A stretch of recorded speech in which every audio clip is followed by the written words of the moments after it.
warriors hover among the clouds. One of them pronounces to the man that his end has come. He demands that Zhang Daoling hand over the soul stone, promising to keep him alive. Below, Zhang Daoling is kneeling, surrounded by stone debris.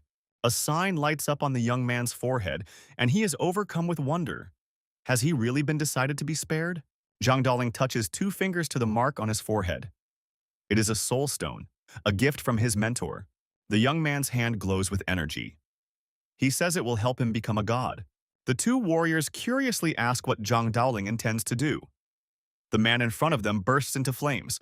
The young man shouts out with rage. If he were weaker and saw a worthy one before him, he would have handed over the soul stone. But this adversary dared to trap him. The men continue to chuckle as they watch the guy burn his soul. His fate is sealed. Rays of light spread out from Zhang Daoling's body. His body tensed to the extreme. The opponents laugh. They only have to wait until he destroys his own soul to take possession of the stone. Zhang Daoling turns to his mentor with a smile. He will not be able to return, but he intends to destroy all enemies and not dishonor his teacher's name. Rays continue to emanate from his body. He clenches his fists and shouts something menacing. Those present begin to scatter in different directions. The passage to the abode of the dead has opened. Those whose souls are affected will lose their chance of rebirth. The young man with the unusual device on his head expresses obvious surprise. The crowd goes into a panic. A young man screams that he is being sucked in. Frightened, he warns that Zhang Daoling might not survive it either. Zhang Daoling smiles and demonstratively shows his opponent a middle finger. He is willing to die if the enemies go after him. The enemies scream in fear, unwilling to die, and begin to glow. Zhang Daoling also let out a cry of pain. Zhang Daoling thinks how wonderful it would be if Xian'er could call him here. He closes his eyes and slowly sinks down somewhere down. The girl, floating in the air, tries to catch up with him. Stretching her arm forward, she desperately shouts his name. She is near, and holds out her hand to him, in which she holds a green flower. Zhang Daoling reaches for her hand and grabs the flower. Xian'er sacrificed part of her soul to summon the soul stone. The green flower grows to a huge size, and Zhang Daoling begins to descend into its center. Xian'er comes quite close. She is glad that she made it in time, but Zhang Daoling urges her to leave immediately. She replies that he himself has discovered the abode of the dead, and without the use of the soul stone, his true soul will dissolve. A blush appears on the girl's face, her eyes squinting slightly. She claims that Zhang Daoling can become immortal and reach a divine state. Suddenly, the girl starts screaming. A bright light flashes behind her back. Zhang Daoling screams in fear along with her. Xian'er loses consciousness and starts falling down. Zhang Daoling, who is in the center of the flower, is gripped by panic. Zhang Daoling let out a piercing scream, his eyes full of terror. Tears streamed down his face.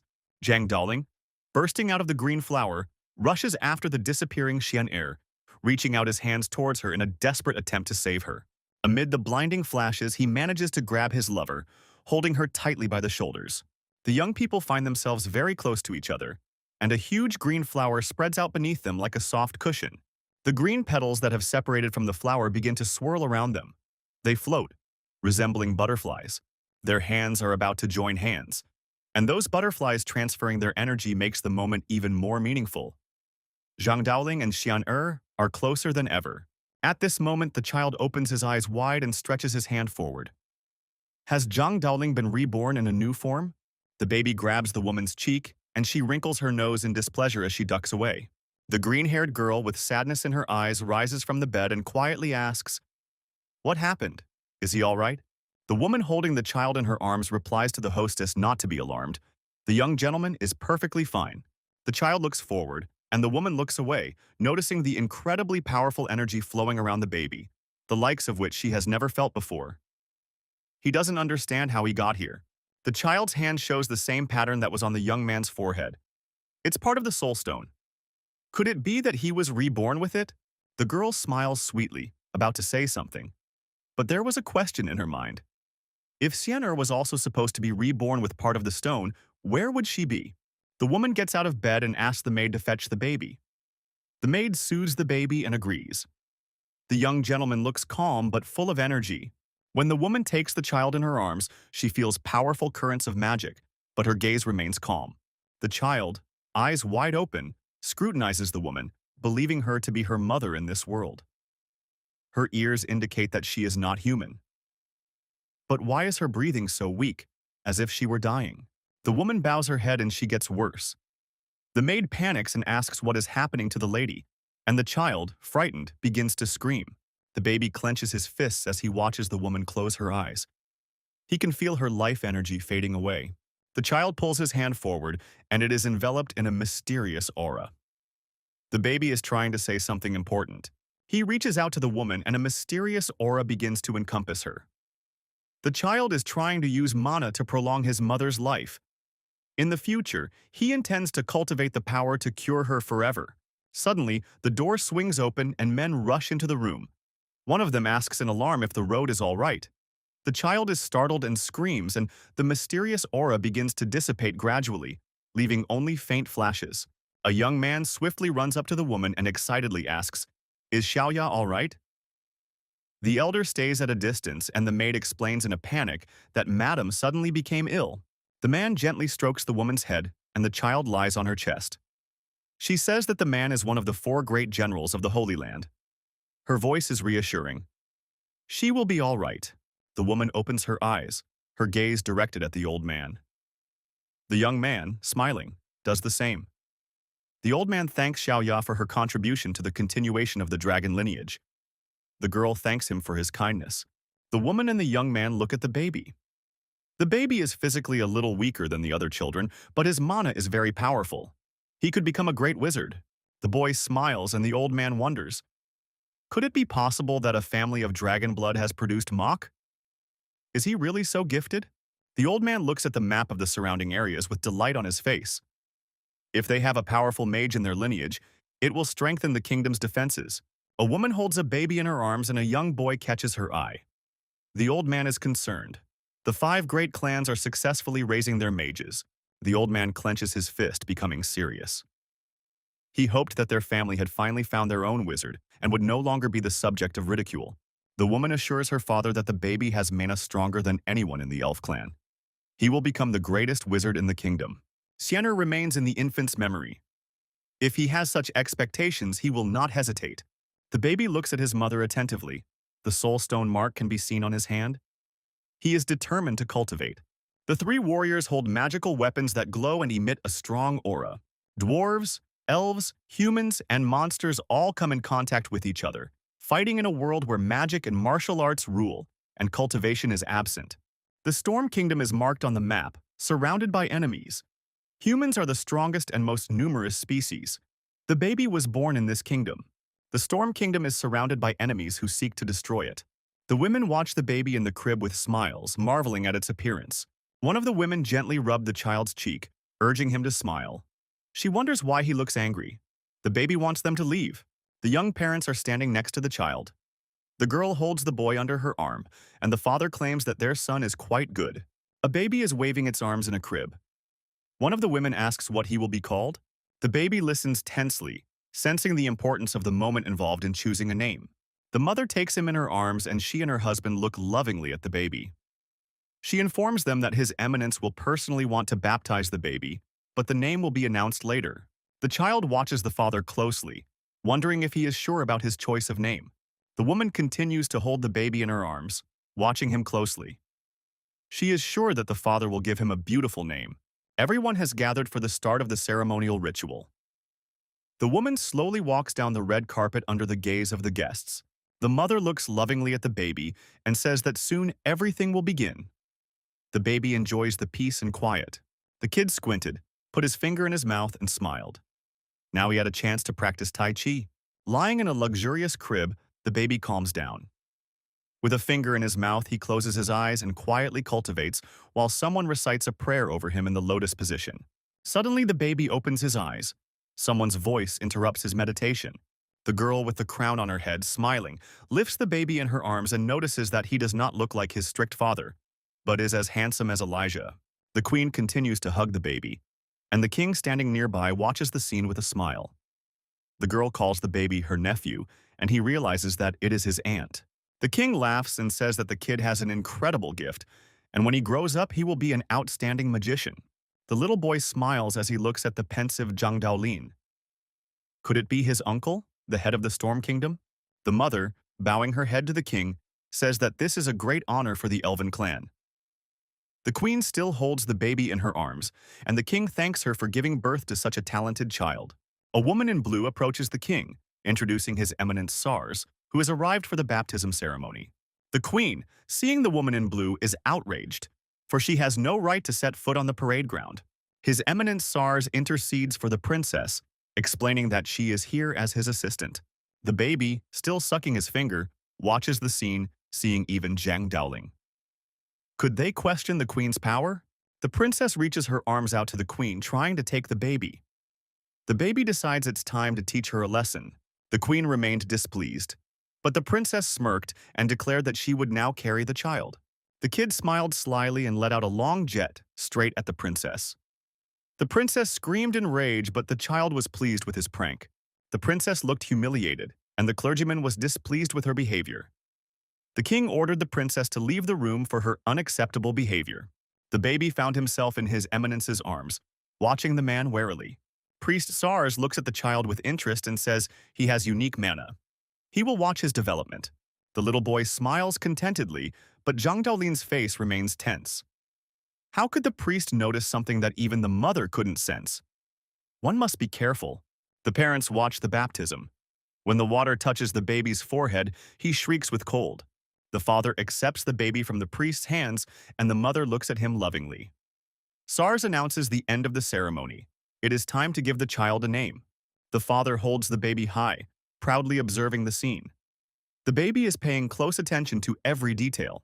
Raising the child above his head, the father solemnly announces his name, Clay Lungshu, which means dragon's blood. The baby was struck by this name. It was unexpected. Will this be his name in his new life? Those present congratulate the parents. 3 years have passed. Clay, while in the palace, hears himself being warned that this is no place to play. His aunt is already waiting for him. The baby, arms happily spread out, runs towards the woman, asking his mother for permission to play a little today in honor of his birthday. Auntie won't mind, I'm sure. His mother runs after him, calling him a varmint and warning him that if his father finds out, he'll be in trouble. Clay, laughing, hides in the bushes, hiding from his mother. He's sure it's okay to be a little beaten up for freedom. Standing in the bushes, Clay is suddenly alerted when he hears a foreign sound. Someone is apologizing. He thinks it's the princesses complaining again. Clay wonders, what kind of princesses can we be talking about? They're just dirty-blooded wenches born to servants. Little girls are hugging each other, looking fearfully at someone. There are tears in their eyes, and a boy with a crown on his head stands over them, taunting them and demanding that they get out. An enraged boy with burning demonic eyes stands in front of the girls. He calls them mudbloods and threatens to make them eat the ground if they don't recognize him as the great fifth prince. Clay walks resolutely over to the prince and his friends, resenting how dare they mock people.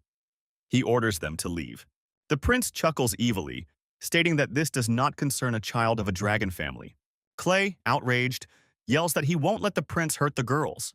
One of the prince's associates remarks that Clay has mana, but the prince laughs, assuring him that a child of 3 is incapable of even lifting a stone with such mana. The prince holds out his hand and mockingly tells Clay that he won't touch him just because of his respect for the dragon family. But he orders him to get out. Clay walks over to the girls, takes one by the hand and reassures them, telling them he's with them and they have nothing to fear. The prince, furious, grabs Clay by the scruff of the neck, demanding an explanation as to how dare he ignore him. But Clay remains perfectly calm. Clay deftly jumps aside and lands on his feet, praising himself for a successful workout. The prince puts his hand out in front of his face as he continues to threaten Clay. He declares that even if he kills him, no one will dare interfere. One of the prince's friends holds a loaded crossbow. The red-haired boy smiles calmly, and green tentacles intertwined with lightning bolts appear around him. Clay is surprised. Are these fools trying to teach him a lesson? Clay gives the prince a serious look and warns him that he is capable of more than just throwing pebbles using mana. The prince and his companions laugh out loud, mocking Clay's magic. The prince declares that there is nothing to fear. The prince angrily reminds him that he is a royal prince and no one dares to cross him. The prince kicks one of the girls, causing her to fall to the ground. He declares that he can kill the mudbloods right here and he won't get hurt for it. Clay flushed with anger, his eyes blazing with hatred. Spiny plants with green tentacles began to grow around him. 3 bullies taunted the child, intending to kill him. One of them said that Clay was a miserable thief and had no parents. Clay angrily shouted for them to stop immediately, or he wouldn't spare them. Lightning bolts appeared around his body. The prince continued to laugh wryly, reminding Clay that he should kneel down and apologize to the fifth prince. The prince stepped aside, and his companions, armed with loaded crossbows, stepped forward. One of them declared that magic would not save Clay, and that he would now be taught a lesson. One of the ruffians squinted, aiming his crossbow. He thought it would be advantageous to get rid of Clay on the pretext of protecting the prince, since their families were feuding. The two villains took aim at Clay with a smirk, hoping their families would appreciate it. Clay stood alone with two arrows flying toward him. He realized that these men really wanted to kill him. The boy watched the approaching arrows intently. A magic cloud appeared around him. He thought that it was no use feeling sorry for them now that they were so cruel. Clay remained standing still, creating a magical protective barrier. He realized he didn't want to cause trouble for his family and aunt. The arrows crashed into the magical barrier and immediately broke. Clay thought that winning might cause undesirable consequences, so he decided to play to the crowd. The boy jumped up and flew backward, feigning falling on his back as arrows stabbed into his chest. The villains rejoiced, their faces shining with gloating. They thought they had won a victory. However, Clay landed on his feet, pulling the arrows out of his body, and coldly stated that they had started it themselves. Raising his head, Clay glared angrily at his abusers and blood appeared on his lip. He stood up to his full height, and green vines with thorns began to wriggle around him, emitting lightning bolts. The vines rushed towards the bullies, entangling them. Clay used the tree spirit technique. The girls sat on the ground frightened, and the prince, who had wet himself with fear, shouted that he was the fifth prince and should not be treated like that. The thorny vines were hurting him. The prince's companions, wrapped in thorny vines, screamed in pain, assuring him they would not do it again. They begged Clay to release them, complaining of the poisonous thorns. Clay's mother ran out of the building, alarmed by the strange sounds. The boys with crossbows were bound hand and foot by thorny vines, and Clay stood calmly in front of them, asking, "Scared? You were just about to kill me, weren't you?" Clay calmly approached the vine, explaining that it was not meant to be destroyed. The mother glared at her son, and Clay held his hand up and ordered his opponents to feel the wrath of thunder. The prince and his companions remained captivated by the thorny plants. Clay continued to glare angrily at the bullies, and his mother wondered, when did that kid get so strong? Clay felt the ground seem to disappear beneath his feet. The villain in the captive vine screamed in fear, shrouded in black smoke. Clay said that even death would be too light a punishment for them. Clay fell face down on the ground, realizing that he was still weak. Using the technique had drained all of his spiritual power. The captive bully continued to scream in pain. His mother, sitting beside his bed, excitedly said that the boy had fainted. Had he forgotten what he had done?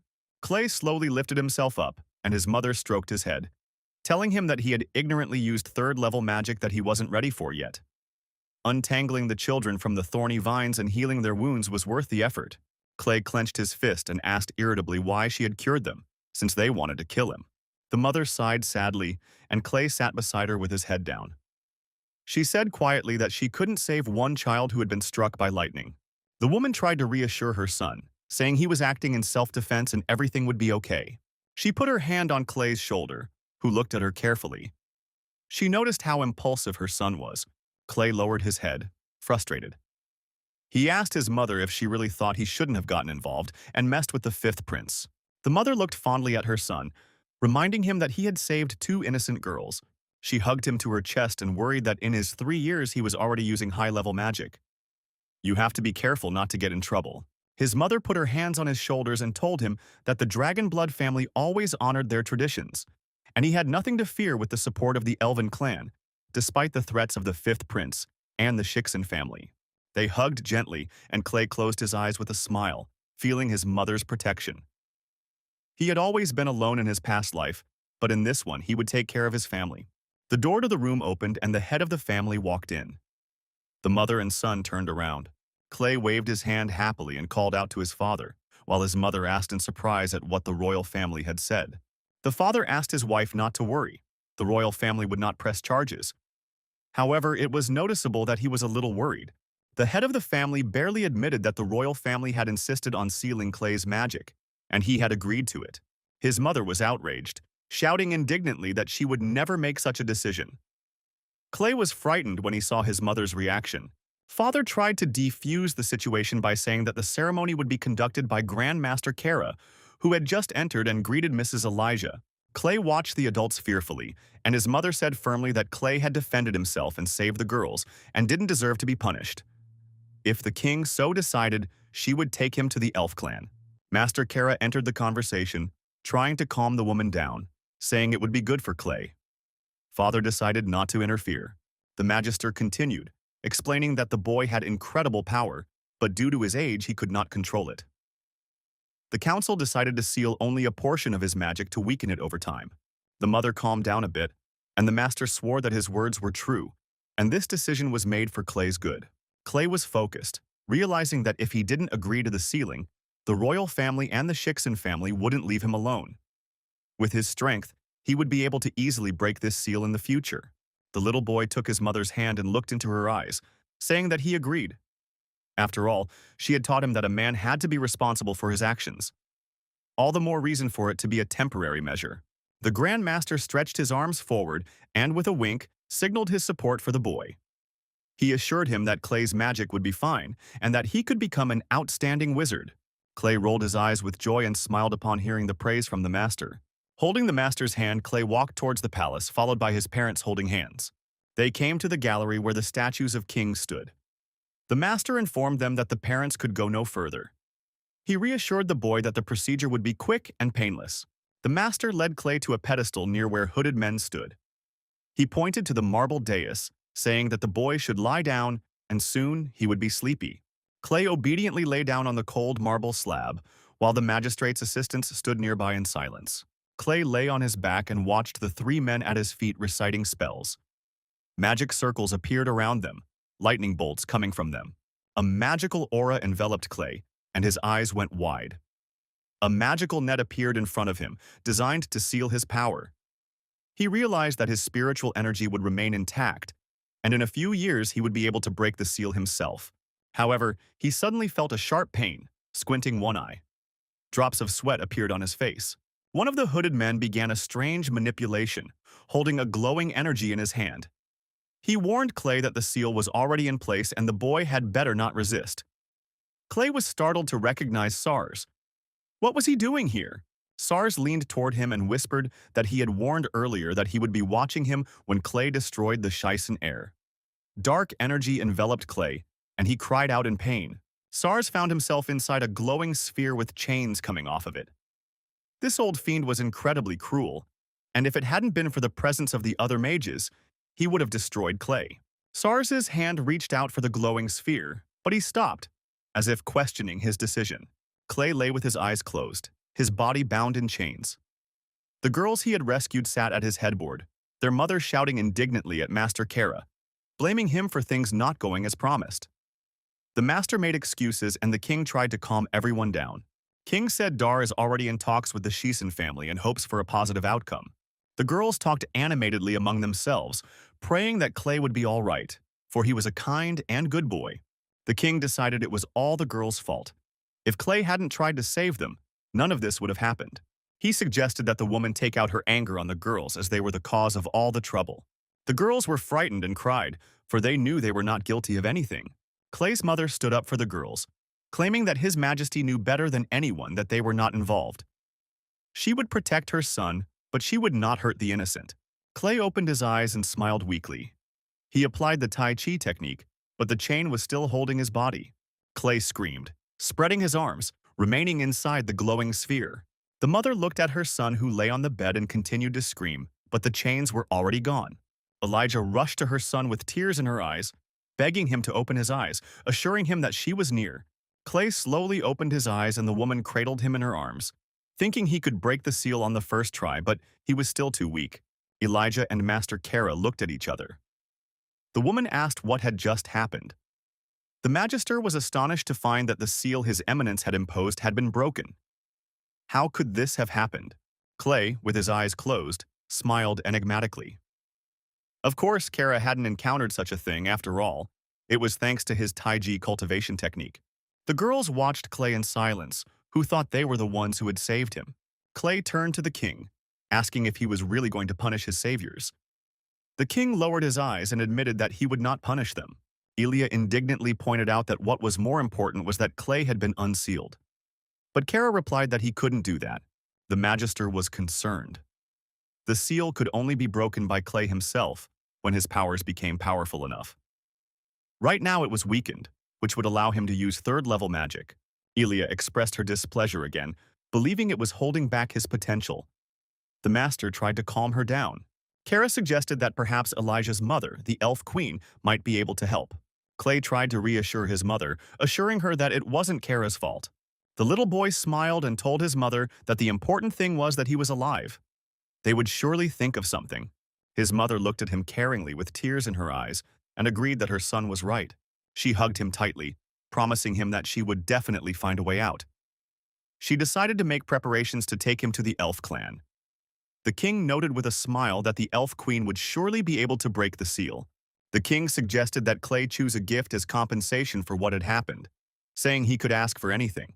Clay, sitting in his mother's arms, asked the king to take care of the two rescued girls and allow them to study under Grand Master Kara. The king laughed and said he would grant this wish. Now the girls would be princesses. The little girls looked at Clay in surprise. The girls could not believe their happiness and cried. The king confirmed that everything would be fulfilled. A few days passed.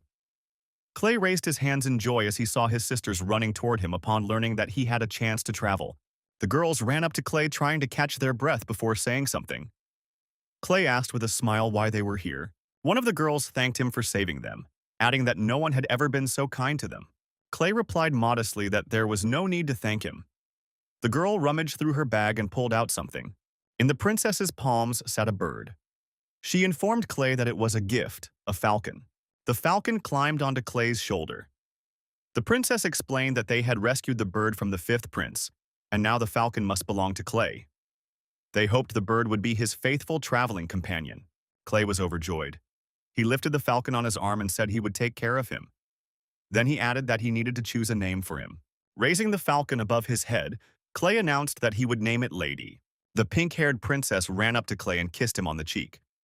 He looked at her in surprise, blushing with embarrassment. The princess folded her arms in front of her chest and asked Clay to be careful on the road. Clay, with the bird in his arms, smiled and assured the girls not to worry. He would definitely come back and be stronger. The carriage with the armed riders drove away. The girls, holding each other's hands, waved to him, promising to wait for him. His father, smiling, turned to Clay, teasing that he was a sly one. At such a young age, he already had a lot of girls around him. Father and son laughed and bumped fists. Clay had picked up on the fact that it was just like his father had taught him.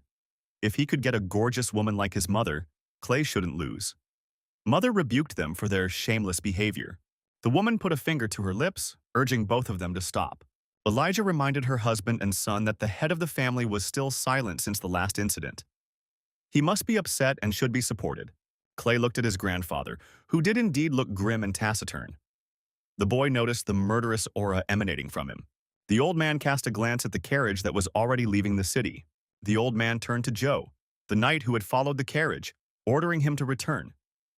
He said that all those scoundrels deserved to die.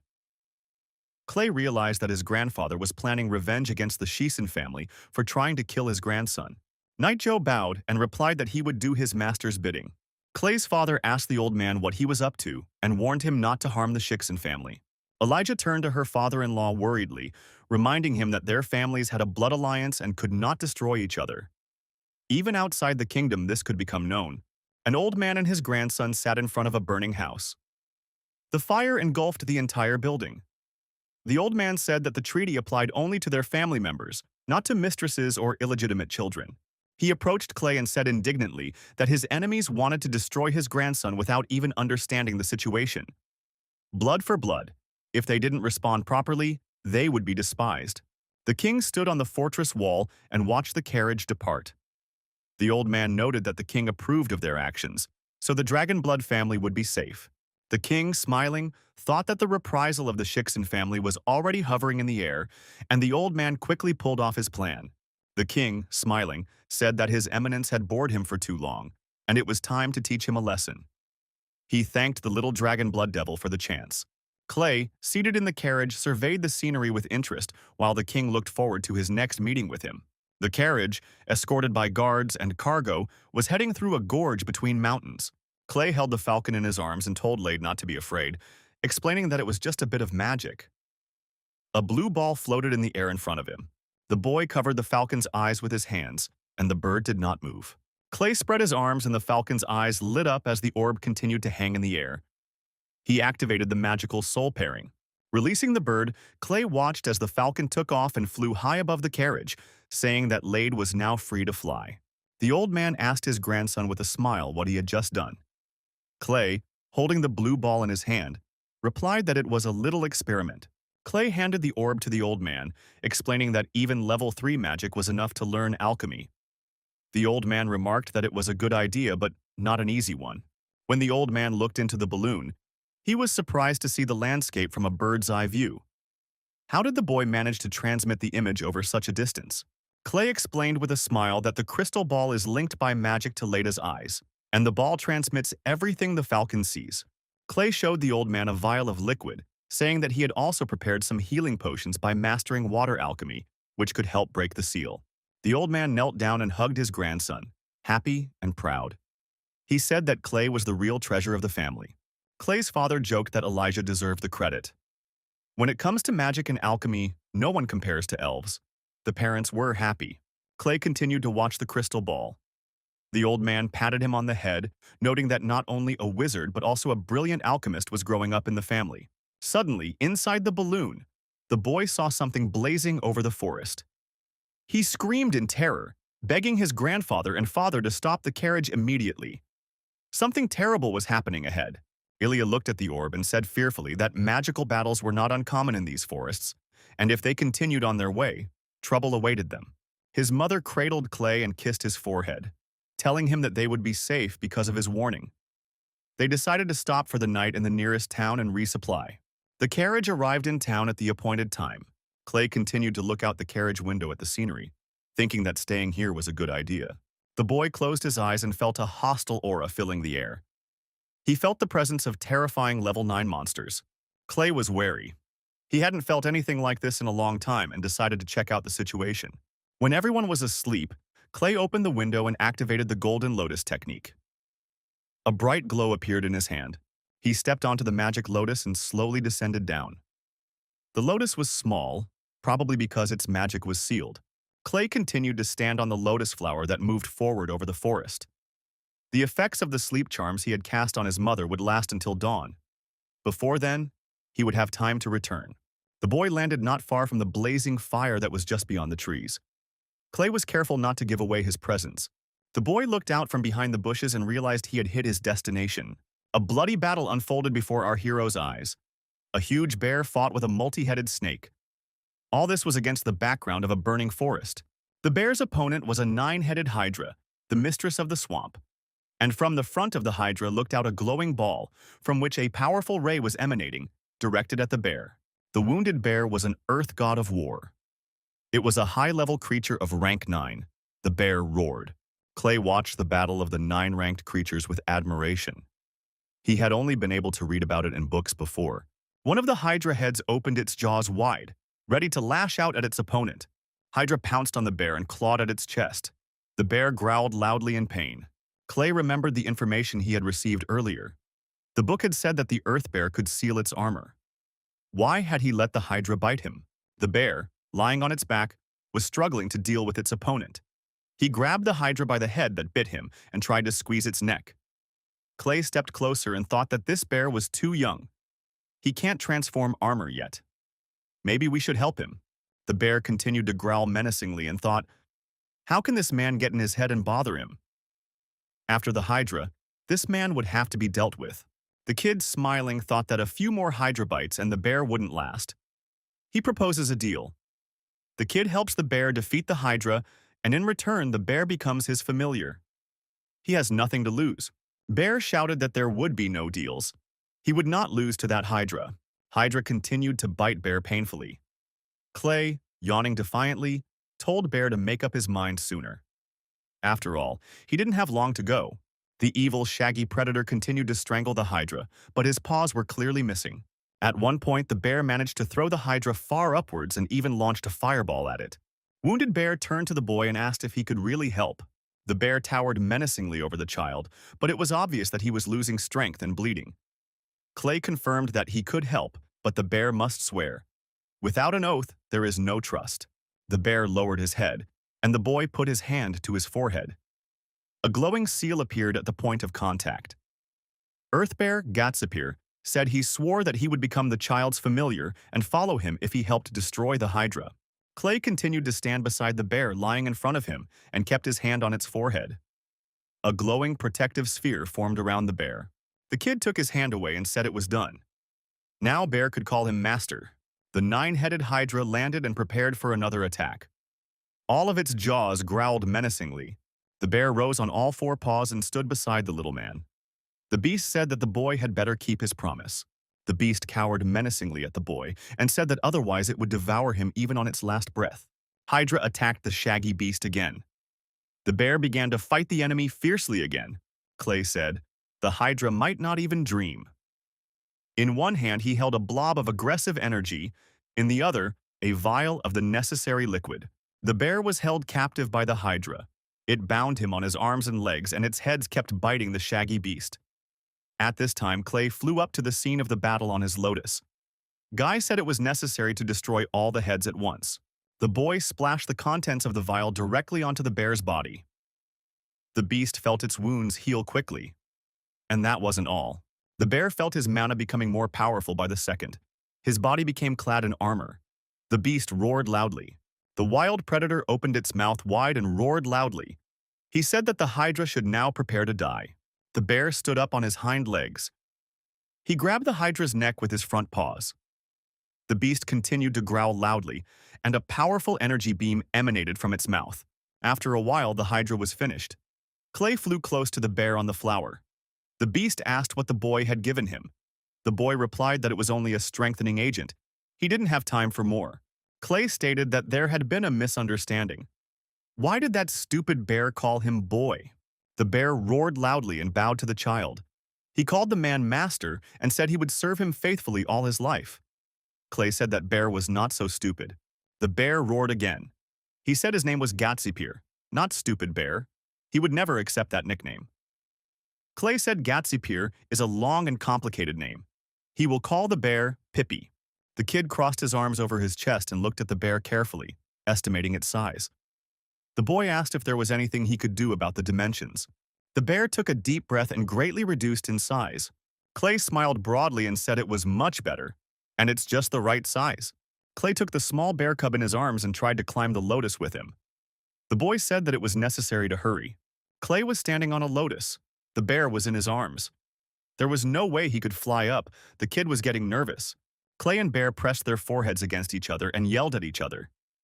The boy was saying that Bear was too heavy so they couldn't fly. The bear said the boy's mana was too weak. How could he be recognized as a master? Clay reduced the lotus in size and hid it. He told the bear that he would carry it on his back. As soon as they get out of the forest, he will turn back into a baby. Otherwise, he would scare all the people in town. The bear obeyed. Clay, sitting on the bear, was moving away from the destroyed Hydra. Something caught his attention. He looked up and saw a glowing crystal above the Hydra.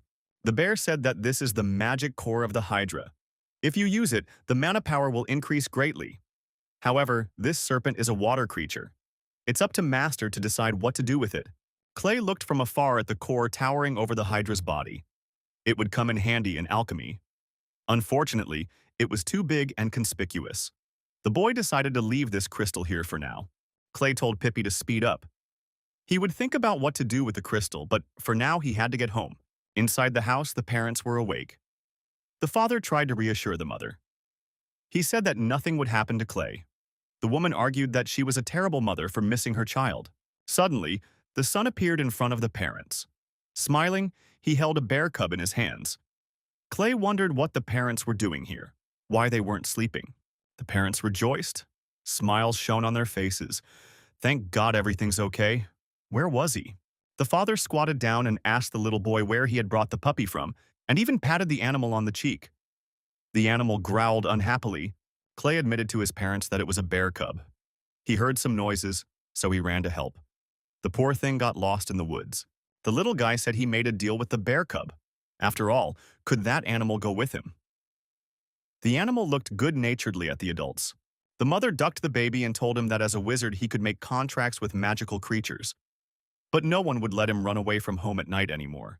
The guy took his wife's hand and offered her to stay one more day. They would be able to buy everything they needed for the trip. The wife was happy and agreed. Clay continued to hold the bear cub in his arms and turned to his mother. He said he hadn't seen any carts selling supplies along the way. I guess everyone here is using local resources. The mother, smiling, explained to her son that such a large number of people could not rely on mountain vegetation alone. All the resources are here, she said, and pointed to the ring. Mother said it was an elven spatial ring, and there would be enough space inside to hide a small city.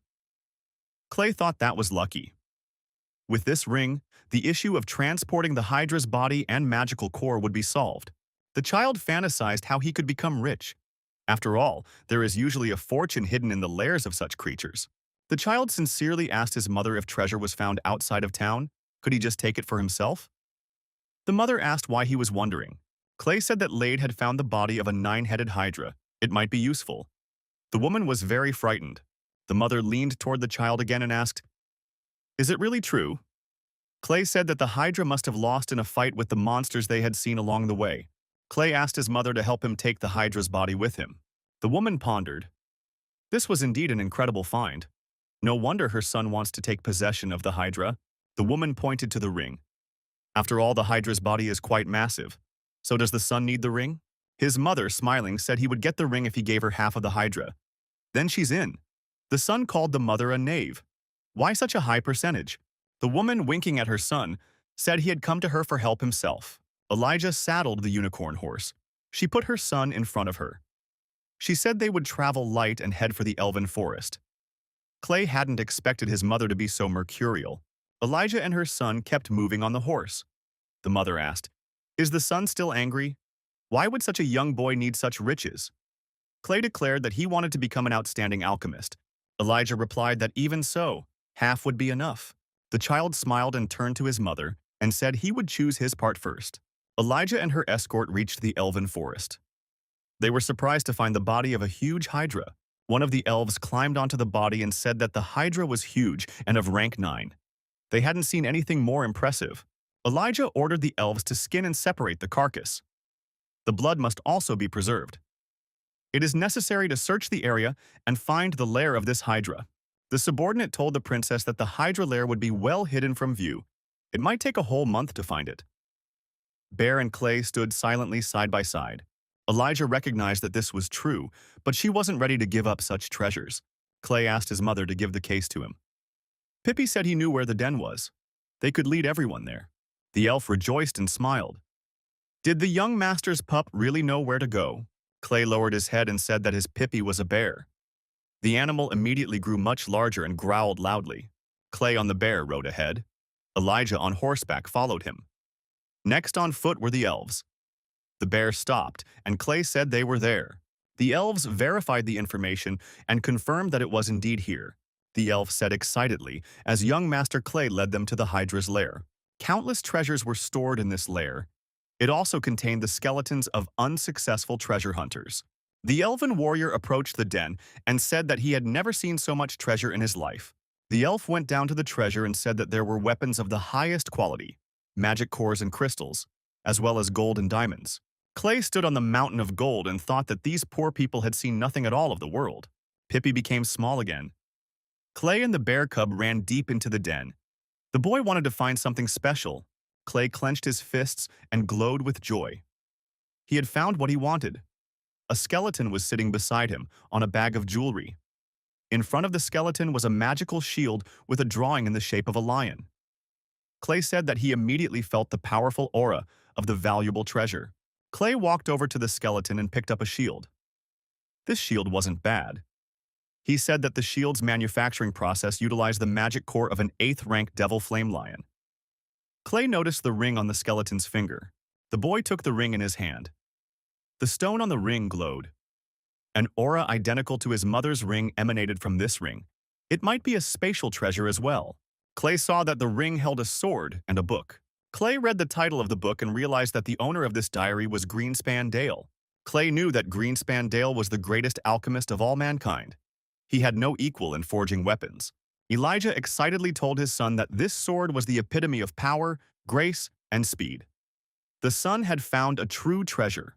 The child clutched the book to his chest. He said that this alchemist's diary was the greatest treasure. It would greatly simplify his path to becoming an outstanding alchemist. Ilya decided to safely hide the treasures she had obtained and packed in chests. She swung her spatial ring. The woman was satisfied with the work she had done. The treasure was hidden in a ring she wore on her finger.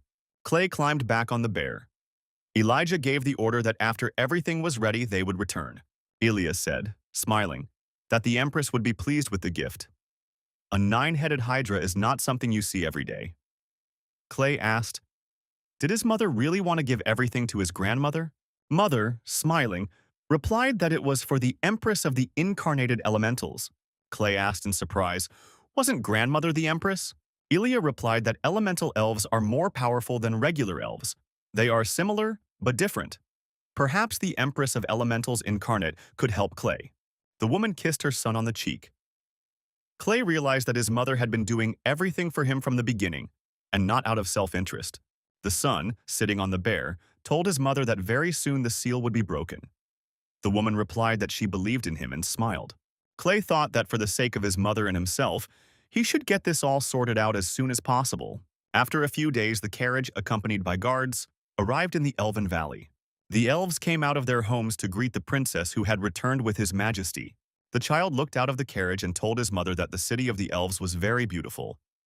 If his father and grandfather had been around, they would have been delighted too. The mother told her son that the men had some urgent business in the kingdom and had to return. However, they had been here before. An elven woman appeared in the air in front of the woman and her son, surrounded by a glowing aura. The woman said she was very glad her daughter had returned and longed for her. The women hugged each other tightly. Ilya said she missed her mother too. Elijah, pointing at his mother, told her son to hurry up and say hello to his grandmother. The grandmother declared that this is the youngest grandson she has ever had. He is a real sunshine. Clay looked at his grandmother and was surprised. He told his mother that grandma looked more like her sister. The grandmother clung tightly to her grandson, who tried to break free from the hot embrace. The woman kissed his sweet cheeks and told him she was really his grandmother. The grandmother did not calm down and held her grandson against her chest. She kept saying that he was a very good boy. Elijah looked frightened at this display of love. She said that her son might suffocate. He was already sick. The grandmother kept smiling and didn't let the child out of her arms. She said she was getting a little carried away. The doors to the sleeping quarters were closed. The baby was lying on a pillow. The woman put her hand on his head. The baby was enveloped in magical energy. Elijah, clasping her hand to her chest, excitedly asked her mother, "What is it?" The woman jumped to her feet and angrily said that the priest was a scoundrel. How dare he do such a thing to a child with her blood in him? She demands an explanation. The elves nearby felt the full wrath of a divided grandmother. Ilya knew her mother was no joke. The grandmother was angry and would not calm down. She said that if the priest ignored the request or tried to deceive her, she would deal with him personally. The baby lay with his eyes open and was agitated. He could feel his grandmother's incredibly pressurizing, annihilating aura. This was the true power of the Lord of the Five Great Ones. The woman told her daughter that things were more complicated than they might seem. The Empress of the Elemental Empresses will help. She will do her best. Clay lifted himself out of bed. His grandmother took him by the shoulders and told him she could teach him alchemy herself. The child was glad and thanked her. Clay, looking at his grandmother, said that he felt powerful currents of magic emanating from her. He can't imagine anyone more powerful than her. Grandmother, smiling, said that she could use level 12 magic. The Empress of Incarnate Elementals uses level 15. Clay exclaimed in surprise. Isn't 12th level magic the endpoint in developing magical skills? His grandmother was surprised and said that he was a bright boy. She explained that the Empress of the Elemental Embodiments was equal to the gods in power. Elijah told his son to rest and not to worry about anything. She and her grandmother had things to do. Clay, sitting on the bed, sighed sadly. Pippi wondered if he was upset. The little boy said that this seal was incredibly powerful. He realized that he knew very little about the world of magic. The bear lying on his back confirmed what little the boy knew. Almost all adult dragons are more than capable of using level 12 magic. Clay remembered and said that he had never seen dragons in his life. The child pointed his finger at the bear and said he hadn't seen any dragons either because he'd been tumbling around in the swamp all day. The bear growled menacingly in a childish way and said that there were dragons among his friends. One of them is green and lives on a snowy mountain on the edge of the elven forest. The corners of his eyes lit up. He wondered if Pippi really knew dragons. He would like to see a dragon. The bear sighed sadly and said it was impossible. He left a magic mark there. Clay didn't understand and asked what the bear was trying to say with that. Pippi became nervous and said that he promised to return when he became powerful enough to use the dimensional gate. He had been working hard on it for 100 years, but it still wasn't enough. Clay showed the bear the spiritual pill and said that he had developed it specifically to increase the magical power of the earth element. He offered to try it. Pippi held a magic pill in the palm of his hand. He could feel streams of primordial earth magic. Following this guy was not a bad idea.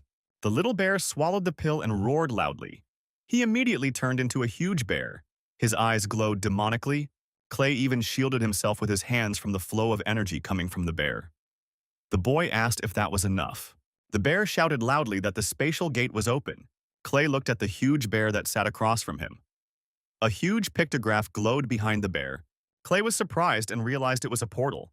Clay and his leering friend followed through the portal and found themselves at the foot of a snowy mountain. The boy pounced on the bear and yelled that the bear must want to destroy him, thus breaking their contract. Clay was shivering from the cold, and his tears were flowing. If it wasn't for Taiji's magical protection, he would have turned into an icicle by now. How could a dragon even dwell here? Pippi yelled for Clay to stop blaming him. He had warned him that this was a snowy mountain. The bear pointed into the distance and said that Christina lived in that cave. She, like him, was not yet of age. Pippi and Clay walked through the snow to a huge cave. Little Bear said that the dragon lived here to perfect his abilities. The boy followed the bear cub into the cave and looked around. It was not as cold inside as it was outside. The bear yelled loudly and called out to Christina. He said that Gatsipper had come to check on her. A dragon's head appeared in front of the travelers, and Christine asked why her friend Gassi looked like that. Clay looked at the huge dragon with delight. Christina asked who the man next to Gussie was. Did he really bring treats for her? Pippi said the man can't be eaten. They are bound by a contract, and this guy is his master. Bear added that this guy was already a pretty good alchemist in his years. Thanks to the pill he gave him, he managed to open a portal and move here. The brave boy held out his hand and said it was nice to meet Christina. His name is Clay. The boy was surprised to think that Christine was incredibly large, though Pippi had said she was still a child by the standards of magical creatures. Christina, in a raised voice, said that Pippi should have warned her about this earlier. Then she wouldn't have been scared. The bear cub climbed up on the dragon's head. Christina said that Gassi and the human are on good terms, and she'll be friends with them too. She has conditions. No touching the treasure. Clay realized that this dragon is a girl. Christina squinted and said she liked the man, so he could call her Tina. Christina asked what the purpose of their visit was. Pippi, still sitting on her head, said that Clay was very curious. He wanted to see a real dragon. Could Christina tell about Dragon Island? Christine, lying on the jewelry, remembered about Dragon Island. It had been a long time since she'd been there. It's warm and peaceful and home to about 2,000 dragons. But she had moved there to become stronger. Christina moved closer to the boy and asked why he was helping Gussie improve. Couldn't he help her too? Christina added not to worry the boy. She would be sure to reward him generously for his help, but right now he must not touch her treasure. Clay asked about her abilities. Christina said water is her element. Clay, still standing on the dragon treasure, said he had something for her. The boy held a glowing ball in his hand. He said it was a water energy pill. He only had one, but it should help. Clay stood in front of the dragon and thought, good thing he had a chance to help Christina.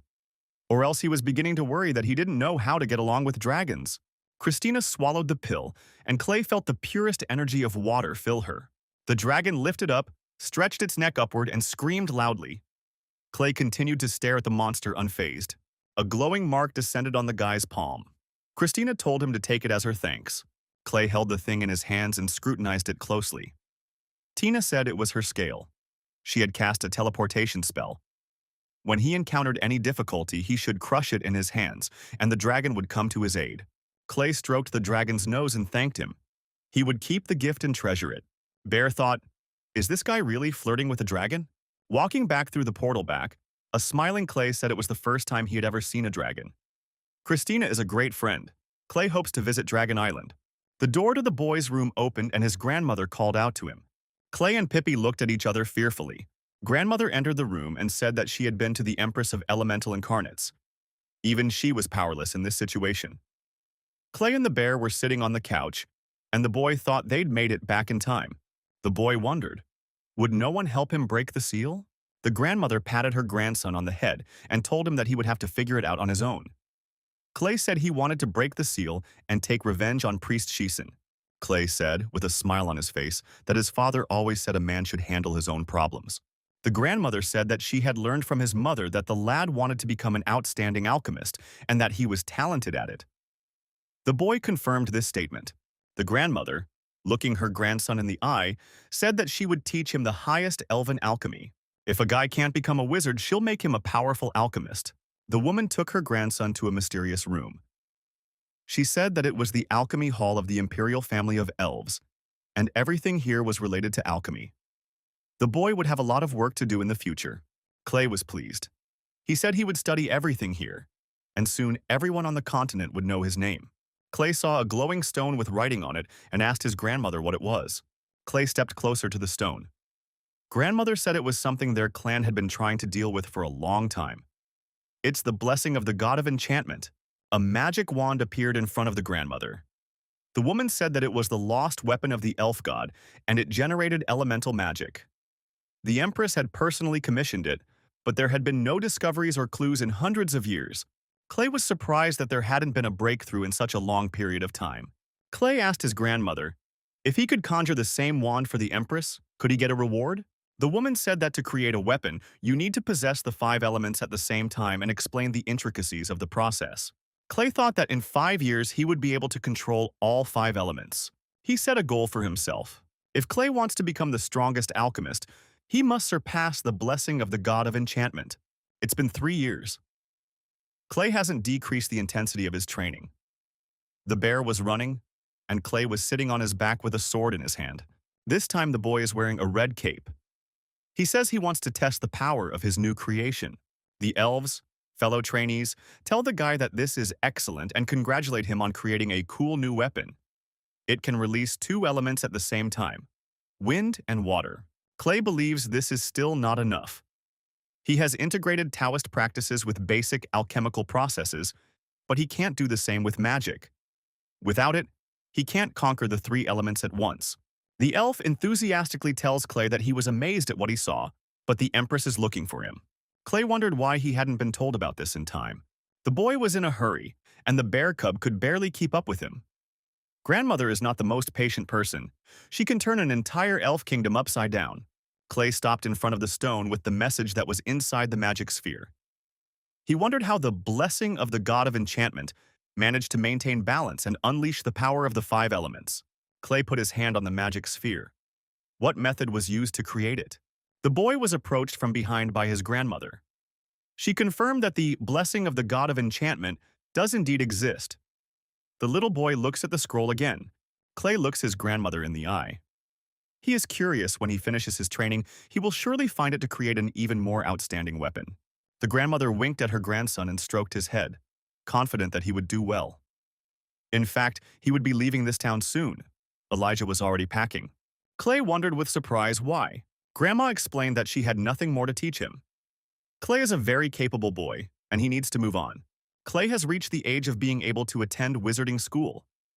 In addition, his grandfather Reno keeps sending her annoying messages that he misses his grandson. The woman once again hugged her grandson and kissed his forehead. The grandmother looked into her grandson's eyes and said that the elf clan was blessing him. She looks forward to him becoming the best alchemist in the whole world and breaking the seal. Clay riding his bear moves ahead of the column. Behind him rides a carriage with his mother, accompanied by an army of guards. The boy is on his way to the Storm Kingdom. He really misses his father, grandfather, and aunt. Clay remembered his eminence Shiksen and thought that they still had unfinished business. Storm Kingdom, the training ground of the royal palace. An evil beast, chained in chains, growls in anger. This beast tries to furiously attack the young prince. The prince, using his magic powers, repels the predator's attack. His eminence tells the young man to stop fiddling with the beast and destroy his rival. The predator breaks the chains binding him and growls even louder. The prince is startled and, stepping back, falls to the ground. Fear and hysteria are on his face. The next moment, a powerful stabbing weapon pierced through the neck of the ravenous beast. The raptor, struck dead, falls at the prince's feet. The priest stands beside him, the remnants of magical energy still smoldering in his hand. His eminence says that the prince is still unable to create level 3 magic. It's a disgrace. After all these years of practice, he's still weak. Clay could do it 3 years ago.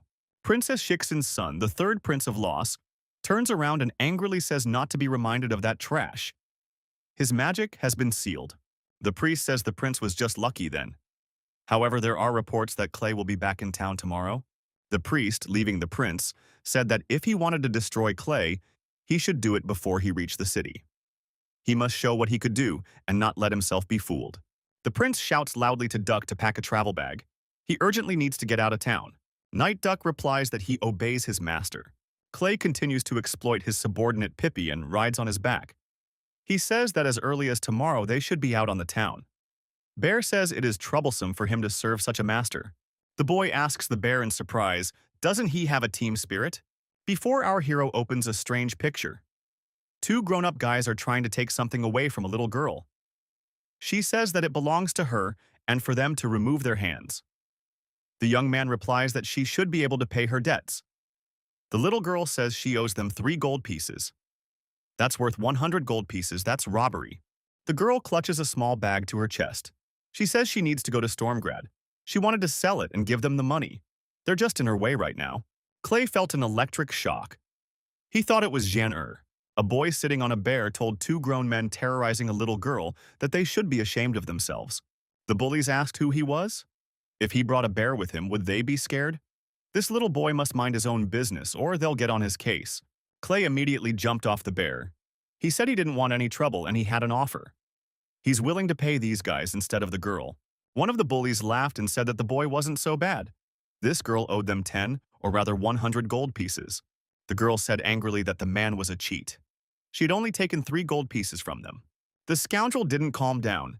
He said there was more interest. That makes 100 gold pieces. Clay was calm. He even closed his eyes. There were many disgusting people in this world, however. He wasn't easily fooled either. Clay said quite calmly that he agreed. So it would be 100 gold pieces. The kid tosses the bag of money to the bear and tells him to give it to those guys. 3 gold pieces he gives back, and the other 97 are interest. In return, he told the bear to remember to make sure that those guys took their money properly. Those guys did not expect such a turn and were very frightened. The bear said he understood, and with the bag in his teeth and a menacing look on his face, he headed toward the offending men. The bear approached the moneylenders and stood on its hind legs and roared loudly.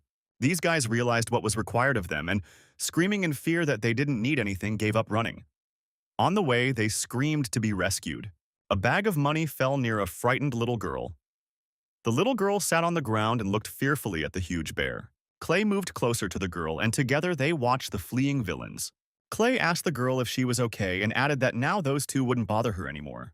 The girl got to her feet and thanked her savior.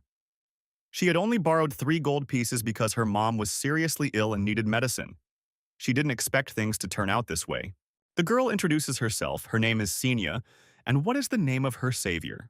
Clay thought it was Jian-Er's reincarnation, but after examining her spiritual component, he concluded that he was mistaken. So he introduced himself as Clay. Clay added that he had a great doctor who could help her mother. The girl rejoiced. A flying dog appeared on the road.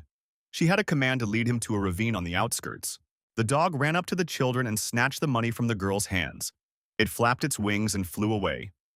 Clay thought that the dog was serving those suspicious people. Pippi should have dealt with them more harshly. Clay clenched his fist and told Senya that he would return the stolen money.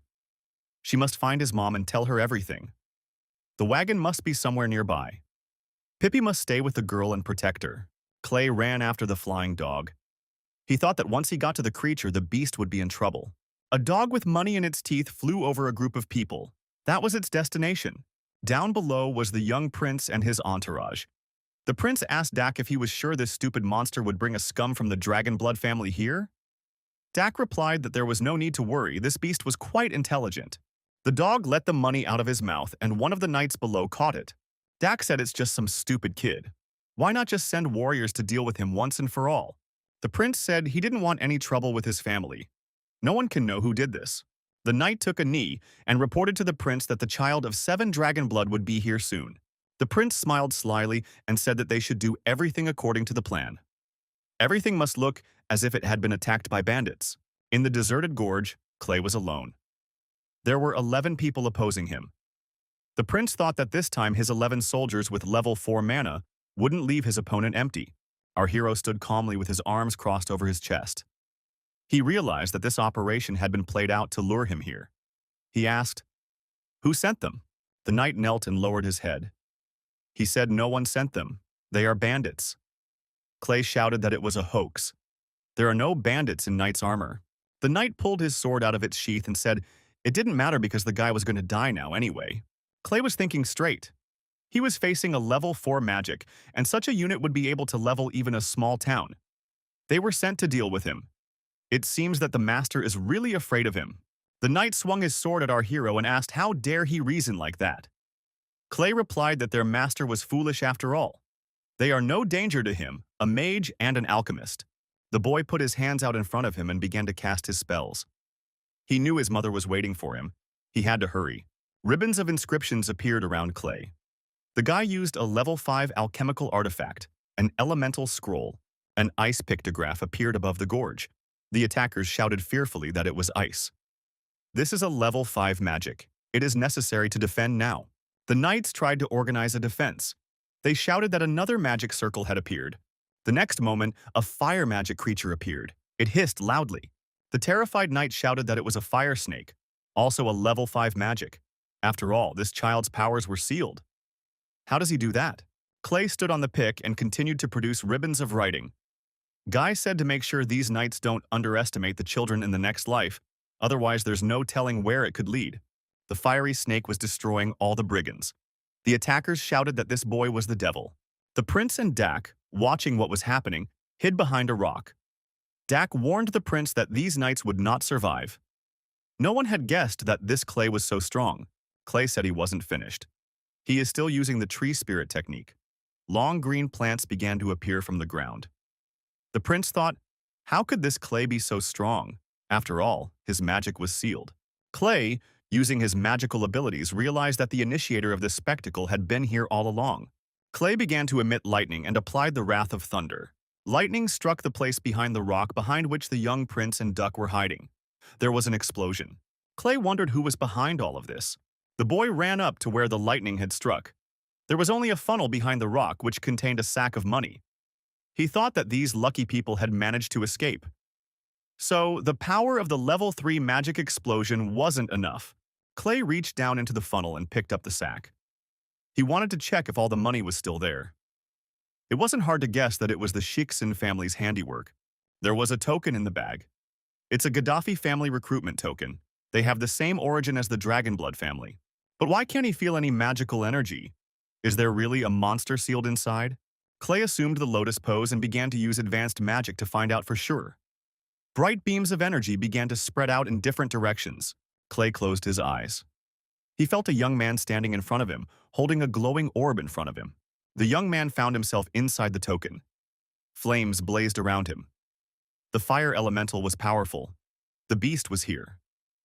Why would a powerful being hide its presence? The young man detected the presence of the Gaddafi family's spirit beast. It was a 9th level fire phoenix. The bird flapped its wings and flew upward, shouting something loudly. The bird flew higher and higher. The young man thought it was time to leave. It was a full-grown phoenix, and it was better not to make it angry. But it seemed to be distracted by something. Clay saw a magic wand stuck in the ground. Spiritual energy hovered around it. He felt the elemental energy of the elves. Was this the weapon, the blessing of the god of enchantment, that had been lost hundreds of years ago? Chang Daling stood in the gorge in front of the blazing fire. He realized why no one had managed to find this weapon in all this time. Now was not the best time to try to make contact with the phoenix. We need to find a way to get the blessing of the god of enchantment. Zhang Daoling bent down and picked up a stone from the ground. The boy swung and threw the stone far forward. The fire grew more and more intense. The stone, bouncing off the ground like a ball, bounced and flew farther and farther away. The phoenix saw the galloping stone from its height of flight with a keen eye.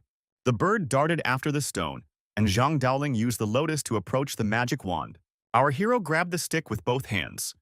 The heat was transmitted to his hands. Clay pulled his wand out of the stone island. There was a huge explosion. The island shattered in all directions. Clay, while on the lotus, waved his wand in front of the phoenix. He said he was taking the thing with him. Now the phoenix owes him a debt. The magic wand in Clay's hands lit up and began to emit magical energy. Tongues of flame burst out. Clay held the token in his hands. Even now, tongues of flame were bursting out of it. Clay thought that the phoenix bird was strong enough. The boy held a magic wand in his hands. He thought it was the blessing of the god of witchcraft. The wand in our hero's hand continued to emit magical energy. Clay thought he had found something that no one had been able to find for hundreds of years. The young explorer held the wand firmly in his hand. He thought that he was an alchemist, not a mage, but what he had managed to discover was incredible luck. The boy heard someone calling his name. He was still in the crater from the explosion. The young man looked out from behind the rock and saw that his mother was looking for him. He waved to her. The woman moved closer to her son and leaned in. She said the boy scared her. We should be careful. Clay hid the artifact behind his back just in case. The woman saw the knights lying aside and asked, "Did her son really do this? Does he know who sent them?" She would make the wretch pay for it. Clay told his mother that he shouldn't do that. They cleaned up their tracks beforehand. There's no way to figure out who's behind this. The boy, glowing with delight, showed his mother his find. He said he would seal this magic wand. The woman took the blessing of the god of enchantment in her hands and asked, how did her son do it? Clay said it was all thanks to Senya. He told her to find the mother. Where's the girl? The mother said that the girl who took a message from him is not doing well right now. Senya lay on the floor and wept bitterly. Clay asked fearfully, what had happened to her? After all, the girl was fine. A girl was crying by the bed where her mother was lying. She asked her mother to wake up. Elijah said she wanted to help the woman, but they were too late. She was already dead. She helped the girl to bury the woman, but since the girl was hysterical, she could not be left alone. Clay found Senya crying in the carriage and tried to comfort her. The girl sobbed and said she had no more family. Clay looked into Senya's eyes. The girl was heartbroken. The guy thought that she was very similar to Xian, not only in appearance but also in her behavior. He can't leave her alone. Clay told his mother that he wanted the girl to stay with him as his little sister. Elijah replied to her son that it was a great idea. She has given birth to several boys and has forever dreamed of a little princess. However, they can't give the girl their last name because the royal family forbids it. Clay showed his mother the token and said that Senya is an heir of the Gaddafi family. She has the same ancestry as their family. This badge is proof of that. Clay put the token in the girl's hand. The guy said he wouldn't let anyone hurt her from now on. The son told the mother that the girl should be taken to Stormgrad.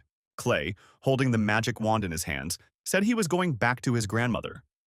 Only as soon as he received the promised reward, he would return home at once. Elijah was surprised. Was her son going to make such a long journey alone? The child, jumping out of the carriage as he went, told his mother not to worry. He had an artifact that would get him there in no time. Clay ran in the opposite direction to the departing carriage, yelling that he was on his way to Pippi. The boy saddled his bear again. He said that it was necessary to find a suitable place and open a portal to the Elven Valley. The bear said that it was an energy-consuming endeavor. A spiritual pill was needed. Clay promised that as soon as he got the reward, he would feed the bear 500 pills, just so he wouldn't starve. The bear agreed. Clay activated the necessary portal, which appeared right on course. Elf Valley. A loud cry can be heard. A woman is sobbing because her baby Clay is gone. And now no one cares about such an old and poor woman. She feels alone. The assistant told the woman that the young gentleman had returned to his homeland. After all, he was alive, and nothing had happened to him. The tearful grandmother said no one could understand her feelings. It was necessary to go with her grandson. She can't help but grieve. Suddenly, a portal appeared on the carpet in front of the woman. A servant shouted angrily, "Who dares to barge into the palace so unscrupulously?" A huge bear, on which Clay was sitting, flew out of the portal. Everyone present looked at them in surprise. A smiling Clay told his grandmother that he was back. Grandma couldn't believe her happiness. With tears in her eyes, she said the name. The woman dropped to her knees and hugged the boy. She asked if Clay could sense from their mental connection how much she missed him. Clay said he had come back to give something back. At the woman's surprised look, the guy said that he had found the blessing of the god of enchantment. He also had a spatial ring on his finger. A woman picked up a magic wand and could not believe her luck. The treasure that no one had been able to find for hundreds of years had been found by her grandson. The little guy said it was a lucky coincidence that he could now claim the award. The grandmother confirmed that the grandson would receive the reward. The Empress of the Elemental Incarnates is extremely worried that the moon well has run dry. They need to go to the city of the Elemental Elves. The grandson and grandmother settled back into the portal for spatial travel. The woman and the boy arrived on the scene. She told him not to go far away. If he encountered guards, he would not take on trouble. The boy looked unconcerned and told the woman he would obey her. The grandmother and her grandson were in a dense forest. It looked like fog, but it was actually concentrated magical energy. Clay saw something shining overhead. Rays of light were spreading out in different directions. He heard someone calling for help.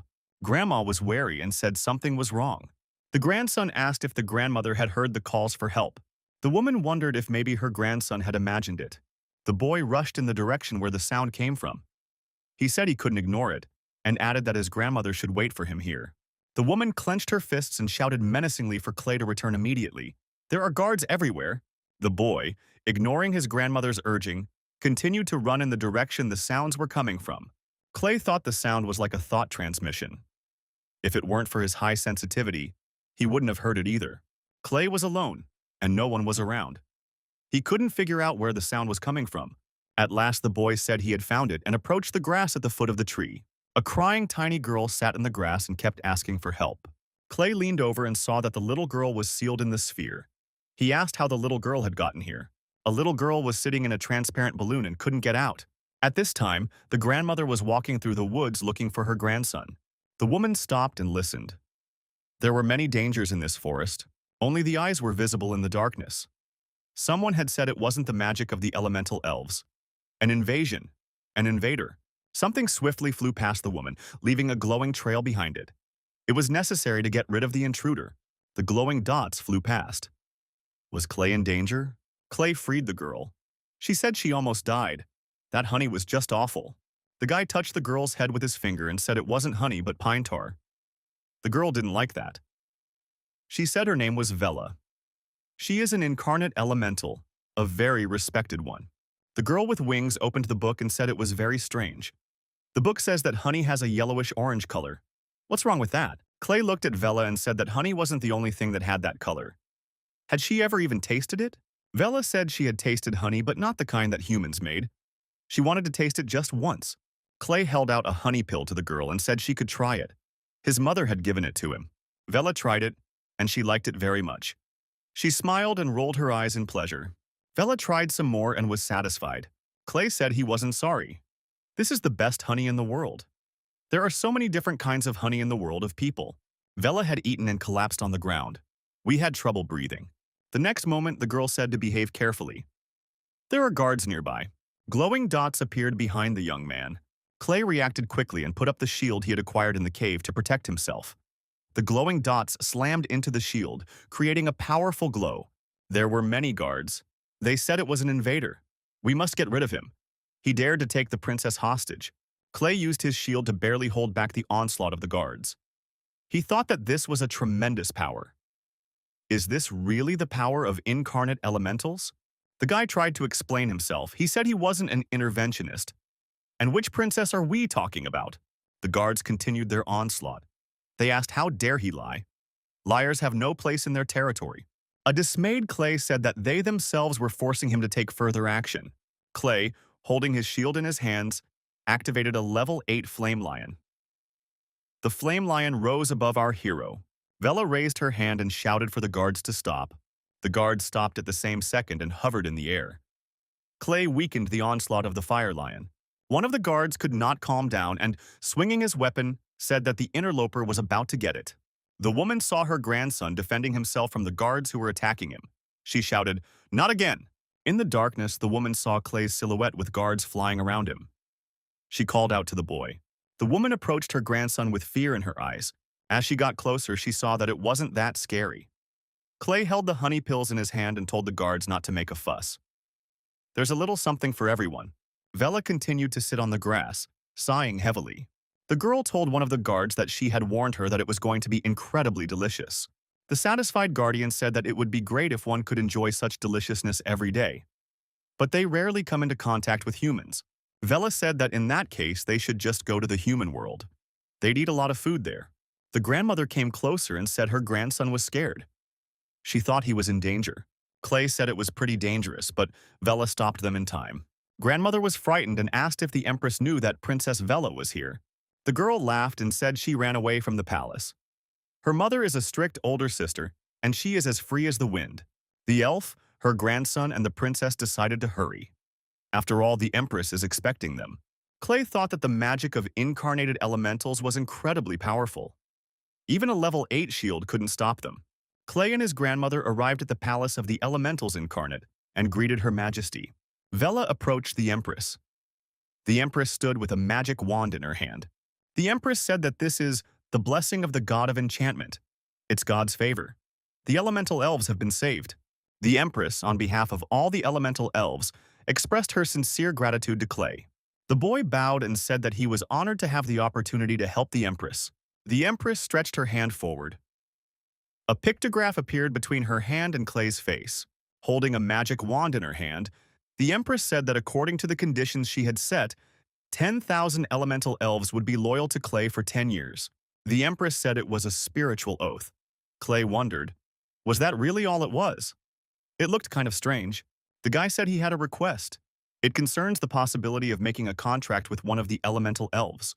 The Empress said that before that, she would like to see the lad at the moon well restoration ceremony. After all, he was now a friend of the elemental elves. Vela flew up to Clay's ear and whispered that if she made a contract with him, she could go to the human world. So he must choose her. Clay, smiling, asked if she really liked honey that much. Vela said if he didn't pick her, she'd just ignore him for the rest of her life. Clay laughed. He said that threatening others was clearly not in Vela's habits. The Empress stood on the edge of a high cliff. Clay and his grandmother approached her. The Empress threw off her black robe and remained in a white dress. Clay thought with delight that the Empress was a beauty. The Empress, holding a magic wand in her hands, said, "Almighty God of enchantment." The Empress tossed her wand upwards and it glowed intensely. She asked the Almighty for blessing and comfort. The wand rose higher and higher. The light from it spread farther and farther. The Empress said excitedly that the moon well was full again, and the god of enchantment was protecting them again. The elemental elves greeted the Empress and the deity with a shout. They thought that this was happiness for them. Grandmother wept. After many years, the population of elemental elves could be multiplied. Clay understood the whole idea. It was to increase the birth rate. Our hero stood between the two women. His grandmother and the Empress looked at each other. The Empress presented Clay with 3 of the most outstanding warriors among the elemental elves. Which of them does he wish to contract with? Clay felt that the waves of magical energy coming from the elves were quite powerful. Clay thought he had to make a choice according to the dictates of his heart. But his heart wasn't responding. The Empress had said that any elemental elf would be happy to make a contract with the lad. Vela fluttered beside her. The guy put his finger forward and said that in that case he was choosing Vela. Grandmother became alarmed. Vela is a member of the imperial family. She is the heir. The Empress asked what Vela thought. The girl answered her mother that she didn't mind and wanted to go with Clay. The Empress thought that God's will was for everything. Perhaps this was the best outcome. The Empress leaned over and told Clay to promise to take care of the girl.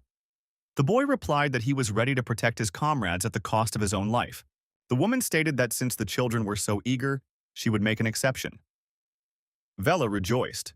The woman dripped blood on her daughter. The same drop landed on the young man. The Empress declared that the elemental elf princess and Clay are bound by contract. The blood oath has been successfully concluded. The expedition returned home through the portal. The grandmother, her grandson, and his bear cub found themselves in the Valley of the Elves. Clay, looking at Vela, said he couldn't believe she was a princess. But if she's here, she won't be the heiress. Vela replied that that's what her older sister is for. Vela added that she favors sweets over the throne. Vela said that everyone silently blamed her for draining the moon well. It drove their race to the brink of extinction. It's all over now. Clay figured that once the time came to inherit the throne, It might not be without bloodshed. The boy thought that his grandmother understood this too. The grandmother asked him not to talk about it. Vela told the boy to keep his nose clean. She can do everything her mother did. She can even neutralize the enemy's magic. Vela told Clay that his safety was in her hands from this day forward.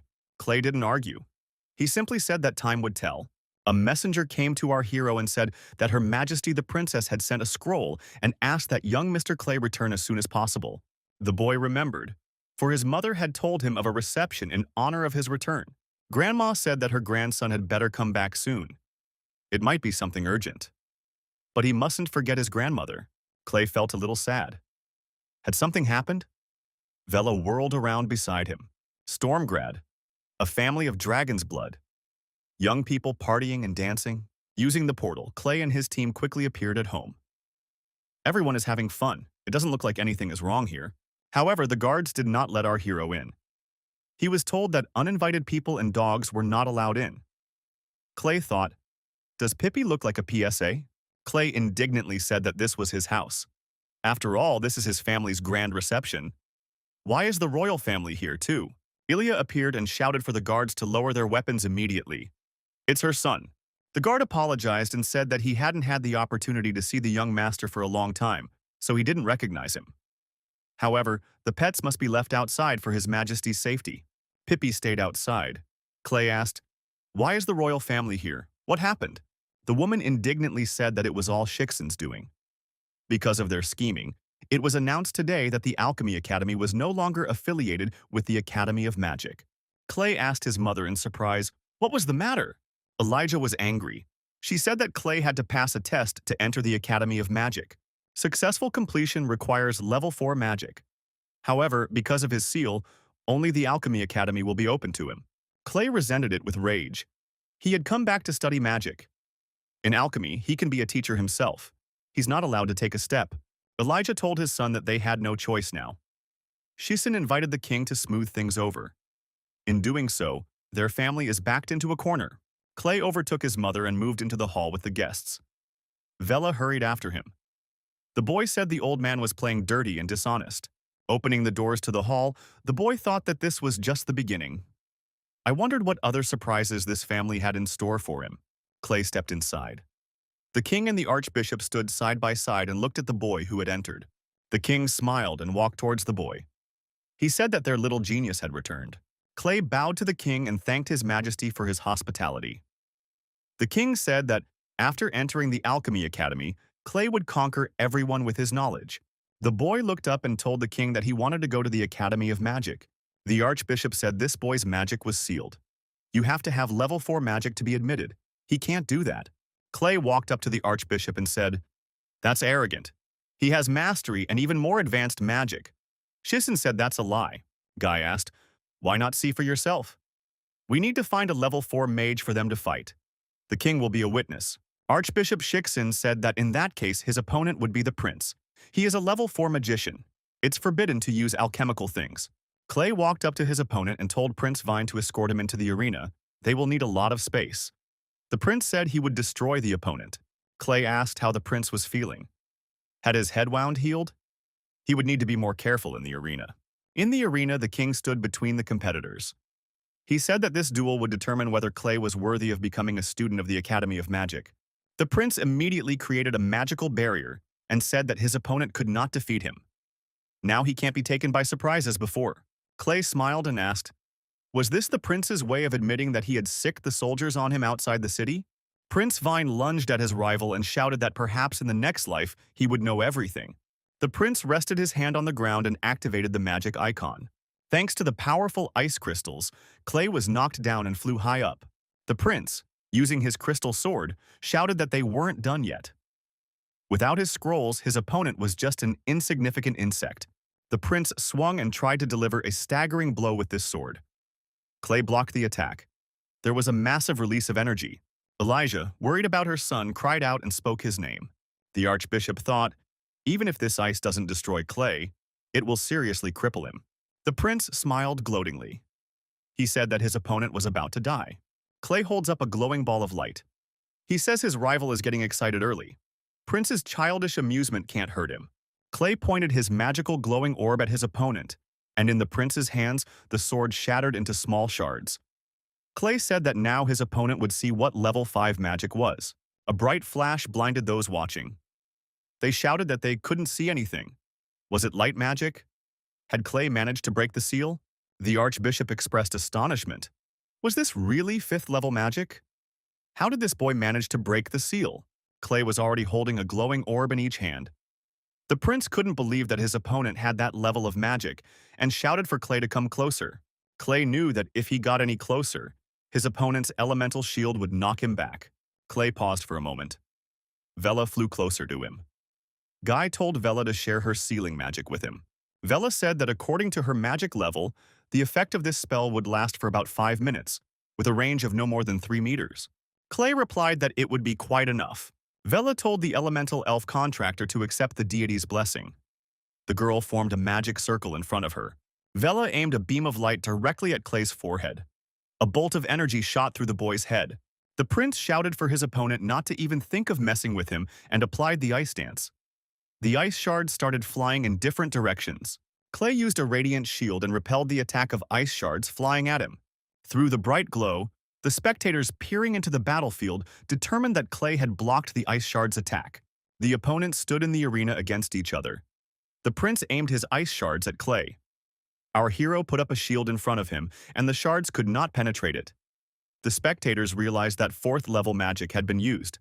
The girl told her interlocutor, judging by the results of the battle, their forces are equal. The boy replied that Clay was not bluffing, and it was really true. Ilya told Archbishop Shissen that Clay blocked the attack of level 4 magic. Does that mean he passed the test? Shissen replied that it didn't mean anything yet. The Archbishop thought it was just a coincidence. His seal must be working properly. Clay must not be allowed to enter the Academy of Magic. The prince was furious. He didn't understand how his opponent was able to block his attack. Clay asked, did the prince really think he had only studied alchemy all along? He suggests that the prince admit defeat right now. The prince spread his hands apart and continued to hold the ice shards. He stated that the opponent was being presumptuous. Prince Vine swung his ice swords and rushed to attack his opponent once again. Clay brought his shield forward again, and his opponent's swords also shattered into small shards from contact with that shield. Clay thought, if this continues, the magic will dissipate, and everyone present will realize it. Something must be done. The prince once again swung his swords and jumped up, telling his opponent to defend himself. Would he be able to fend off this attack? Clay, smiling, thought it was just what he needed. Clay used magic again. The opponent's swords melted and turned into water. The prince couldn't believe it. Now it was our hero's turn to attack. Clay accelerated and rushed straight at his opponent. The prince put his hands forward and said that he was about to destroy his opponent. Clay finally decided to attack him. The prince stood with his arms stretched forward and didn't understand why his magic wasn't working. He ran up to the prince and grabbed his wrists. He said that he was able to restrain his opponent's abilities because he possessed level 5 magic. Clay, not letting go of his opponent's hand, said that now he would show his true strength. Vela's magic had made the prince an ordinary man, and now he was easy to deal with. Clay realized that since the prince was one of the heirs, he couldn't destroy him lest the royal family hold a grudge against him. Clay used his magic and green tentacles of wild plants began to emerge from the ground. Also, a carnivorous flower appeared from the ground and swallowed the prince and started sucking him inside. The prince was frightened and did not understand what this creature was. It was a carnivorous rafflesia that had completely engulfed the prince. Clay was nearby. The king, watching the events, cried out in fear as to what had happened to his son. The archbishop was outraged. How dare Clay destroy the prince? It's a challenge to the royal family. The rascal must be arrested. Clay looked up and saw the guards' swords pointed at him. Clay turned to the archbishop and said that this was a sacred arena. And the priest said there should be only one winner. Technically, the trial should be over as soon as he blocked the prince's attack. But the priest didn't stop the fight. The priest angrily declared that even though Clay was worthy of a place in the Academy of Magic, he must answer for the prince. Clay pulled back the sword pointed in his direction with his hand and asked, "So the priest acknowledges that he passed the test and can enter the Academy of Magic?" Clay told the plant to let the prince go. It wouldn't be able to digest a level 4 mage anyway. The carnivorous rafflesia opened its mouth and the prince fell out. The guard went to the prince and told his majesty that the prince was unharmed. He had just fainted from fear. The king rejoiced and told the prince to be taken to his chambers immediately. Clay must be set free. Clay put his hand to his chest and bowed to the king. He said that the dragon blood family was infinitely loyal to his majesty. He would never dare to harm the prince. The king looked at Shisen and asked him if the archbishop had any objections. Archbishop Shisen said he had no objection. Shiksen approached the boy and said that he congratulated Clay from the dragon blood family. He had passed the test safely and would become a student of the Magic Academy. The archbishop's face became angry. He said that the boy should not rejoice before his time. Stormgrad, the royal palace. The prince, frustrated, was kneeling in the corner. He was throwing up all the time. It was all because of the plant Clay had put on him. The princess said that this Clay had completely tormented her poor child. He is a real barbarian. The king and queen were sympathetic and understandingly silent. The princess took the king under her arm and asked if he thought that the dragon blood family had gone too far. It might affect their reputation. The queen looked menacingly at Princess Shiksen and asked what she meant. The queen pointed her finger at the terrified princess and said it was her family that instigated this, now trying to blame it on the dragon blood family. Clay didn't hurt the prince, there wasn't a scratch on him. The king tried to calm the queen down and get her out of here. He said that they would not bring it up again and suggested that the queen rest. Taking the queen away, His Majesty said that with such talent, Clay would achieve great success at the Magic Academy. The king added that this boy would undoubtedly make his family and all of Stormgrad famous. Archbishop Shisen was very angry and left dissatisfied with the outcome of the battle. The princess was furious. She asked the archbishop, would her brother really leave it all like this? Would the Shiksen family bend to the dragon blood family? The archbishop had a plan. He said that the king did not want to deal with Clay because of his high position in society. But that doesn't mean that others are forbidden to do so. The archbishop told the prince that this time, he would personally take care of that guy. Clay won't have a chance. The prince's status obliged him to put in more effort. The prince, exhausted and humiliated, was on his knees. The prince said angrily that this guy could use magic and level 5 alchemical scrolls. He destroyed all their guards. There's no way to get close to him. The prince thought that if it hadn't been for Duck, he would have died outside the city by now. That bastard must be dealt with. The archbishop gave the prince a magic scroll and said that in that case Clay should be left all alone. Shisen said that the prince should send a letter to the dwarves right away and ask them to kill the dragon. They would not dare refuse the Prince of Stormgrad. The prince thought that with this treasure he would deal with Clay once and for all. The archbishop extended his hand over the palace and said that the territory of the Academy of Magic was under his jurisdiction. Clay wouldn't get away alive. Stormgrad, Academy of Magic.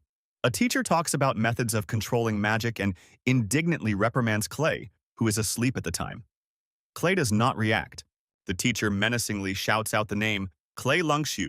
Clay woke up, opened his eyes, and lifted his head over the desk. The young man jumped to his feet, turned his head sideways, and wondered what was wrong. Are the monsters attacking? The students laughed. The teacher thumped his palm on the table in anger. He said that monsters only attacked in his dreams.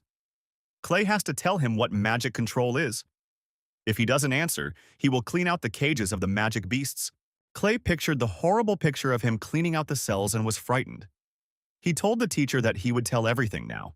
The teacher said menacingly that she was listening intently, and there was no need to test her nerves.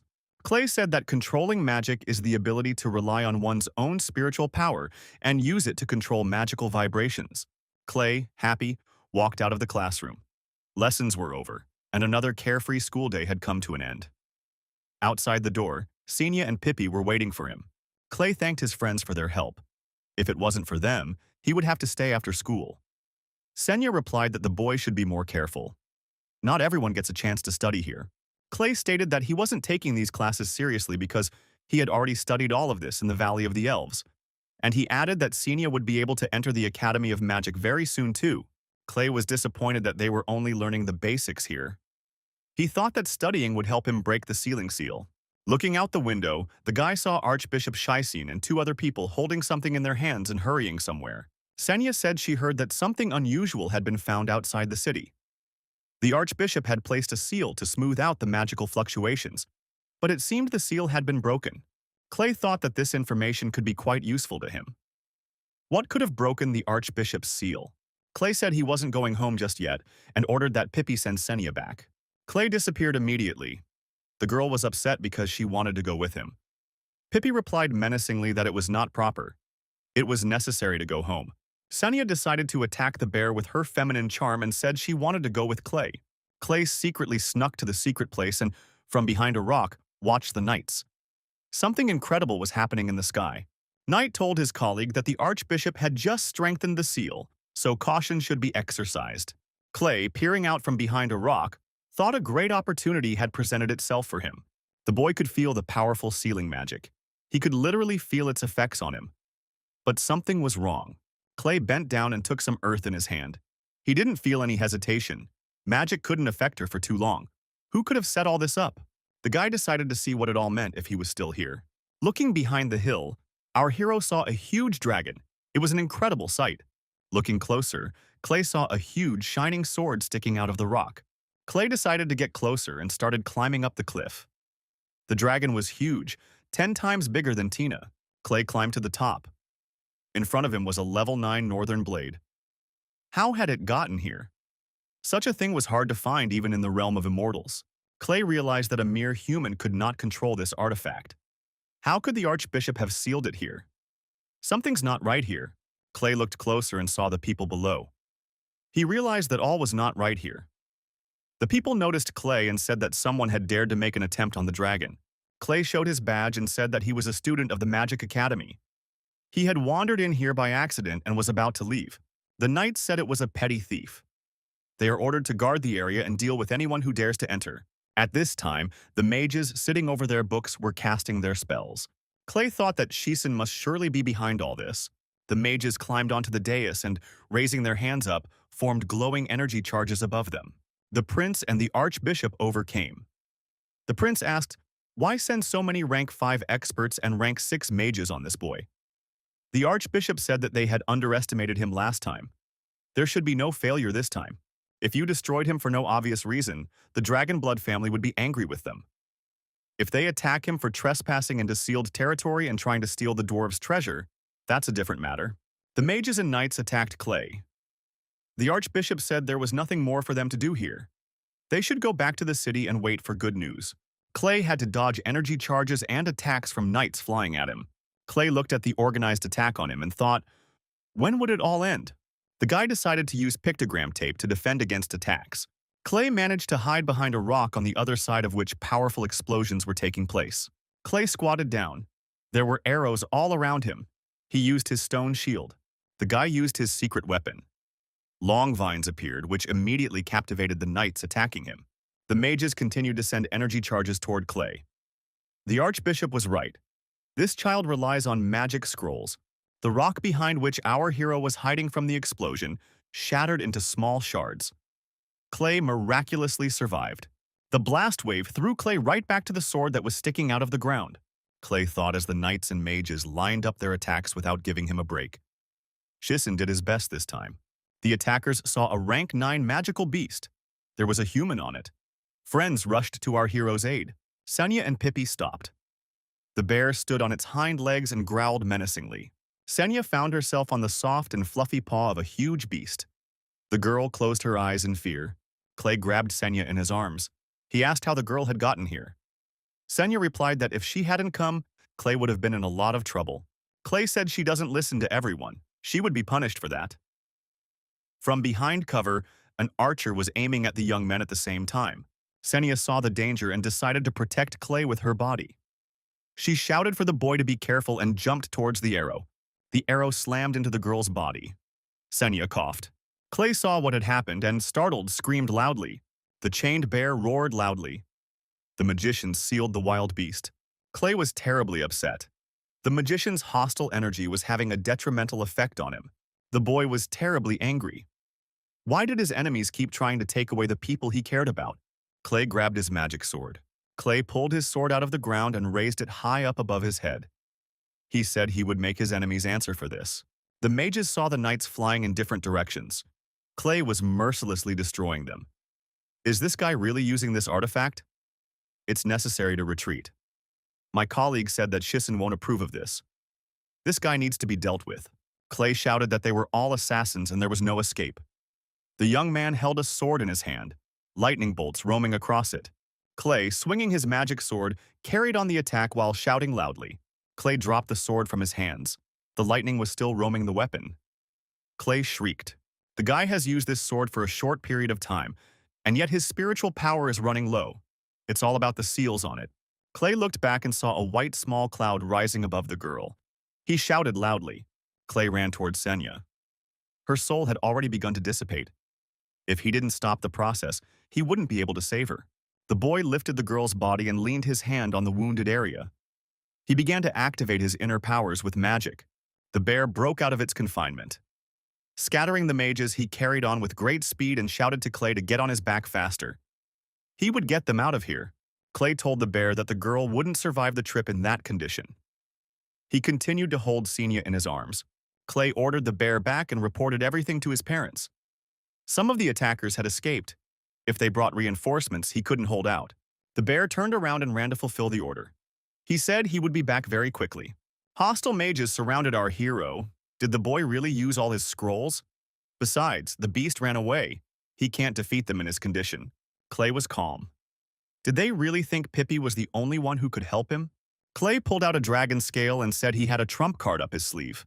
Guy crushed those scales and told the contracted dragon to hear his call and show up as soon as possible. The call was heard. Christina, who was on her treasure, thought she heard a familiar voice. The mage laughed. Was some imaginary dragon about to fly in and save him? The mage continued. Dragons are proud and noble creatures. How did Clay think he could control one of them? The dragon was already behind the mage at this point. Clay told Christina that those bad guys hurt his little sister. We need to help take care of them. Christina stretched her neck up, raised her wings, and shouted loudly. The villains, frightened of the real dragon, began to scatter in different directions. The mage tried using his ability to activate the defense, but it didn't help him. Bloodstains got on the book and flew in different directions. The villains were finished. Christina, smiling sweetly, approached Clay and said that everything was fulfilled. The dragon asked, How does this girl feel? Guy replied sadly that her soul was sealed in this body, but he couldn't help her now. Clay asked if Christine knew someone who could bring the girl back to life. Christina said that only the dragon herb of immortality could help here. Clay said he had to find it immediately. Christina said that many years ago, a man died and used the herb of immortality. Not only did his powers come back to him, but he became the first person who could use level 13 magic. Clay wondered, wasn't level 12 the limit for humans? Tina said that was what had upset the balance of power in the world. Since then, the Dragon Clan has decided not to give the plant to anyone. The boy raised his head and shouted that he would do anything to save Senya, no matter what it cost him. There was a fire-breathing dragon floating in the sky. It was the missing Dragon Emperor. Tina said that only those who could help find the long-lost Dragon Emperor could get the immortality herb. Clay shouted loudly. He realized that he had to search for the body of the Dragon Emperor. The boy scratched the back of his head. Tina said that the Dragon Emperor hadn't been seen for 1,000 years. His body is dozens of times larger than a normal dragon. Where could he be hidden? Clay imagined the size of the remains of the Dragon Emperor's body and scratched the back of his head once more. He pointed to the bones and asked Tina if that was him. Tina wondered grimly, how could he be here? Clay said he had been hidden very diligently all the time by the dwarves. Clay looked at his spatial ring on his finger and hid the skeleton of the Dragon Emperor there. Clay climbed onto Christina's back with Senya in his arms. Now the Dragon Clan must give him the herb of immortality. Shaking the sword in his hand, someone shouted that it was necessary to destroy everyone. The dragon thought, what is that sound? Before taking off. He smelled the rich odor of blood. Who is fighting whom? Clay looked at his spatial ring, which was emitting a mysterious glow.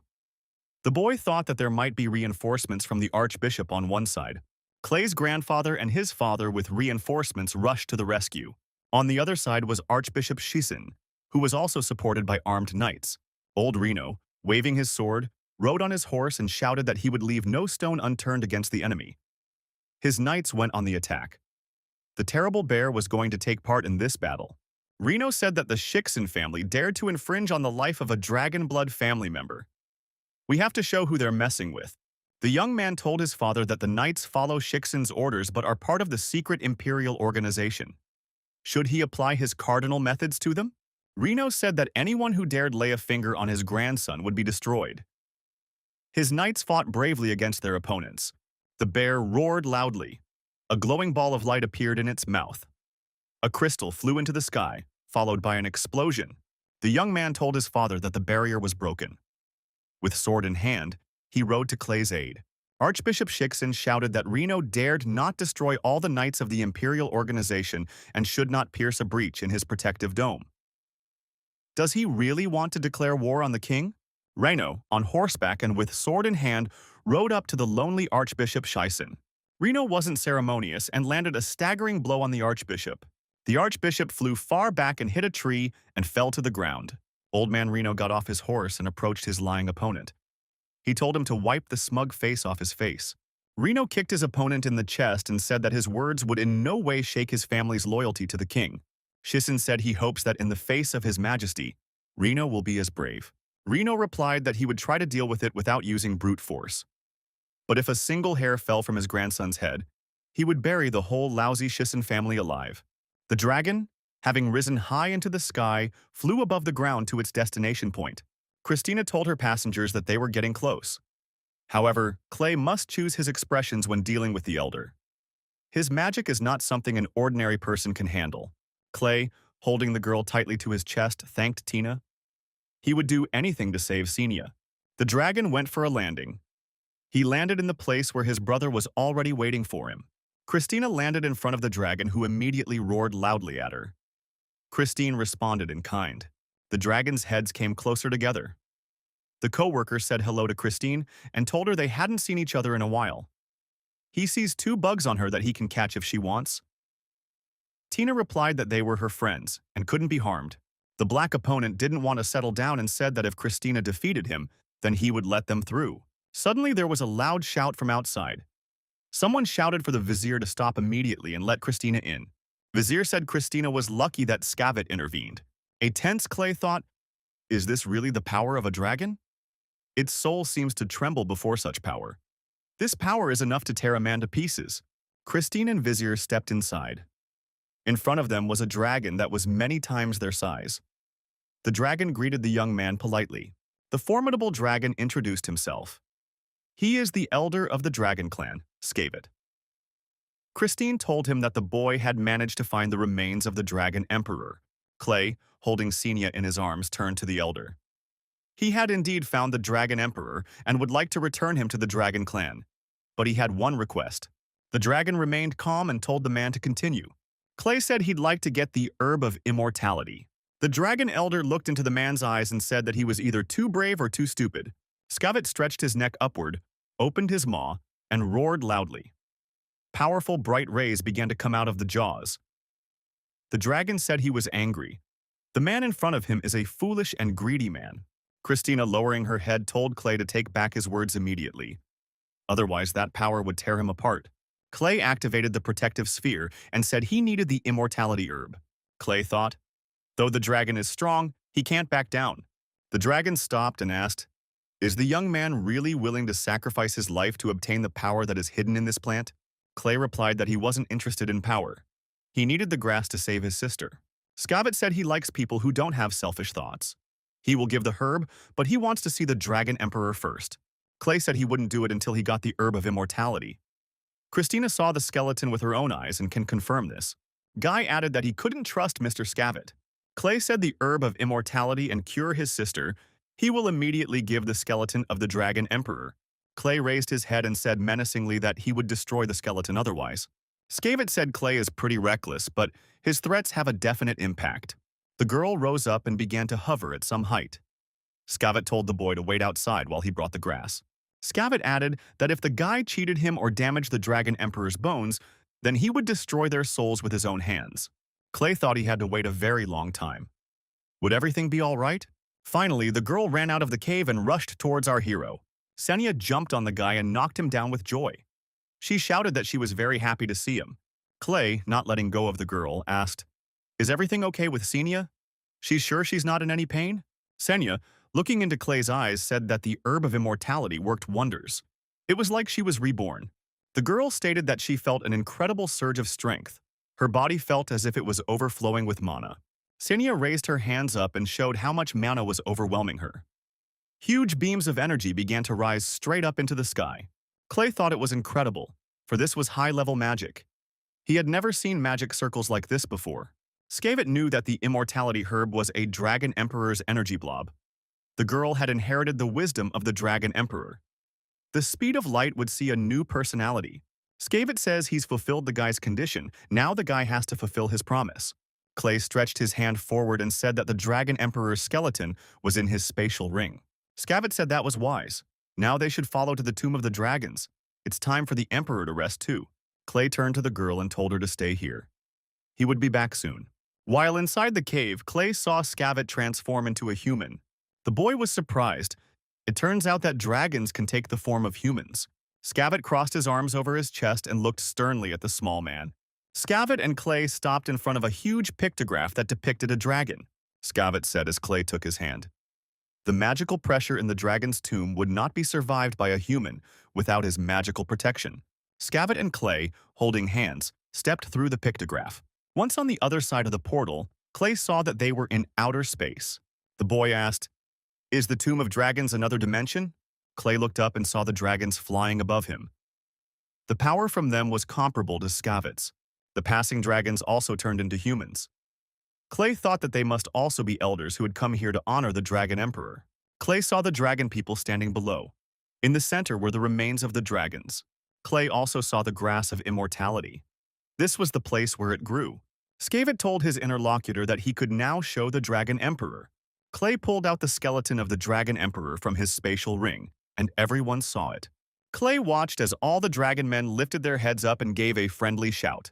The boy thought that was the sound of grief in dragons. He could feel their grief overflowing. Skavit said after the ritual that the dragon clan thanked the boy. Now the Dragon Emperor's soul could find peace. Clay musters up his courage and asks Skavit for another bundle. He hoped the herb would help him get rid of the seal that sealed his magic. Skavit said it was only possible if the guy had an item as valuable as the Dragon Emperor's bones, or he could try to get the herb himself. But if he steps beyond the magic barrier, he'll stupidly meet the goddess of doom. Clay, looking at his interlocutor, said he would certainly try it. Clay immediately sprang into action. Skavit shouted something after him, but the boy wasn't listening. Colleagues told Skavit that this greedy boy would die. Skavit replied that Clay wasn't doing it out of greed. If he succeeded in gathering the grass, he wouldn't let the boy die. Around Clay circled the angry souls of the dead dragons. They had the same abilities as when they were alive, but their spiritual bodies were fragile. He had to hold them back with the right elements and buy time to gather the herbs. A fire dragon appeared in front of the boy. Clay thought the pill would help him. Clay swallowed the pill. With a wave of his hand, he created a powerful barrier between himself and the fire dragon. Clay was in a protective shell. The dragon souls couldn't reach him. One of the dragon people inquired about what this guy had ingested. He was able to conjure powerful water magic. The co-worker said that the guy created a water barrier. The other dragons can't attack him because of the fire dragon. This kid is smart. In his protective water sphere, Clay lowered himself to the flower of immortality. One must hurry or the other dragons would attack, and it would be over. The boy plucked the coveted herb. The dragon souls, seeing this, began to rapidly approach. Clay thought it was bad. Skavit came to our hero's aid and drove away the souls of the dead dragons. Skavit said he was also doing it because he was curious. What did the guy eat that helped him conjure magic of immense power? Clay pulled out a vial and said that these are elixirs of his making that allow him to temporarily enhance the magic of a certain element. He has elixirs of water, fire, and earth. Clay added that for the Dragon Clan, these elixirs have a permanent effect. Christina can confirm she took the water element pill. The dragon men made it clear that they were interested in these elixirs. Clay thought, how could he not want wealth? Skavit said that dragons are in great need of such elixirs. Many of them are unable to evolve further because they have reached their limits. Clay said it's not that simple. These elixirs are custom-made. If he gave them to the dragons, he'd have to pay a huge penalty. The boy added that he could trade these elixirs for something valuable. Whoever offered the highest price would get them. Business was booming. The dragon people lined up. Christina was registering everyone who was willing to bid. Quantities are limited. The registration process did not stop. Christina said he was tired. When will it all be over? A tired Christina said that the counting was over. Why does she have to do it? It's hard for her to hold back in front of so many treasures. Scavit and his co-workers and Clay sat around the table and celebrated. One of the dragons told Christine that it was a great opportunity to practice her stamina. Christina was upset. These dragons would lord it over her as they pleased due to their status. Clay had made these conservatives quite docile in just a few days. Clay told Scavit if the counting was done, then the auction could begin. He'd better get his business done and get home soon. One of the dragons asked, "Is the guy really going to go home?"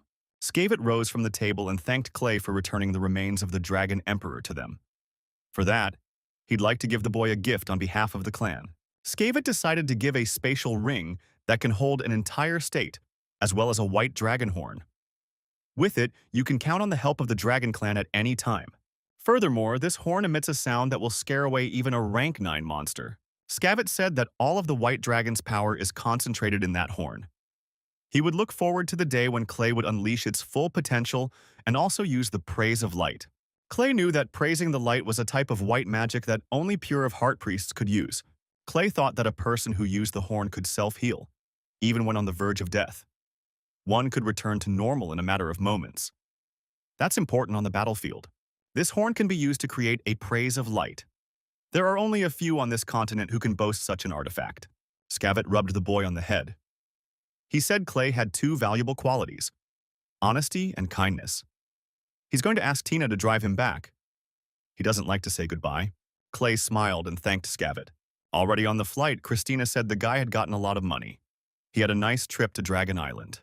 Clay and Senia regarded the ground from above. The guy told Tina not to be upset. She'd done a good job and set 2 vials on her. Tina got excited and almost somersaulted through the air. She said Clay was the best. Senia told her companion that Stormgrad was ahead. Is there really a war there? The young men stared into the distance. Clay said he didn't like it. In front of each other, there were 2 armies facing each other, the Dragonblood family army and the Shiksin army. The king stood between the warring factions and tried to calm the warring parties. He told Dar to calm down. Dar said that the Shiksin family destroyed Clay and Senia.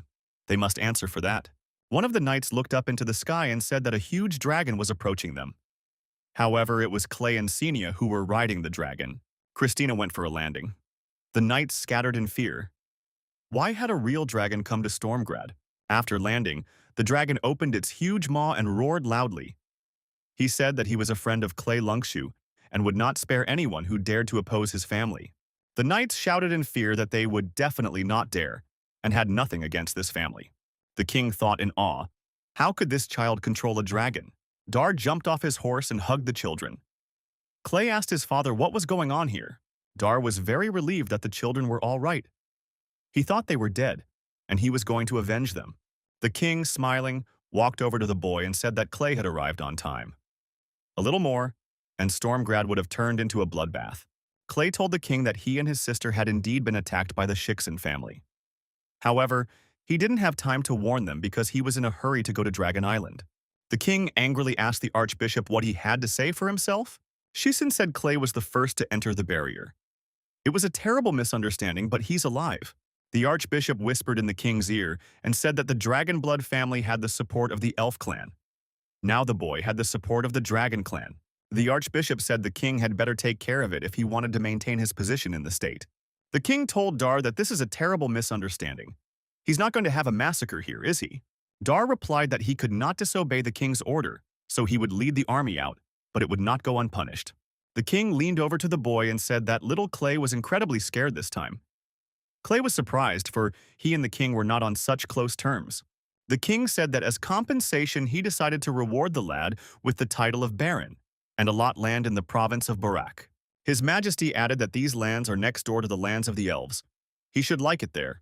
The boy rejoiced and thanked His Majesty. The king turned to Dar and said that Clay had accepted. He was the only native of Stormgrad to receive the title at such a young age. Senya looked at her older brother in surprise. Dar also thanked His Highness.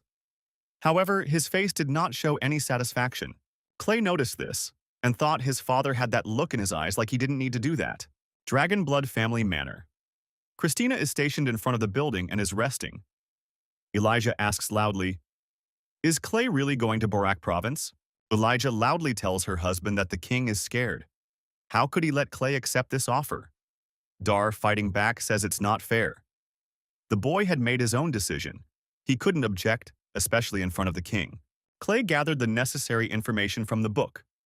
Senya wondered why his mother was angry. Is it bad that he accepted the title? Clay explained that the problem was that it was the lands of Borak province that the king had granted. The lad added that it was a fairly vast area with fertile land, but most of it was occupied by the elven forest, where magic and other creatures swarmed. Senya concluded that it wasn't the king's salary, just wanting to exile the guy away. After the family conversation, Dar was having some trouble with his head. He asked that his wife not cry.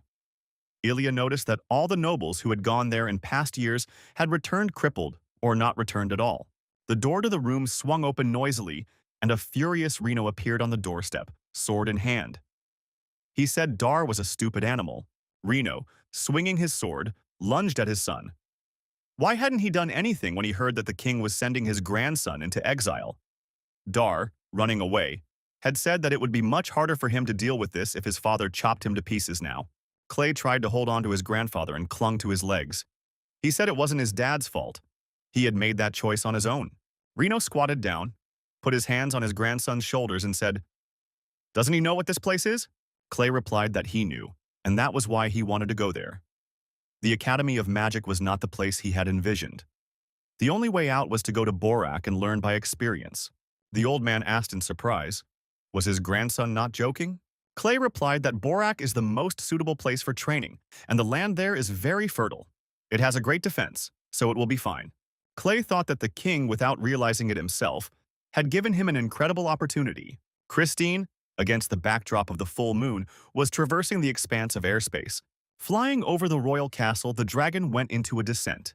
Sleeping on the bed, the king woke up and thought it had gotten quite windy. The king got out of bed and decided to go to the window. When he looked out, the king was surprised. A dragon flew up to his majesty's chamber from outside. The king was frightened and bounced away from the window in the back of the room. On the dragon's back was Clay, who said not to let his majesty be afraid.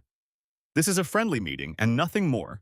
The still frightened king said he was scared to death. Clay decided to explain everything. Since Christina likes to fly at night and he would be leaving the place soon enough, he decided to combine pleasant and useful and introduce her to the city. The king cried out fearfully. Had the boy decided to leave the dragon in Stormgrad? Clay nodded affirmatively. He and Christina had signed a contract that obligated him to support her. But since the income of the Borak province is rather meager, and most of it must be given to Stormgrad, he won't be able to feed her there. Clay, sitting on the dragon's head, said that she liked the king very much. She will visit him from time to time after he leaves. So it's better to get used to it quickly. The king said in awe that there was no need to visit him. The king was in close proximity to the dragon's head. He said in awe that he had just made a decision. Borat's would be completely financially self-sufficient. So he could take the dragon with him, and no need to visit him. Clay said it would be hard for Christina to get there every time she was hungry anyway. The king, still frightened, said he would send 200 carts of food there. Clay bowed to his majesty and thanked him for his generosity. Clay and the dragon left the king's chambers. The boy wished him good dreams and added that he would look forward to their next meeting. The dragon left the city's territory. He flew over the ground again. Clay, smiling, asked how Christina would appreciate his skill.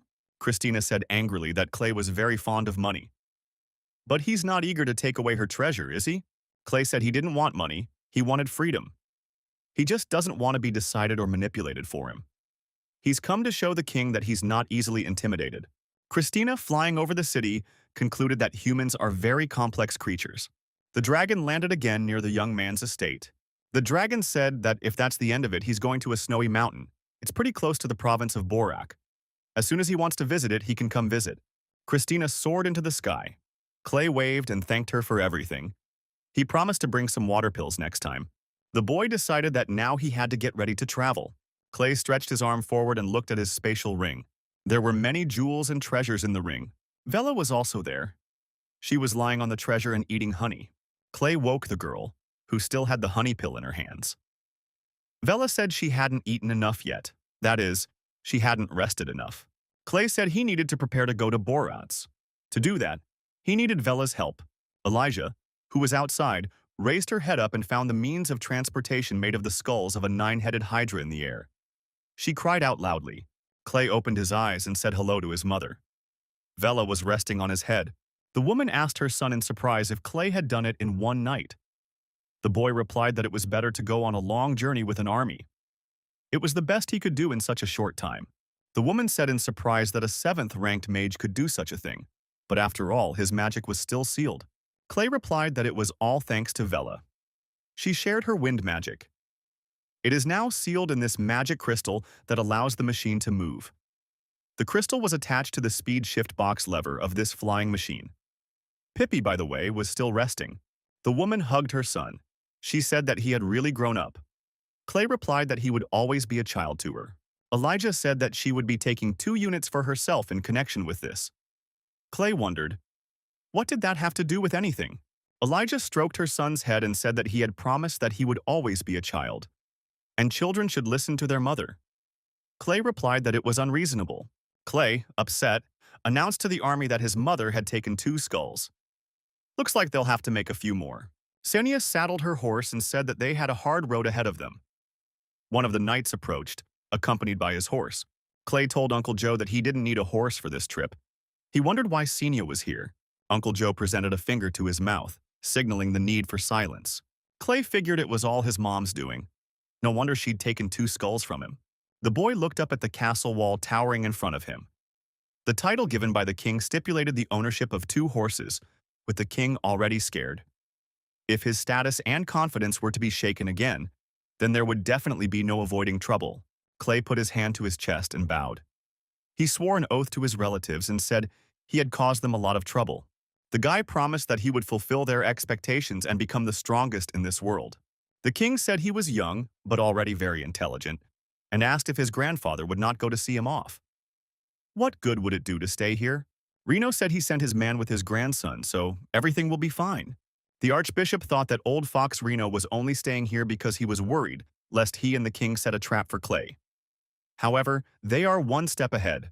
The archbishop thought that this child would not make it to the province of Barak alive. Clay raised his hand and told everyone that they were leaving. The knights moved in a coordinated formation toward their destination. The column reached the snowy gorge. The Hydra skull moved at the head of the procession. Pippi continued to rest. Senia settled down on the soft animal and asked why her brother kept looking into that ball. Clay, thanks to the falcon, kept watching. Clay said they'd been pursued since Stormgrad, but this man had rushed ahead of them out of the blue. Joe arrived at the mobile headquarters and reported that there were many bandits and brigands in Qingfeng Gorge. However, even if they were to be bribed, they wouldn't dare to attack the Dragonblood family. Clay created a small snowman and held it in the palm of his hand. He said their supplies were a tidbit for the robbers. Clay continued to hold the little man in his hand. He told Uncle Joe that he needed his help. Knight stated that he was going to lure out their stalker and make some money. The snowman moved to the palm of Uncle Joe's hand. The column decided to make a halt for the night. Joe ordered the knights to set up camp and take care of the food supply. 2 men from an elevated position were secretly watching this camp. One of those 2 was the leader of the Wolftooth gang of Qingfeng Gorge. He said that an army led by a boy could not be strong. The gang leader's companion was a dark spirit who said that the ringleader would get a message about what he should do next. The ringleader returned to his gang and said that now was the time to act. The gang of miscreants, swinging their swords, rejoiced and realized they could get rich.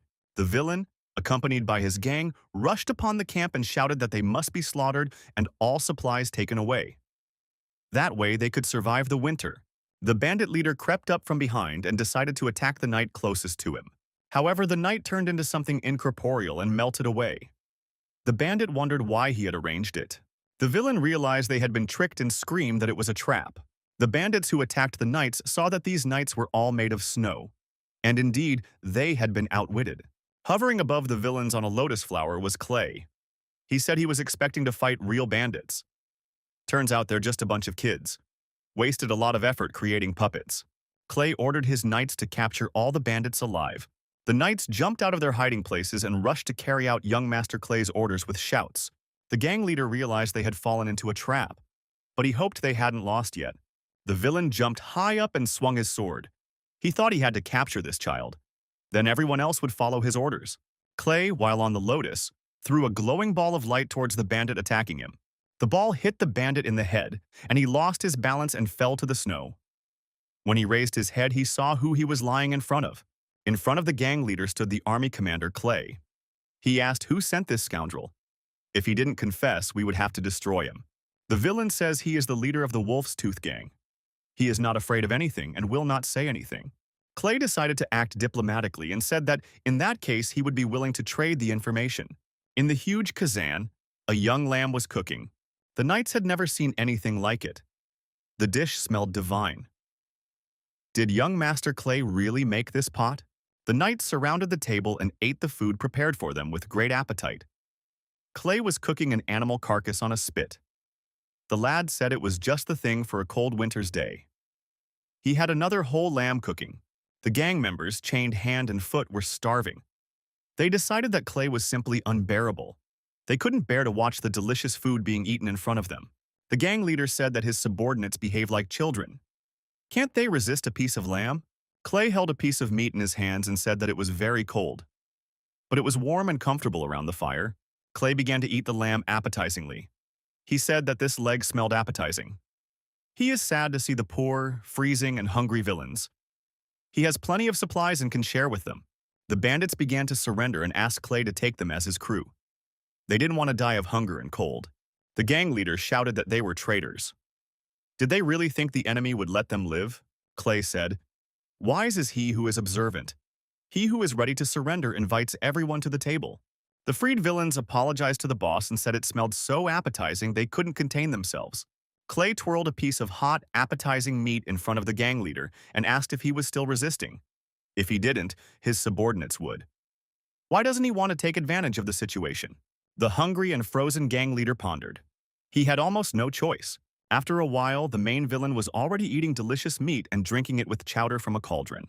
Clay and Joe waited patiently for the villain to get full. Joe was the first one who couldn't take it. He told the villain to stop chewing. Mr. Clay is waiting for an answer to the question, who is behind this attack?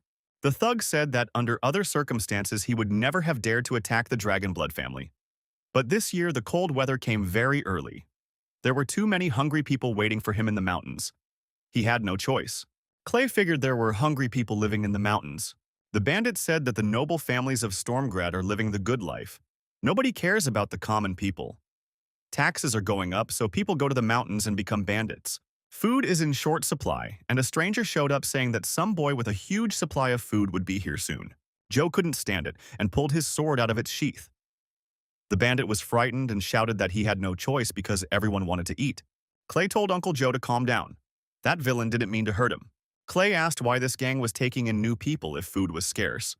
The villain replied that he couldn't leave them in the lurch. The bandit said, "When the victims of natural disasters come to the city, the more submissive ones are left behind, the rest become slaves." He didn't like that, so they sent him to the gorge with the harshest conditions. Clay decided that the man before him was a fair bandit, and added that he was going to mop up the gorge so that the man would have complete freedom of action in the future. The villain shouted that it was impossible. The other bandits had already prepared and set traps. Even if the guy wins, he won't be able to take control of the gorge. Clay promised his interlocutor to get rid of the label of bandit. All he has to do is follow him. Clay pulled a blade out of the spatial ring and handed it to his interlocutor. He said that if he was a warrior, he would understand what kind of blade it was. Clay added that if he loses, his opponent can keep the blade and return to the mountains. If he wins, the bandit will swear eternal loyalty to him. The bandit was surprised, for it was a magic dragon sword. Clay offered to agree to this condition. The interlocutor agreed, and they shook hands. Joe told the commander that the gorge was practically impregnable. Wouldn't they be better off taking a detour? Clay replied that they couldn't do that. Clay remembered the archbishop and said that someone was well prepared. If they go around, they'll lose even more. It's better to be proactive. Clay added that the Dragonblood family would never run away or chicken out. Clay said he expected to make a lot of money in the operation.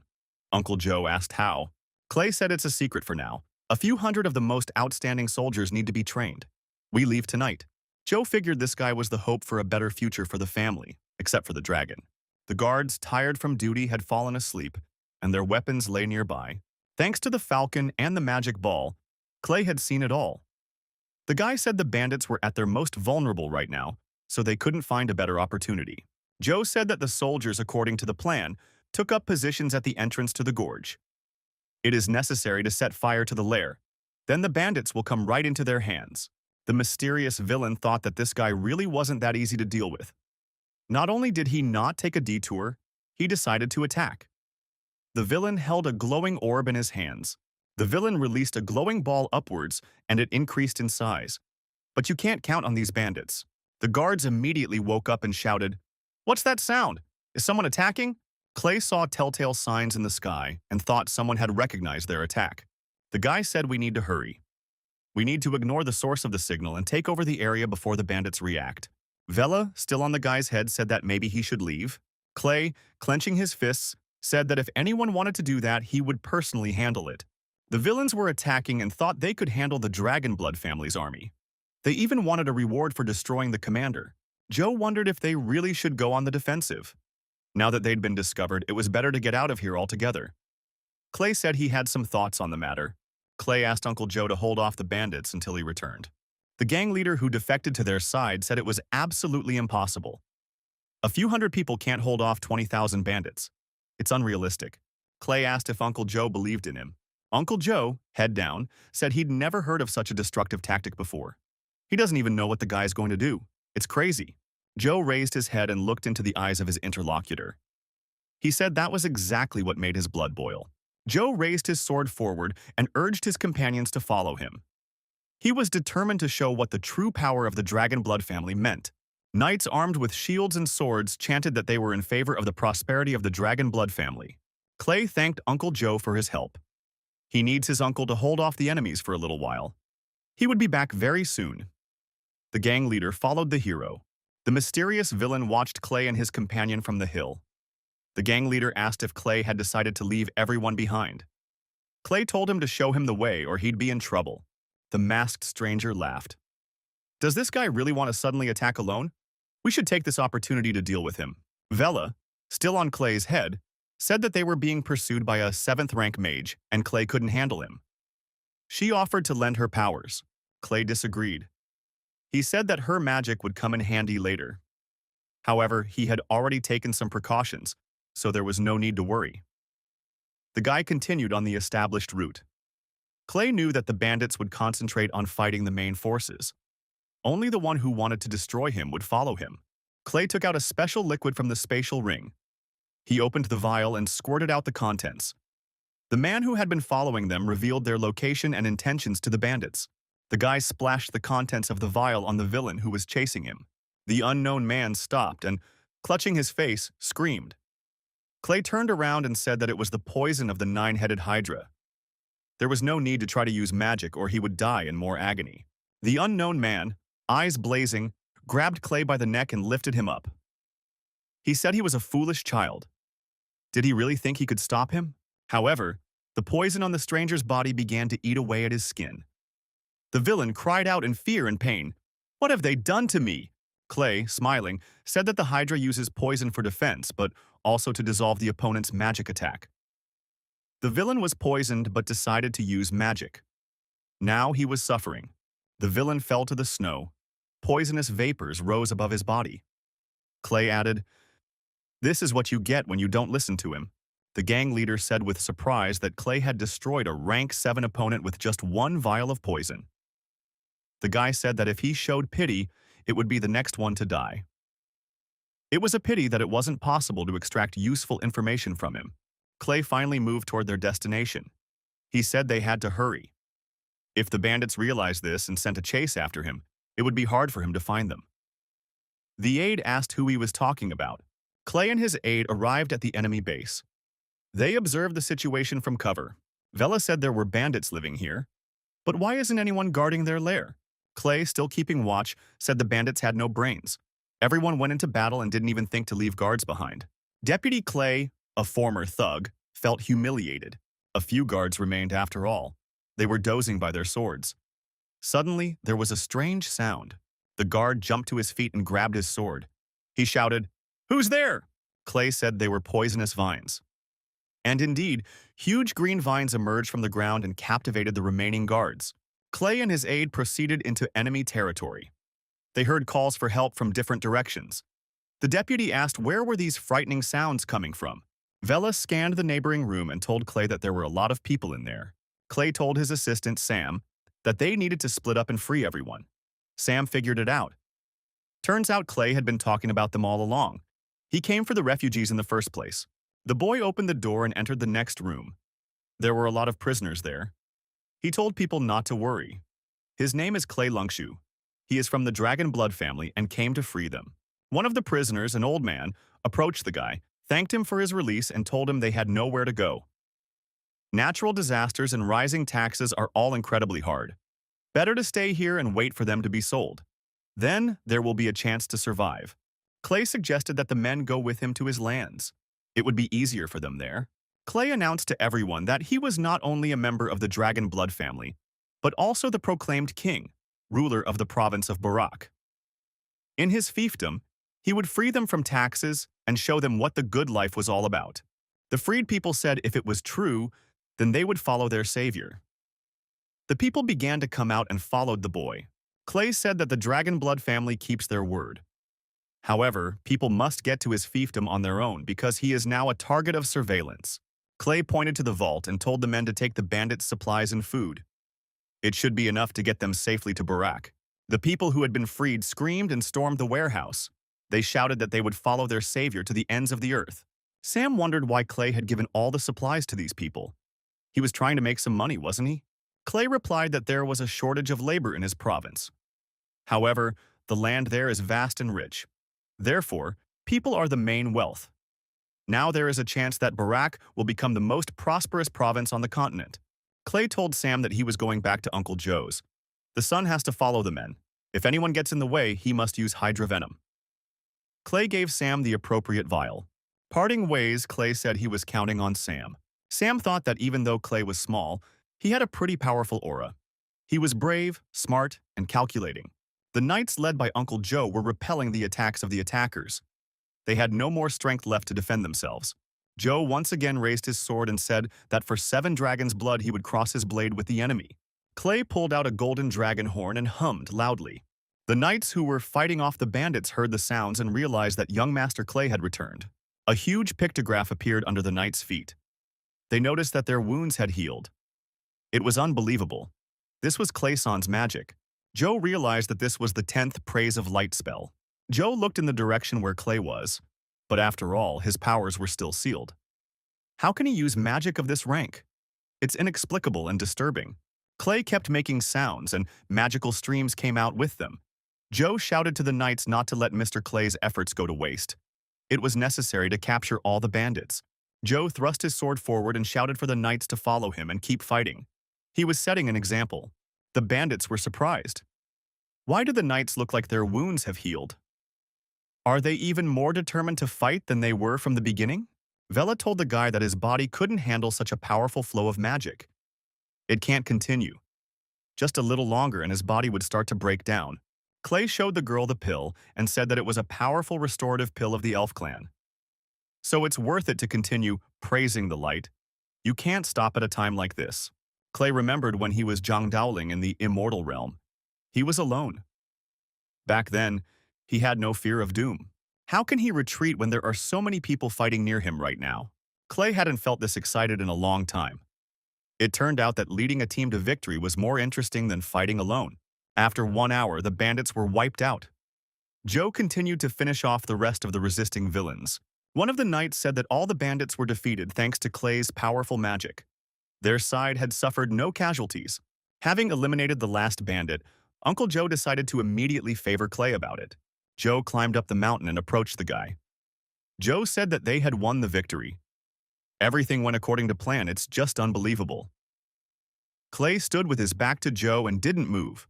Joe grabbed the boy's shoulder and asked what had happened to him. There was consternation on the uncle's face. Clay couldn't stay on his feet and fell to the snow.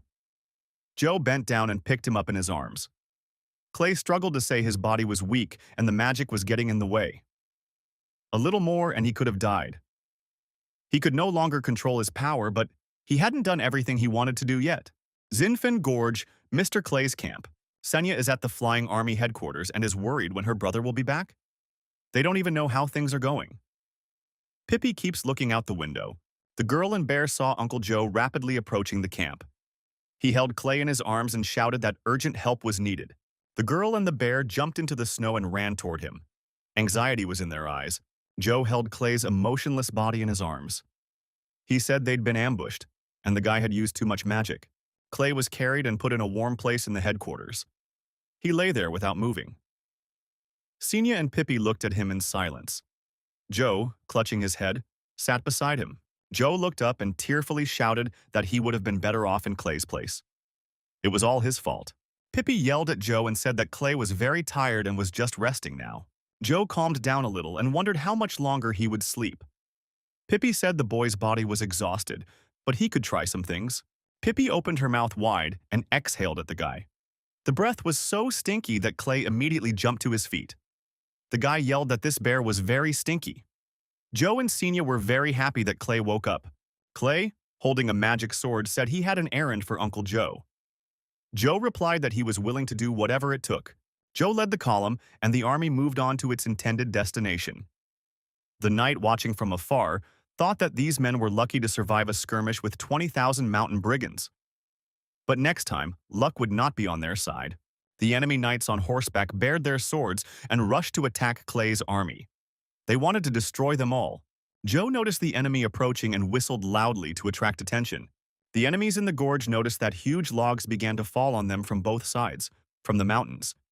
It was a real ambush. One of the knights looked up and, seeing the flying log, pumped his head. Where did that come from? But it was too late to do anything about it. Sam stood at the top of the mountain with his sword in his hand. His men continued to throw logs down the mountain. Clay was right. Someone had been following them. And now they were going to pay for it. The surviving villain so far said that such an attack would not stop them. Do the opponents really hope to escape? Senya said that her brother planned this to block the passage into the gorge and further advance. Senya, holding up the pick, said if any of them survived, they should let Shisen know they were next in line. The enemy riders shouted that the road was now blocked on both sides and he had nowhere to go. Back at the base, Senya told Uncle Joe that it had been awesome. Joe replied that Shisen couldn't even imagine that they had such a powerful mage on their team. Senya said her brother is even cooler. He can predict the future and will defeat that Shisen even in his sleep. Joe replied that Clay had not only eliminated the threat, but had also blocked the road into the gorge, the only road leading into Borak province. Sam rode up on his horse to Joe and told him that the Borak border was just ahead, and he asked how Clay was feeling. Joe said the guy used too much magic, so he's exhausted. Clay was periodically fighting with Archbishop Shisen in his dreams. Senya tried to calm him down and told him he was having strange dreams. You shouldn't use magic unnecessarily. Joe and Sam saw a powerful energy column stretching from the ground to the sky. Sam shouted, "What's going on here?" Joe replied that they were under attack. Everyone needs to get ready. Now he would find out who had dared such a reckless act. A villain riding a magical beast appeared ahead on the course. Just behind him was a large number of thugs. The villain said that they were lucky to encounter a whole caravan at this time of year. They just need to replenish their food supplies. The villain said he was Piru, the master of this mountain, and ordered him to give up all his supplies. Berserk Piru was riding a 6th-rank magical beast. Joe, bravely riding his horse straight toward the berserker, said that if Pir needed supplies, he should fight him first. Berserk smiled bravely and was ready to fight. His monstrous beast was showing its sharp fangs and long tongue. Joe jumped off his horse on the move and jumped right onto his opponent's beast. Piru said that his opponent was not young, but looked quite strong. Joe became even more angry. He shouted that the rascal dared not call him an old man. Joe attacked his opponent on his turf and said he was about to teach him a lesson. Joe thought his opponent's technique was familiar. He felt as if they'd met before. First, we'd have to twist him, then we'd have to question him. Joe threw a staggering punch at Pir. The villain flew off the beast and fell right into the arms of his companions. He told them not to think about him, but to take the supplies. He would deal with the old man himself. The desperate bandits raised their weapons up and shouted that they were going to attack for their clan. Sam stood at the head of the knights against the bandits and asked, "Who do they think they are?" A bloody battle ensued. Joe stood there remembering where he had met this Piru before.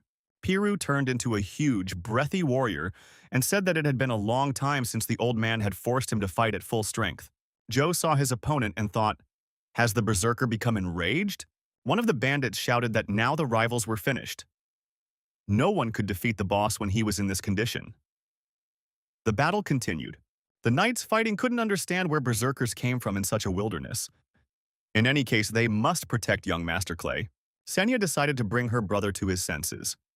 She said that his army might lose now. It was urgent to wake up and restore order. Clay took Senya's hand and asked who dared to bring his sweet sister to tears. Senya was overjoyed when she saw her brother awake. Berserk continued to smash everything in his path. He shouted that although it would take a long time to recover from the madness, the amount of supplies he would get would definitely be worth it. Glue appeared on the battlefield. He was holding a scroll in his hands. The boy asked the berserker if the old man was afraid of drying up. He should be more careful in rainy weather. Clay said he would cool the berserker down now and activated the water tornado. Berserk got caught in the maelstrom and thought, where did this little guy come from? Would water magic really be able to stop him? Why are these bubbles absorbing his power? Clay said he used water spirits from the elf clan. They feed on rage and he needs them to strengthen his scrolls. Clay reported that the spirits would not destroy the berserker, but it was enough to hold him off. Piru was in a watery abyss and didn't know how to get out. Clay successfully summoned the vines. Huge plants, as always, appeared from the ground and scattered the villains in different directions. Clay ran up to the wounded Uncle Joe, lifted him off the ground, and issued an order. Clay said for the Dragon Blood family army to break through the encirclement and head towards Borat's. The encirclement had been broken through. The flying staff and his army proceeded in the right direction. The bandits were trying to free their boss from water captivity. The villains were left in the cold wilderness and without sustenance. Piru thought he would still have a chance to take away supplies. He would fight his rivals in Barak. Piru remembered what his rival had said about the Dragon Blood family. So this is no ordinary caravan. Once they enter the city, they will be in great danger. We must find out everything. The subordinate walked over and addressed his master. He said that the new landowner of Borak province, Baron Clay Lunkshu, had already arrived. Should they welcome him? The state tax inspector of Borak province wondered, had he not been destroyed on his way here? In that case, he should be welcomed. Clay and Senya were trying to cure Uncle Joe. The boy used some of the medicines from the medical kit, which was always in the flying machine. Clay told Sam to distribute these bottles to all the soldiers. A shining cloud appeared above Uncle Joe's head. The recovery process was set in motion. Joe woke up and jumped up whole and unharmed. He asked as Clay came to his senses. He had fought a berserker, after all. Sam said that if Clay hadn't woken up in time, they all wouldn't have gotten out of that mess. Joe admitted it was his fault. He'd failed to do his duty. Clay stated that their opponent was the son of a sword master, and even paired with a rank 6 magical beast. They were really hard to deal with. The boy remembered how before he left, his grandfather had told him about an old nemesis, Swordmaster, Carlo, who might be in the province of Borak. One could draw certain conclusions from the berserker's style of combat. Joe seconded his master's idea. This bandit is definitely a descendant of Carlo. A few years ago, Archbishop Shisen recognized Carlos and his family as heretics, followed by a decree of banishment. The archbishop called his family filthy blasphemers and took away their ability to be called knights, forbidding them to enter the land. By the time General Reno returned, they had already left Stormgrad. There had been no word from them since. Joe didn't understand why the descendants of Carlos decided to become bandits. They're berserk. Why didn't they seek refuge with elves or dwarves? Sam said it's not worth puzzling over. They should be caught and interrogated.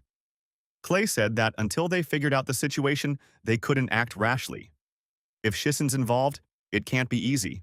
Clay rode into the city at the head of his army. He was welcomed in triumph. Clay was sure there were a lot of Shiksen people in the city, but they needed to deal with internal issues first. The townspeople welcomed the new lord. Clay was surprised. Isn't this supposed to be a backward mountainous region? Why didn't it look the way he had been told? Senya noticed that it was crowded and busier than Stormgrad. Clay drove into the central castle. Dear Mr. Clay was greeted and told that he had been waiting for a long time and was incredibly happy to see him. Chief Tax Inspector Kalatu met Baron Lungshu and greeted him warmly. Kalatu asked for permission to escort Baron Lungshu to the residence. Clay and Senya held hands and stood in front of their flying headquarters. The guy replied to the tax collector that he didn't mind. Kalatu said that they had prepared the mansion specifically to ensure a comfortable stay on this land. Clay replied that after all the rumors, He had not expected that something so lavish and grand could be waiting for him here. Kalatu crossed his arms in front of him and said, "The Baron can enjoy his life here. This mansion hides many surprises, some of which may seem exotic." Kalatu whispered in Clay's ear that he wouldn't even want to leave the castle. The boy said he couldn't wait to see and taste everything. Sam sniffed and smelled the stupefying aroma from the fountain. In a few leaps, Sam was near the fountain and tilted his head into it. Sam was surprised to notice that the wine in the fountain was of incredible quality. Mermaid jumped out of the fountain and told Sam that she had more to offer. The mermaid swam up and put her arms around Sam's neck. She said she was ready to do whatever she wanted and fulfill all his wishes. Sam thought he had gone to heaven. A girl with wings was circling overhead. She held a decanter in her hand. Kalatu pointed to the girl and her kind circling above and said that they were the finest representatives of the feathered clan girls. Everything here, including the girls, belongs to Mr. Clay. Clay thought that could be interpreted in many ways. If he could control everything here, did that mean he couldn't do anything outside this residence? The winged girl handed Clay a decanter and offered to try it. The boy thought Kalatu was trying to lure him into the golden cage. The boy assumed that was probably what all the previous owners had fallen for. Clay thought, "Are these really runes? But it looks more like something else." The girl continued to stand with the decanter in her hand. Clay was looking over her head. The girl, frightened, threw the decanter away and bounced to the side. Clay was confused and said that the girl had misunderstood. Kalatu was satisfied. He thought there was a lot of hype surrounding the new ruler and family, except for the dragon. This is an ordinary boy who has never had relations with women. Clay turned around and ran away. He said he needed to rest. Kalatu wondered if the wine was not to the gentleman's liking. Running away, Clay said he preferred juice and chocolate. The road was tiring him. His mom told him to go to bed on time. Kalatu wished the new boss sweet dreams. Kalatu told the girl that this guy still had milk on his lips. However, he liked her. Miao Li is the pearl of the Feather Clan. Kalatu told the girl to remember who was the real owner here and to keep an eye on this boy. Clay closed the door behind him and thought that he had finally gotten rid of that nasty Kalatu. Now he could get down to business. Clay opened the window and released his falcon into the sky. He said he was hoping for Lita. He needed to know how things were going here. Thanks to the falcon, the guy saw the real reality. All this mansion and the luxury surrounding it was just a distraction. The reality was far worse than he'd ever imagined. Kalatu's not the only one involved. We have to figure out a way to take him out. With the help of a magic ball and a falcon, Clay saw a man enter the mansion at night. It was Piru. Clay thought his old acquaintance was acting reckless as always. Clay used telepathy to tell Lade to inform Joe. Can't let Kalath discover their guest. The door was ajar and a girl with wings entered the room. She said her name was Miao Li. Kalatu said that it might be hard for the guy to sleep alone because he misses his family. She might be able to help him. Clay didn't expect this turn of events. The girl pulled out a book and asked what kind of bedtime story would a guy want to listen to. Clay wondered if he was being offered a bedtime story. Miao was willing to do the favor. The young people sat down on the bed. Miao suggested a fairy tale about Snow White. Clay thought that this girl was quite clever, and he could cooperate with her. Clay wondered if that rune he'd seen this afternoon was the branding of a slave girl. The girl, upset, pointed to the sign and asked, "Does the guy really know about this?" She added that they all have a similar mark. It shows that their lives and souls do not belong to them. Miao said that they, who come from other clans, can only be slaves here. They don't have any rights and they can't leave. Clay wondered why they weren't fighting back. Miao replied that it was useless. These runes are of ecclesiastical origin. Even the strongest warriors are unable to resist its effects. Clay realized why the berserkers were in such a state. They were confined by the stigma of slavery. Borak province is the ultimate prison. Clay used his internal energy to remedy the situation.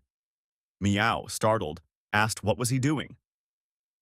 Clay replied that as the master of these lands, he had the right to remove the runes.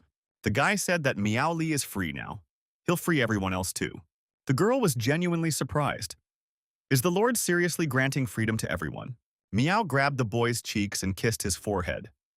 She said that she was thanking Mr. Clay on behalf of others like her. The next moment, Uncle Joe burst into the room.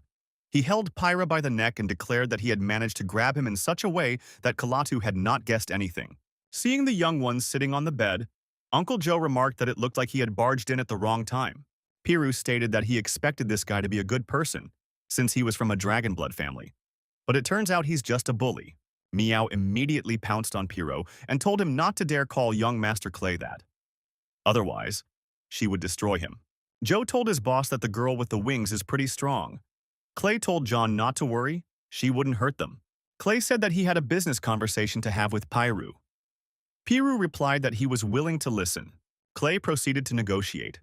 Meow and Joe were present. Piru listened attentively. Clay said that he didn't like the situation here. Tomorrow is his inauguration and he has a plan. He offered Piru's cooperation. Meow put her hands up and said that her clan is willing to do anything for the young master. She supports the revolution. Piru seriously stated that they would trust the guy this time. But if he deceived them, he would become the enemy of all berserkers. Piru thought that the new boss wanted to remove the slave tags. Perhaps he is different from the past owners of these lands.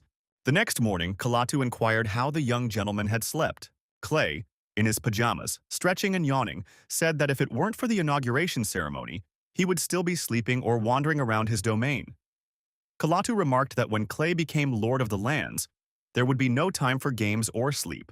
Kalatu put his finger up and slyly said that he had a suggestion on how to ease Mr. Lungshu's burden. Kalatu said that if Mr. Lungshu would give him the authority and let him rule the province, he could live happily. He would take care of all affairs himself. Clay said that is a great idea. He will delegate after he takes office. Kalatu thanked. Kalatu thought it was too easy. Clay said to have all of Kalatu's confidants present at the ceremony. He must know them, or if his mother starts asking questions he can't answer, she'll get very angry. Kalatu said that's exactly what would happen. Mr. Lungshu was present at the workplace surrounded by his subordinates. Kalatu brought the documents and said that he needed to seal them. The seal mages would do everything from here on out. Clay said it was quite convenient. You must have fooled Kalatu's previous masters too, huh? Kalatu, who got Clay, didn't ask what it was. Clay explained that it was a document of release from slavery. As for Kalatu and his minions, they would all be banished from here once and for all. Clay added that the reign of Archbishop Shison and his loyal servants in this territory was ending. Kalatu couldn't believe what was happening. Clay stamped the documents and said that they were dismissed from today. Clay Lungshu will create a new world here. Kalatu shouted in anger that this boy could not go against Archbishop Shison himself. Clay replied that he would try. Clay ordered Uncle Joe to tie up all the villains and send them to Stormgrad. Those who resist will be destroyed on the spot. The villains were captured and bound hand and foot. Kalatu shouted that he was innocent. He said his army would come and free him. Piru and Meow and their clansmen were satisfied. Those marks had indeed disappeared. The new boss wasn't deceiving. They would now fight for Mr. Clay. Clay was surprised when he heard Kalatu's words.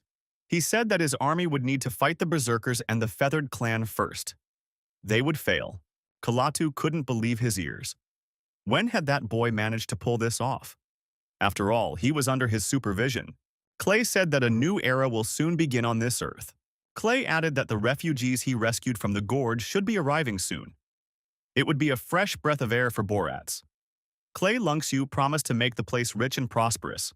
The Feathered and Berserk clans were destroying Kalatu warriors. Piro shouted for the door to be opened immediately. It must be conveyed that the new Lord of Borak province had arrived. The events unfolded on the border of the Elven Forest. The guard shouted that the heir had returned and sent a subordinate to report it to the boss. A passageway was opened in front of Piru and Clay. Piro stated that it was too late to backtrack. His father had always disliked people from Stormgrad. Clay stated that he was here to negotiate cooperation. He's not scared here. Clay said that as the owner of these lands, he was obligated to meet with the Swordmaster. He had already dealt with Kalatu and the slave tags. Clay asked in surprise, was Piru more nervous than he was? Piru explains that his father hates the people of Stormgrad. He doesn't want to make him angry so he won't get beaten up. Clay figured his grandfather's nemesis was as hot-headed as he was. Ruthless even to his own sons? It had worked out just as Piru had envisioned. The Swordmaster was against having a man from Stormgrad. Piru said that Clay wasn't like that. He's from a family besides the dragon. The old man, while continuing to eat his meat, asked what made this guy different from the others. It was Carlo's holy sword of wrath. Clay said hello and said his grandfather hadn't seen Mr. Carlo in a long time and remembers him often. He reminded him that Holy Sword is the strongest person he knows. Carlo said this guy has a pretty good tongue, unlike rude old man Reno. The old man said if the guy had something to say, he could come up. Now it's Pierre's turn to be angry. Just a few compliments from the boy, and his father would agree to anything. Clay said that Carlo's grandfather was more majestic than he'd imagined. Is there something he can discuss? Clay said this winter has been pretty rough. The supplies were low, so he brought some food and money. Guy added that he wants to introduce a cooperative management system in these lands. Clay expressed his hope that Carlo could become the head of the Berserk clan in Borak. A look of surprise appeared on the old man's face.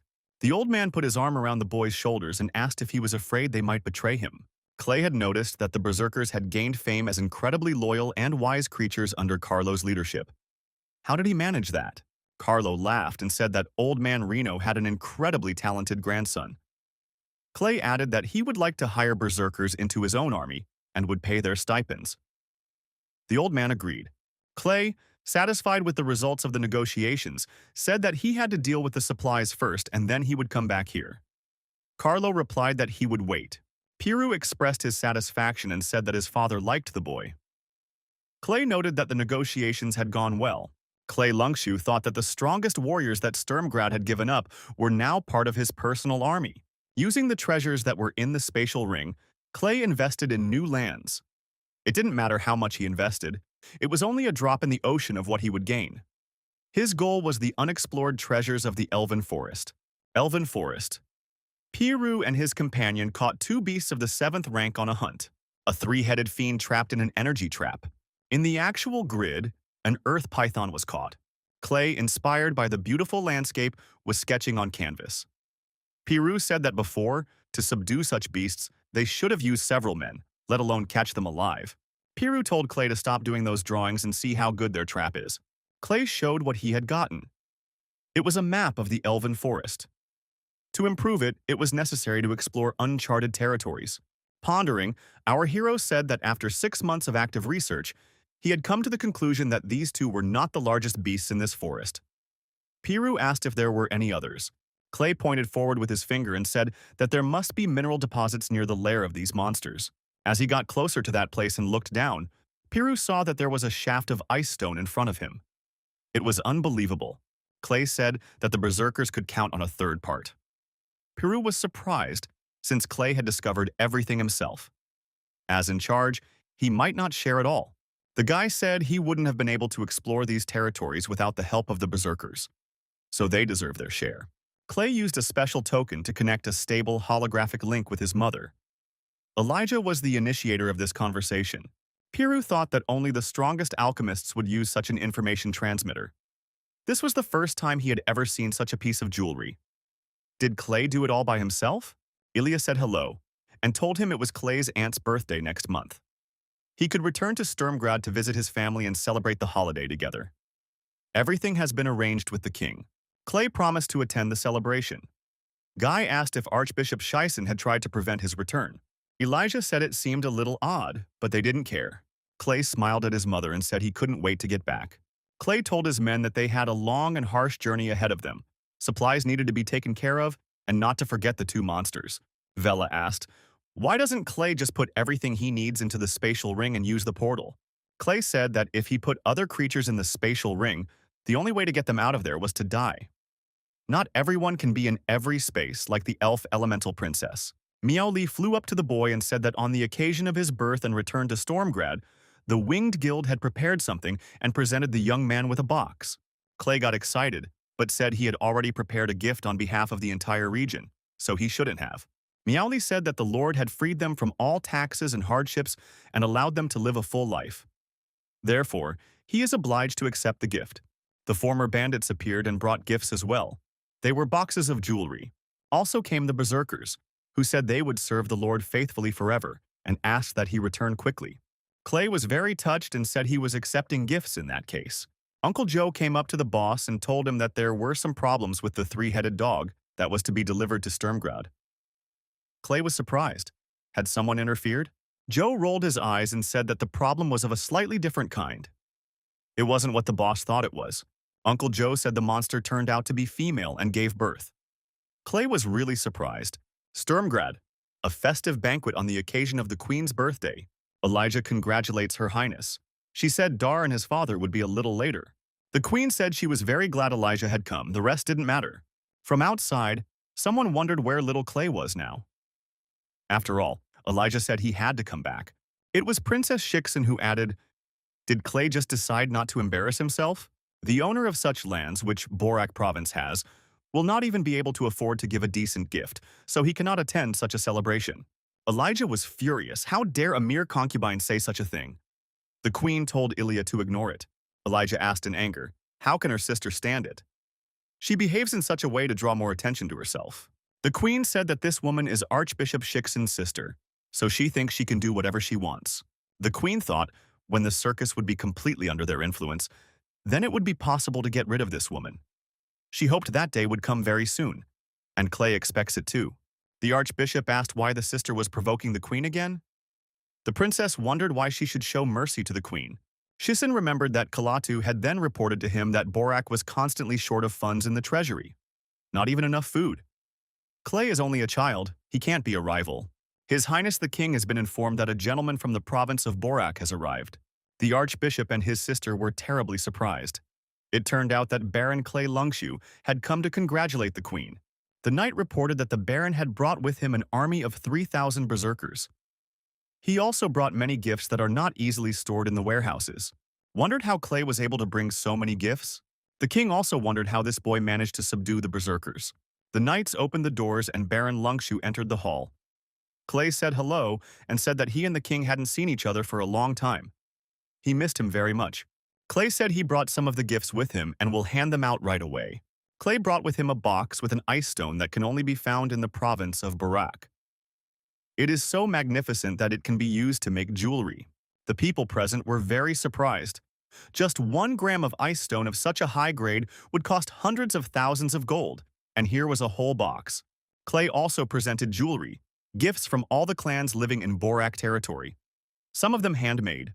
The people present were even more surprised. How did the guy manage to get his hands on the Gnome clan's handmade jewelry?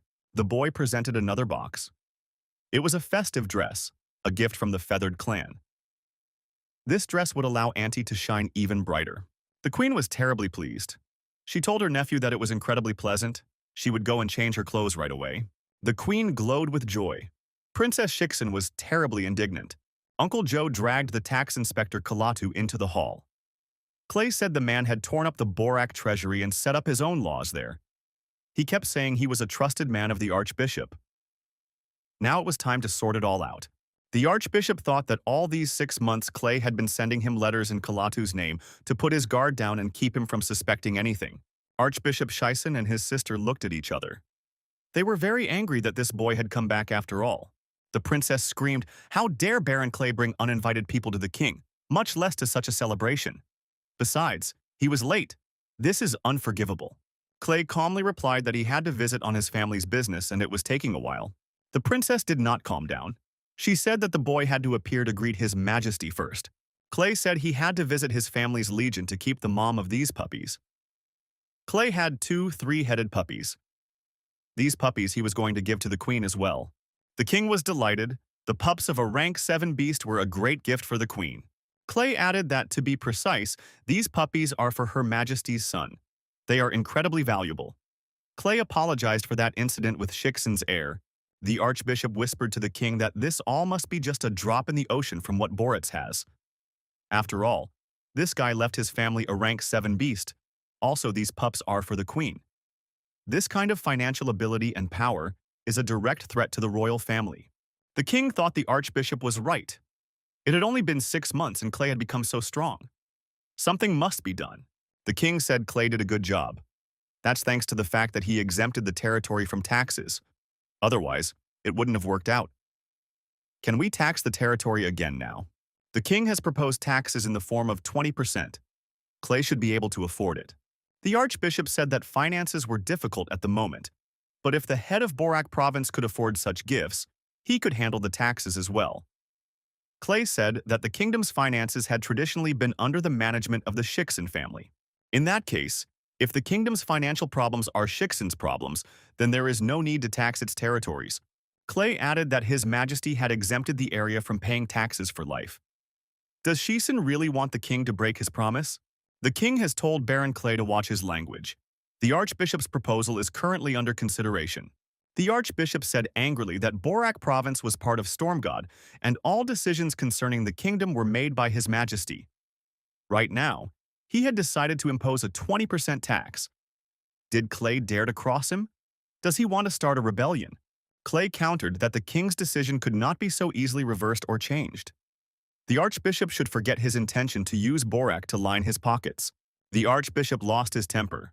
He shouted that His Majesty must stop all this. The king, too, was angry.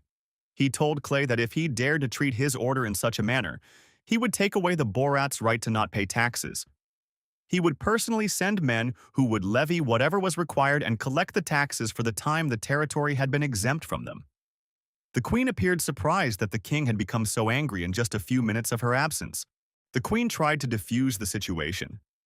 Pulling the king aside, she told Clay that he would lose nothing if he gave up some of his territory's earnings as tax. There was no need to bring trouble on the entire Dragonblood family because of it. The queen reminded the king that Clay was just a child. There was no need to doubt the family's loyalty to the dragon's blood. Clay reminded his aunt, the queen, that the Dragonblood family has pride in addition to loyalty. They would never back down or beg for mercy. Clay said that he wouldn't pay anything. If the Shiksen family is not competent enough to manage finances, the Dragonblood family can replace them. He has already congratulated dear auntie, so he has to go back. The king was angry. The queen was upset. The archbishop shouted that it was a riot. The dragon family revolted. The king said angrily that he was calling an emergency meeting. He would make that child pay for his words. Clay got a kick in the head from his father. How could he so openly oppose the king? Dar continued to threaten his son. However, his grandfather, Old Man Reno, appeared on the horizon. The old man stood up for his grandson and kicked Dar in the head. The old man stood up for his grandson and kicked Dar's head. Reno said that they could not accept this state of affairs. Clay said that now that they had the Elven, Dragon, and Berserk clans on their side, they had nothing to fear. Besides, they still have their own army. Clay said that Shisen was trying to hurt their family by using the partnership with the king. He, on the other hand, decided to show that it was a personal choice for their family, not the only possible option. Elijah ran into the room and said that something massive was happening. The king called an emergency meeting and ordered some of the soldiers to be rounded up. Clay replied that he was not afraid of the king, even if he decided to do something against him. Elijah noticed that fighting an entire royal army wouldn't be easy. Besides, Lungshu's army wouldn't be able to openly side with him, so the son should be more careful when he returned to Barak. Clay figured that if the king decided to involve brute force, he'd show what it was. The next day came. Piru asked the commander what to do with the men who were always following them. Clay wondered, who are we talking about? The young man was followed by tax collectors accompanied by guards. They said they had been told to follow Baron Lungshu. The young man had better show them respect or they would turn all the province's property into a tax. Clay realized why they were so brave, for they had been sent by the king himself. Baron Lungshu replied that he would not pay taxes. There was no point for them to engage in harassment and they could stay where they were. The tax collector shouted in surprise. Had Clay decided to disobey the king's order? Clay made it clear he wasn't kidding. The boy drew his sword from its sheath with a clang and pointed it at the tax collector. Baron Lungshu at the city wall swung his sword a few times and scratched something on the wall. The tax collectors were surprised at what this guy had done. A message appeared on the wall. Whoever dares to cross this line will die. The tax collectors were frightened and asked, "What does this mean?" Clay said he'd already warned them, but if they insisted, they could try to follow him. Clay turned to his soldiers and said that they were now advancing to Borak province. The king, observing the events, shouted angrily, "How dare this boy do such a thing?" His Majesty ordered the archbishop to order the soldiers who were sitting in ambush to prepare and destroy Clay's army. A knight ran into the room and told His Majesty that something extraordinary had happened. The knight reported that the palace guard had been destroyed. The archbishop and the king looked at each other fearfully. How could this be possible? The knight said that last night a group of unknown men attacked their men. They were very strong, and the king's guard suffered significant losses. The archbishop shouted that it was all Clay's doing. It's all the dragon's blood family. The knight said that there was no sign that it was done by Lungshu's army or any of the Borats. Without witnesses and captives, it is impossible to prove their guilt. The king asked angrily, "Are his soldiers really that weak?" Clay Lungshu is a threat to his authority. His Majesty declared angrily that he would never just leave it at that. 5 years have passed. The king is sitting on the throne. Next to him is Archbishop Shisen. The Minister of Finance came to the king for an audience and said that this year the amount of taxes was small. The king shouted angrily that this has been going on for years. He wants to hear an answer from the Minister of Finance. Finance Minister Shiksen said it was all because of Baron Lungshu. Because Clay refused to pay taxes 5 years ago, most merchants left Stormgrad for Borak. Therefore, it is impossible to collect a sufficient amount. The king was once again angry. Because of some boy, he had to endure all this for 5 years. The archbishop said that this boy can't oppose the royal family so openly. The entire Dragon Blood family and their army are definitely behind this. We need to weaken this family. The king inquired how they could do this. The archbishop, closing his eyes, said they had a great opportunity to do so. Shiksen said that Dar Lungshu went to patrol the southern borders with 5,000 soldiers. They encountered the army of a bordering state who attacked them on the border. Right now, they are fighting. And a letter recently arrived asking for reinforcements. The king read Dar's letter and thought that without him, the Dragon Blood family would indeed be easier to subdue. But what would happen if an enemy army took the chance to invade his territory? The archbishop said that if the king was willing to spend a little, he would apply pressure on behalf of the church to make sure they didn't dare act rashly. On the southern border of the state, a man is instructed that as soon as Dar dies, he must personally lead the army to attack and then to retreat. In this way, he will increase his prestige. A warrior with a glowing staff in his hands is laughing loudly. The villain yells that whoever destroys Dar will get a huge piece of meat. The villain is Matthew, one of 4 prominent generals in the army of the warring state, a sorcerer specializing in dark magic. The character is Nordic. Wild warriors under Matthew's command attack the knights and destroy them with their bare hands. They are hungry and demand meat. The savages use the magic possessed by their chief when attacking. The commander of the knights reports to his general Dar that the rival soldiers are monsters. All of their knights are starting to mutate. Dar realizes it's all thanks to magic. Dar said his knights can immobilize opponents or make them unable to attack, but they can't destroy them. If they try, they will become puppets of the enemy and attack their own. The next moment, 2 savages attempted to attack General Dar. Dar, using his sword, fended off the attack of the attacking opponents.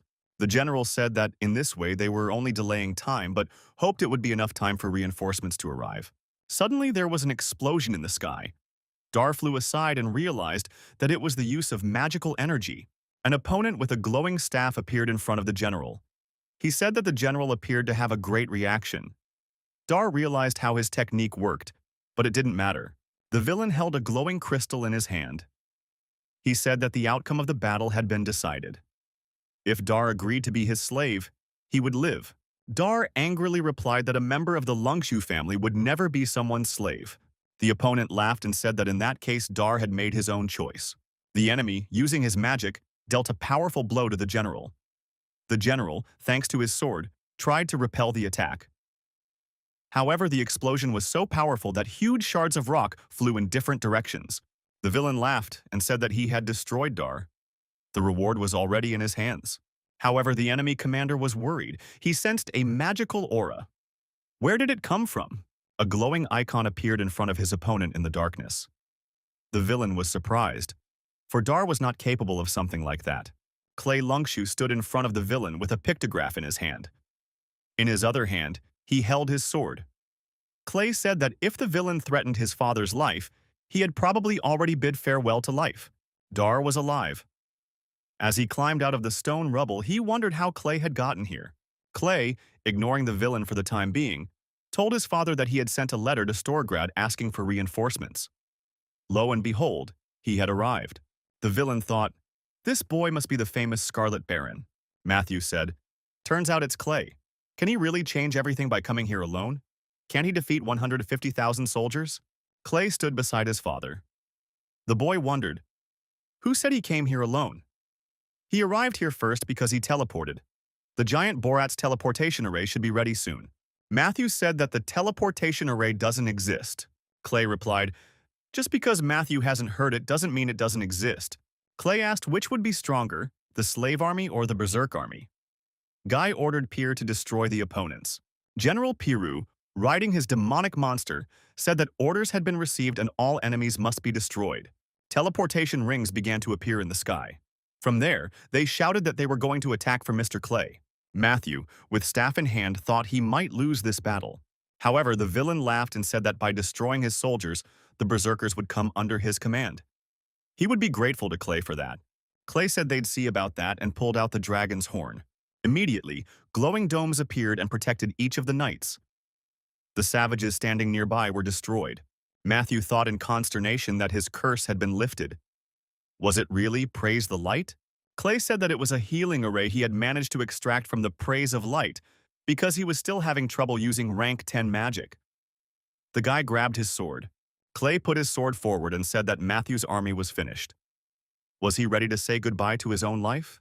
Matthew raised his glowing staff above his head and began to spin it, spreading magical energy in all directions. He said he knew his opponent was only a third-ranked mage with sealed powers. Clay couldn't beat him. The villain put the magical crystal forward and said that the boy could not destroy it. Clay was surprised. Didn't his opponent realize that this wasn't a magical duel but a real war? It's knowledge and skills that matter here. Rank doesn't decide anything. Clay, thrusting his sword forward, lunged at his opponent. Matthew hadn't expected a close melee. Matthew, using magic, tried to repel the opponent's attack. He directed his hostile magic beams at the opponent. The villain raised the glowing staff high above his head. He decided to use the forbidden techniques of the 8th rank and show the boy what absolute power meant. Clay wasn't frightened by the glowing energy ball in the sky. So much noise, and it was just a group lightning attack. Matthew said, laughing, that he would see how the opponents could evade such a high-speed attack. They would be torn to pieces before they could even utter their praise the light. When the flashes from the lightning explosion stopped, the shadow of a man appeared, saying that this Matthew was rather cocky. Matthew wondered, how was that possible? It was Clay. He said that the opponent had survived many battles, but had never learned the most vulnerable point of such attacks. Clay added that he was not only a mage, but also an alchemist. That's why he managed to survive. How can you not know that? Lightning strikes high points on objects that conduct current. Metal is perfect for this role. Clay lunged at his opponent again and said it was further proof that you have to use your brains in battle. Matthew, to avoid defeat, decided to use his magic to disappear. He said he would remember this Clay. Clay shouldn't think he won. Sooner or later they would meet again. Clay looked at his vanished opponent and what was left of him with sword in hand. Dar asked his son where Matthew was. Had he been destroyed? Clay replied that the enemy had escaped. But considering his wounds, he won't be able to attack Stormgrad for the next few years. Dar laughed and said that was his way. There was no need to invade someone else's territory. Clay noticed that if his mother hadn't informed him in time, it would be Matthew, not his father, who would be rejoicing now. 5 years ago, his father had accused him of disobeying the king. However, the king, having now received the letter, had no intention of sending reinforcements. Clay looked his father in the eye and asked, did he still think that staying loyal to the king was the right thing to do? They should be loyal to the lands and people of the kingdom, but not to anyone, man. Clay suggested that his father ponder his words again in a more appropriate setting. Clay held out the armor to his father and told him that he had made it out of dragon scales especially for him, as well as cast a spell of praise of the light. They would protect him in future battles. Saying goodbye to his father, Clay said he would visit him in the future, as time permits. For now, he was returning to Borak. Piru, sitting on his monstrous beast with sword in hand, gave orders to his berserkers to deal with their enemies quickly. They must return to Borak. The father said to his son, does this boy think he can teach him if he has flown out of the family nest? Dar, holding the armor he had received in his hand, thought that perhaps he should reconsider. The knight reported to his general that all the enemy soldiers had been destroyed. Dar expressed deep satisfaction. Dar bragged to the knight and said he had armor made of dragon scales. His son had made it for him. Now he would always wear it in battle. It's been a few months. Baron Clay Lungshu's residence in Borak. Clay said that visiting is good, but home is better. The guy realized that he had to find a way to improve the teleportation array. Otherwise, they wouldn't be able to go on a long expedition. Senya reassured her brother and said that he would definitely solve the problem before him. Senya said that her mother asked her to inform her of his arrival. Miao Li wants to report on the current situation in Stormgrad. What does brother wish to do first? Clay thought he knows what his mom is going to say, probably about beating Matthew. The boy thought that this battle was planned by the king and the Shikson family because of the threat to the Dragonblood family. What kind of humiliation his family would face if they lost? Clay said he would contact his mom in the evening, but now he could listen to Meowli's report. Meowli approached the Baron using her wings and thanked Mr. Clay for the invitation. Baron said that Meowli had done a good job during his absence looking after Borat's. The girl exchanged pleasantries and made a report on the current situation in the city. At the moment, she was acting as the Baron's residence manager. Nothing bad has happened, everything is going according to plan, and the orcs have petitioned for permission to enter Borak. Clay wondered, for orcs were the violent elements hanging around the vicinity of the Van state. Why would they choose to travel such a distance and migrate en masse? Meowli replied that ever since the orcs came here, they have been on their best behavior. They come here mainly because of the war in Wan. Clay wondered since when orcs started worrying about such things. Something else must have happened. Clay Lungshu decided that he would find out what was wrong himself. A temporary orc camp on the outskirts of Barak.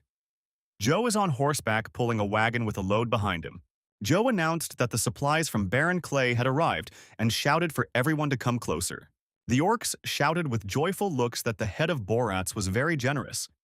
After all, they had received the supplies only a few days ago. Clay, who was hiding his identity this time, also arrived on the supply cart. He said that the Lord's army had finished a successful battle, so the amount of supplies for each clan had increased. The orc receiving the supplies said that Lord Clay was one of the 4 heroes.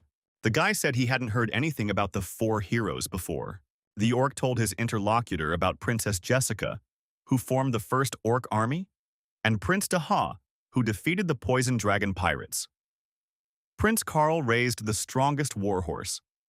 The 4th is Mr. Clay Lungshu, who refused to pay taxes and left the capital. He also destroyed many aristocrats and royal guards.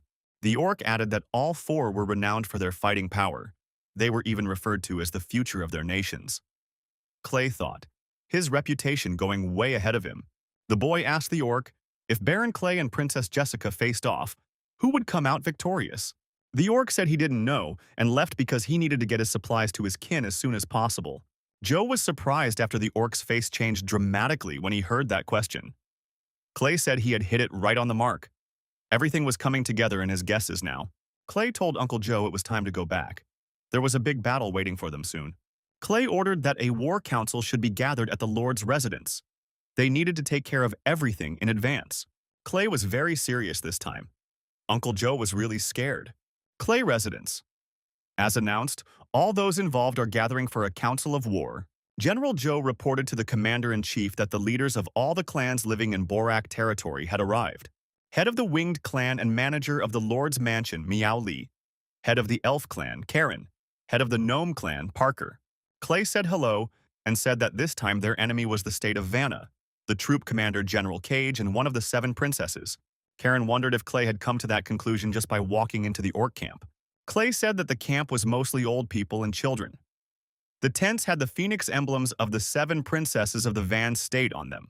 Just recently there was a famine in Van, and those who can't fight and eat a lot were sent out as an advanced scouting party. Clay suspects that this was an afterthought by the princess family. They decided to send their spies here to provide protection, use supplies, and investigate. Destroy 3 birds with 1 stone. Joe notes that this information is not enough to draw that conclusion. Cage is leading his troops toward the White Tiger City.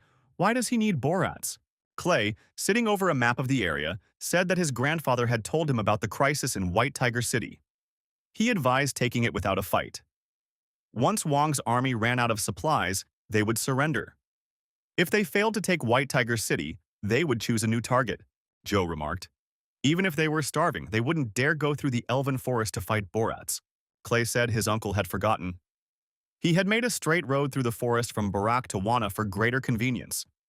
What if that road had been discovered? The general indicated on the map an existing road connecting the 2 states. Clay said that with their equipment and the current state of affairs, there was a good chance they would take the path of least resistance. Joe wondered, because Boratz had always tried to keep his affairs secret, hadn't he? The dwarf said that the price of goods for Vanna had increased 5-fold. The offended merchants must have passed the information to the military. Meowli didn't rule out that they had discovered this road naturally. After Clay had increased the amount of goods being transported, it was hard not to notice such active movements. Joe said that he was trying to make sure that something like this didn't happen. Clay stated that now they had to decide what to do with Juana's army. Karen, trying to reassure Joe, said that it was only a matter of time before this road was discovered. Besides, active trade with Vanna was extremely profitable for Borats. Karen reminded Clay that he had powerful elves at his command. One word, and Vanna's army would be attacked. The warlord said that he couldn't afford to throw away valuable personnel. It was quite dangerous to use magic in the elven forest. You could attract monsters and cause more trouble. It suddenly hit Clay. They really could use monsters, couldn't they? Satisfied with his idea, Clay said they would indeed prevail. It's been a few days. The territory on the other side of the elven forest. A huge column of warriors moves along a set route. An officer and a knight watch them. The officer was a general of the Van state, the first general of the continent, Cage. His son, Jim, said his father looked worried. Cage said that they would have to go up against Clay Lungshu, one of the four heroes. He'll be hard to deal with, but there's nothing they can do about it. Cage's other son, Ram, said his father forgot what that guy did in Stormgrad. We can assume he's no longer loyal to the king. Perhaps they can get through without a fight. Jim reminded them that they hadn't just captured White Tiger City, and their troops were partially distracted.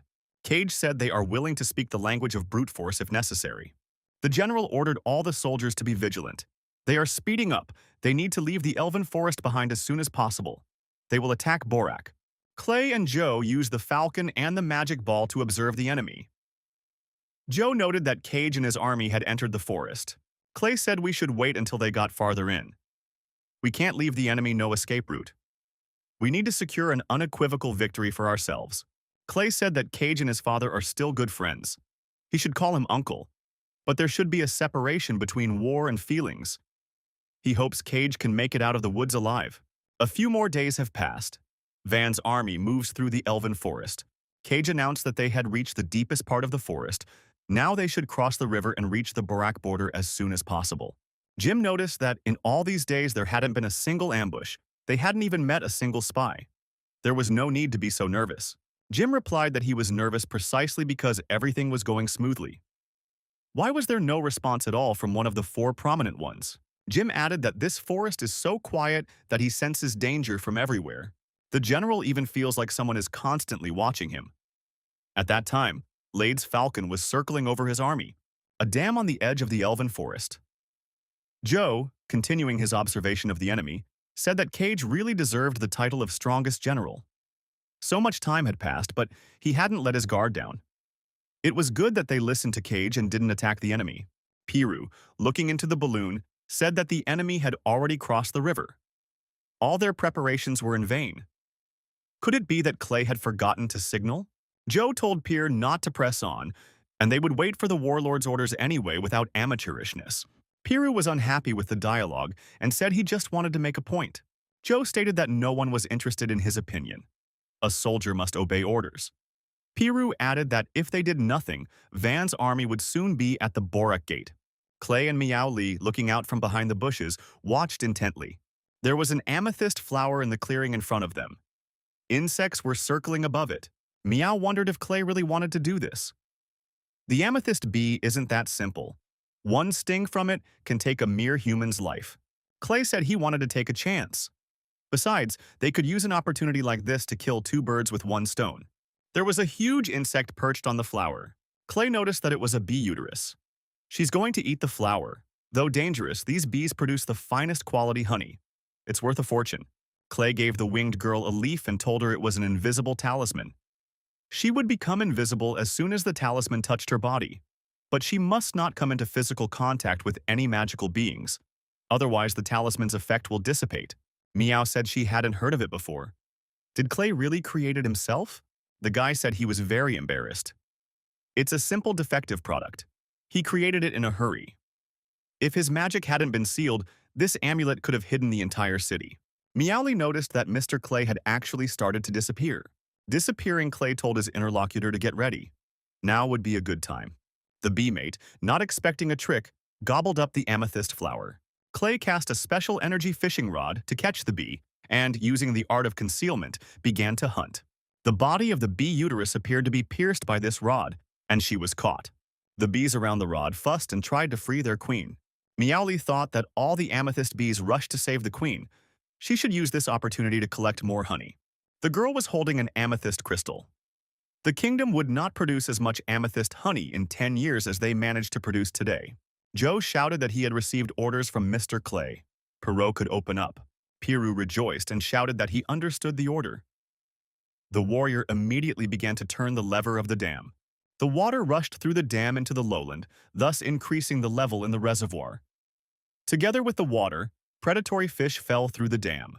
Rem drew his father's attention to the fact that a huge number of amethyst bees were moving directly in their direction. Cage shouted to his troop to all get into the water immediately. If they didn't provoke the bees, then there would be no attack from them. The soldiers spread out along the coast and entered the water. The trapped bee-mate kept moving, dragging the swarm of amethyst bees behind her. Cage saw a queen bee fly toward him. Cage took the queen bee in his hands and couldn't understand why she was here. The general looked up and saw a huge swarm of amethyst bees circling above him. He thought, "Is this heaven's punishment?" The knights in the water were also trying to escape the amethyst bees. They screamed and tried to go deeper into the water. The knight asked the commander what they should do. "It's not like they can destroy the bees." Ram said they should follow his father's instructions. It will be safe in the water. After all, they are just bees. Some of the knights in the water shouted for no one else to come in here. It's dangerous.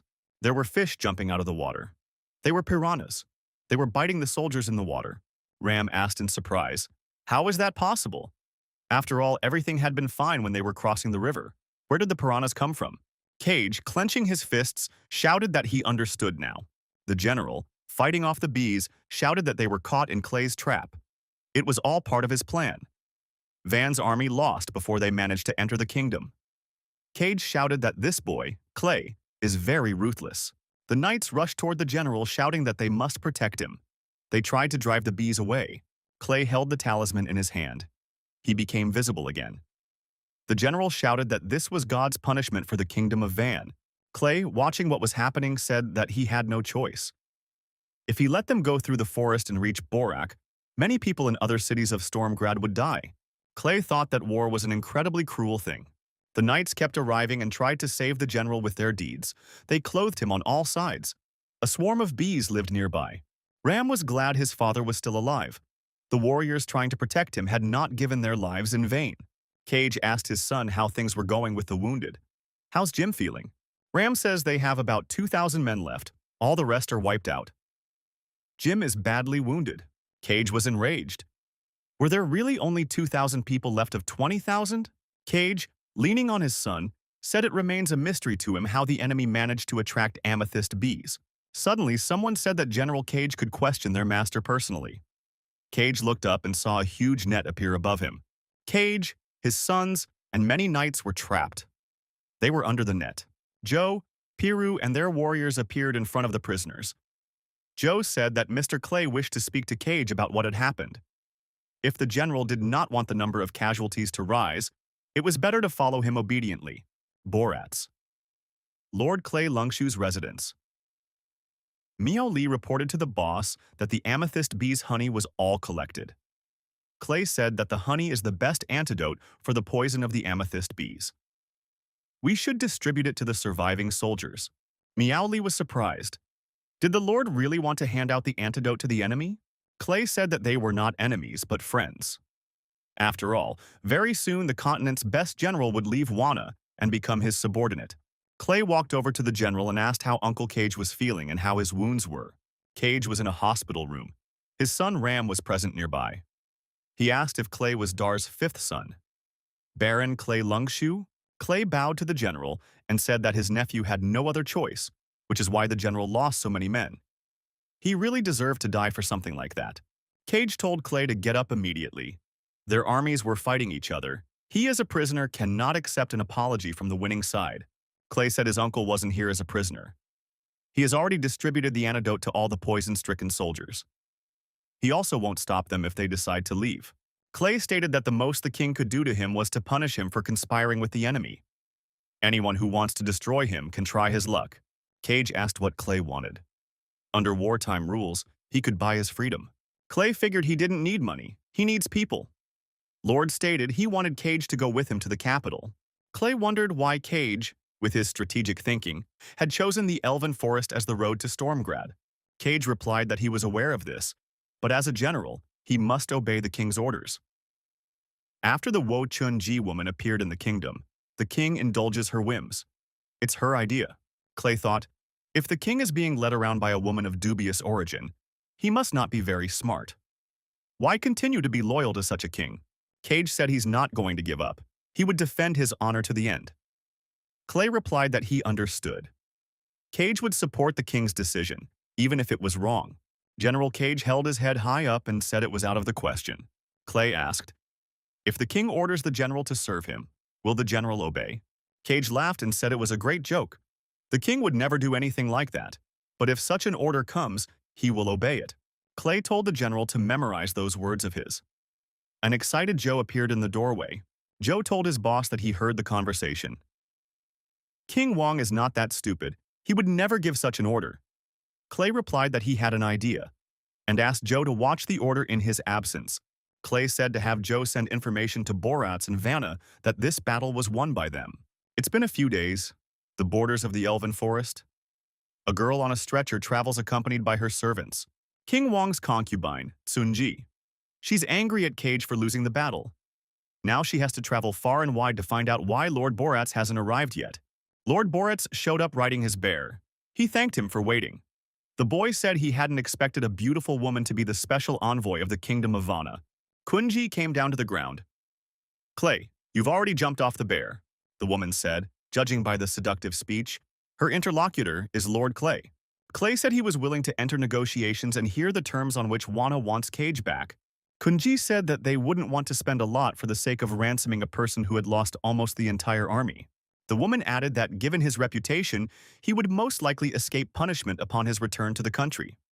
Therefore, the king would ask that Clay quietly destroy him. Clay thought, this woman is ruthless, wants to destroy a man by other people's hands. Clay disagreed.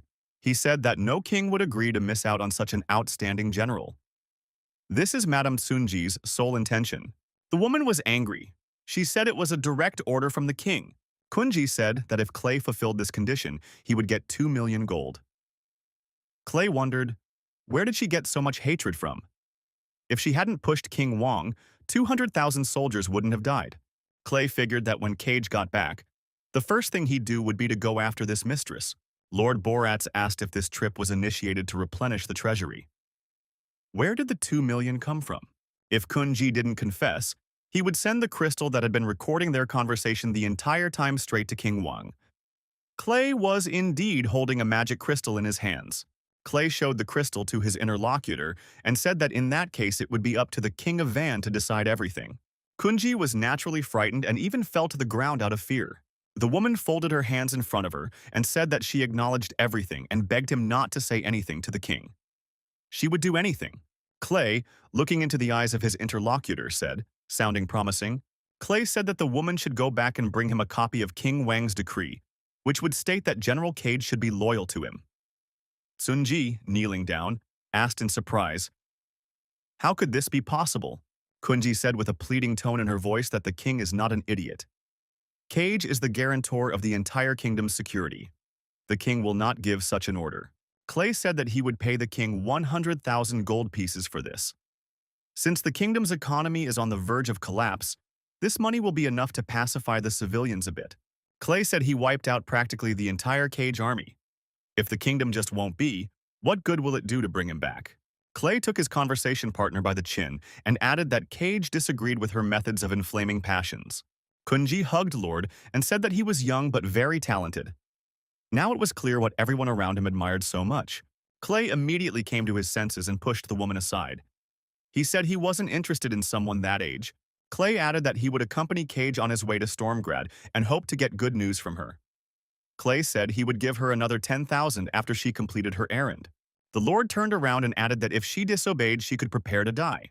A few months later in Stormgrad, the townspeople congratulated Lord Clay, who had defeated Van's army.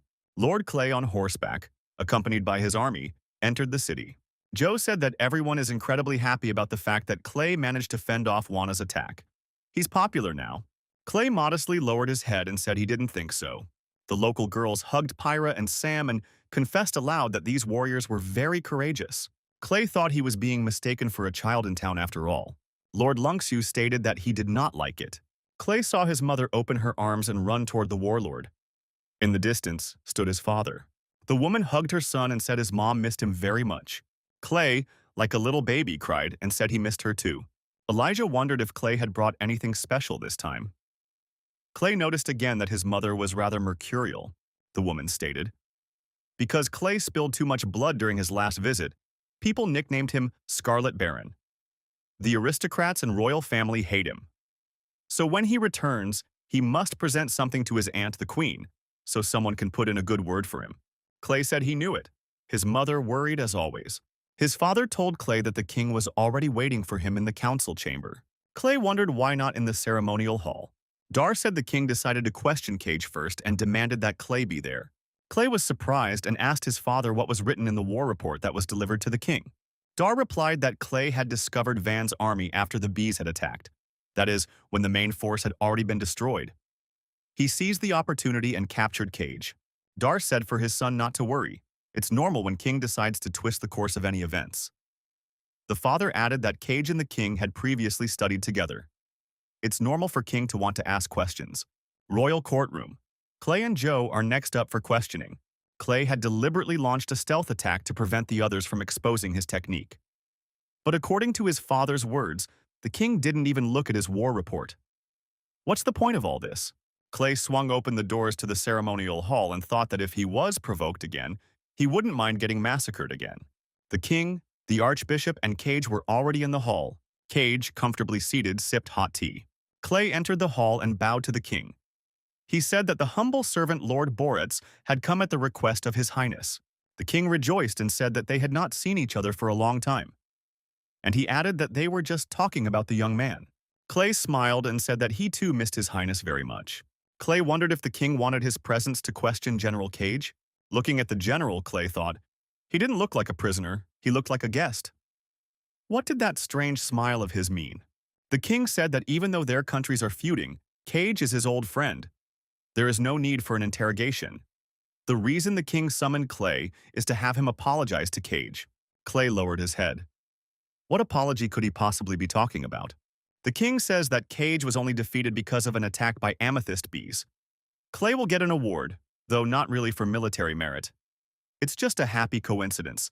That's why we need to apologize to Cage. The archbishop, without restraining himself, laughed. Shisen said that Baron Clay is indeed very successful, but not everyone gets the military service award. Clay figured they weren't even going to reward him. They want him to apologize to Cage. It's a humiliation in front of the aristocrats of Stormgrass. Clay thought the man should be able to adjust in time, react in the right way, and save his trump cards for a more opportune moment. Clay smiled and said that luck was really on his side, so he owed Cage a debt.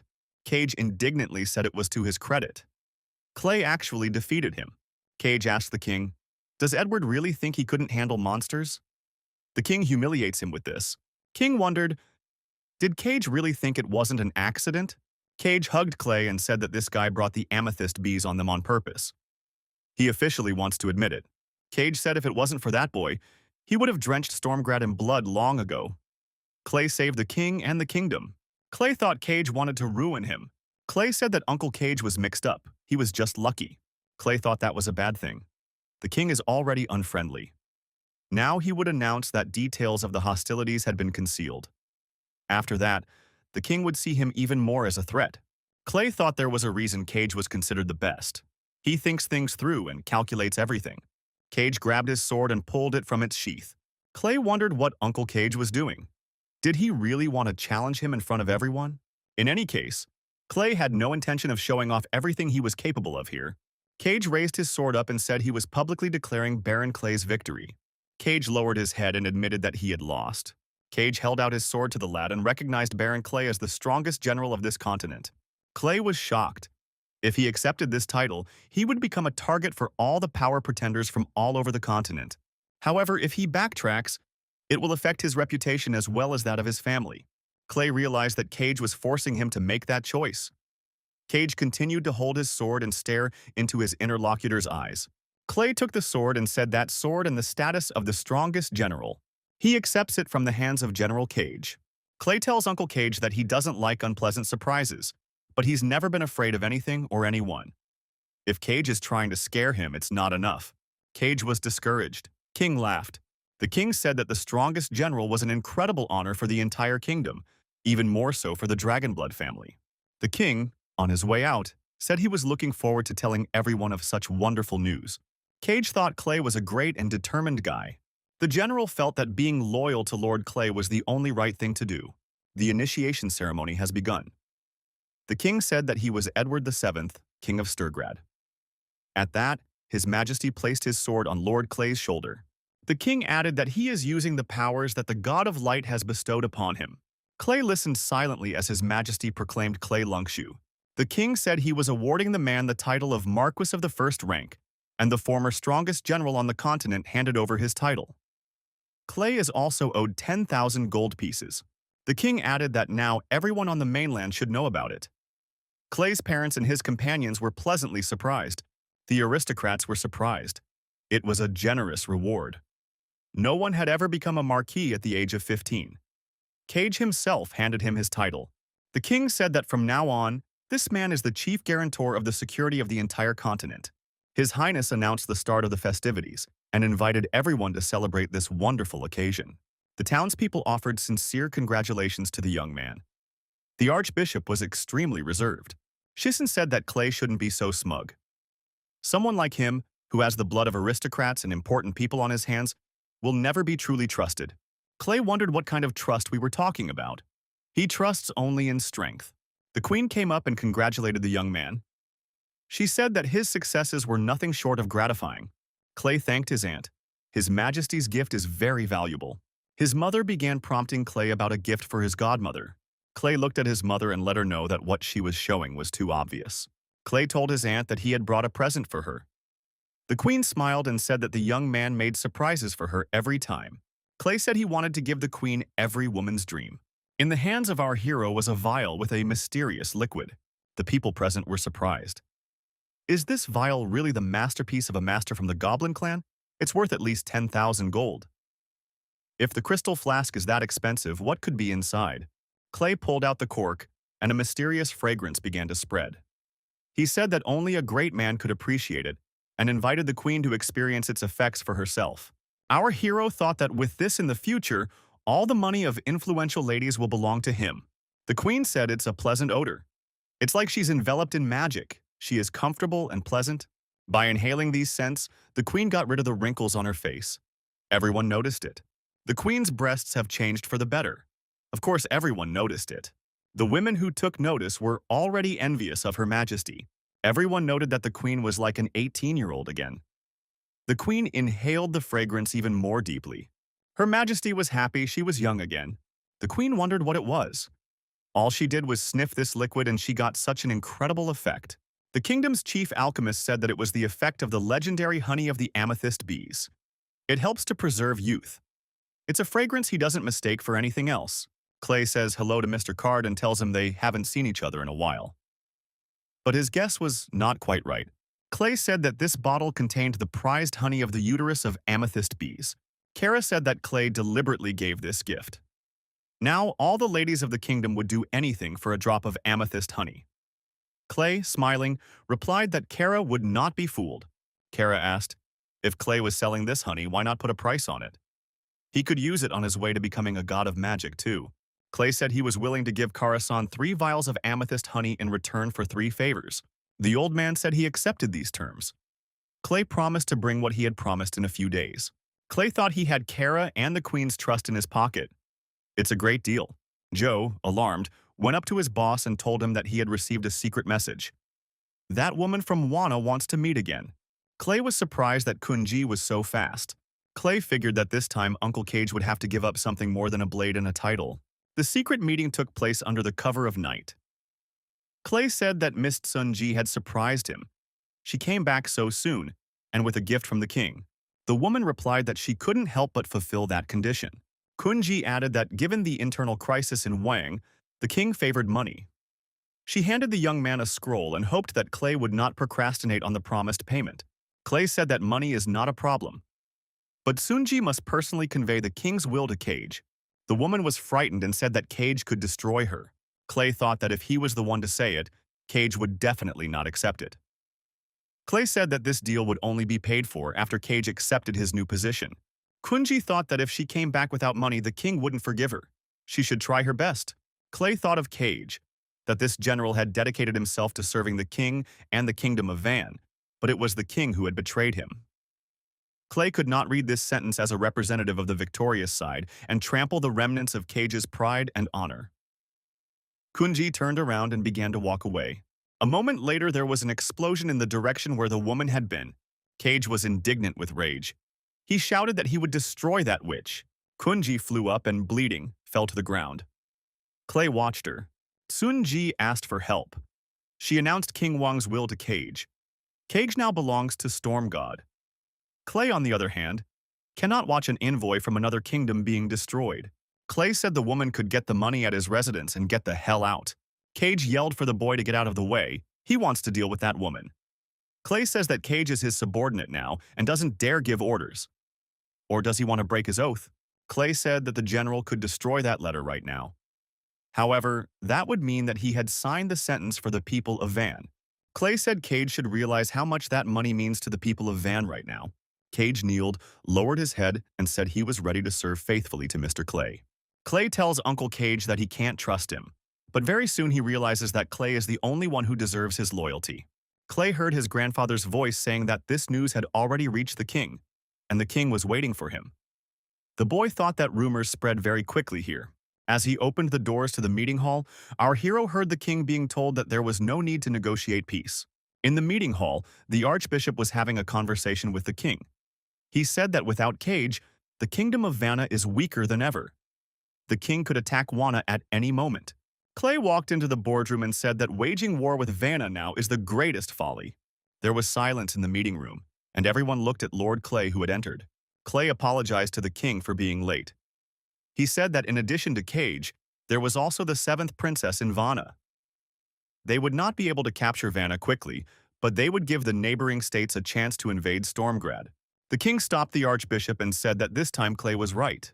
King added that Cage's loyalty is now in big question. Moreover, he is sure that Cage won't just give up. The archbishop thought that he had once again missed an opportunity to weaken the Dragonblood family. Why did the king compromise? The king said that the Feast of Lights is very soon, also the Pope's birthday and the goddess election ceremony. So all the nations on the mainland have agreed to a truce for 1 month. Now was not the time for such talk. The king invited Clay to go with him to the Holy See. Clay wondered, what kind of trap did he have in store for him this time? Clay looked at his grandfather and asked what he thought about it. The grandfather made it clear that his grandson had to agree quickly. This is a once-in-a-lifetime opportunity and not everyone gets it. Clay wondered, did his grandfather really want him to go with the king? Is there something being kept from him?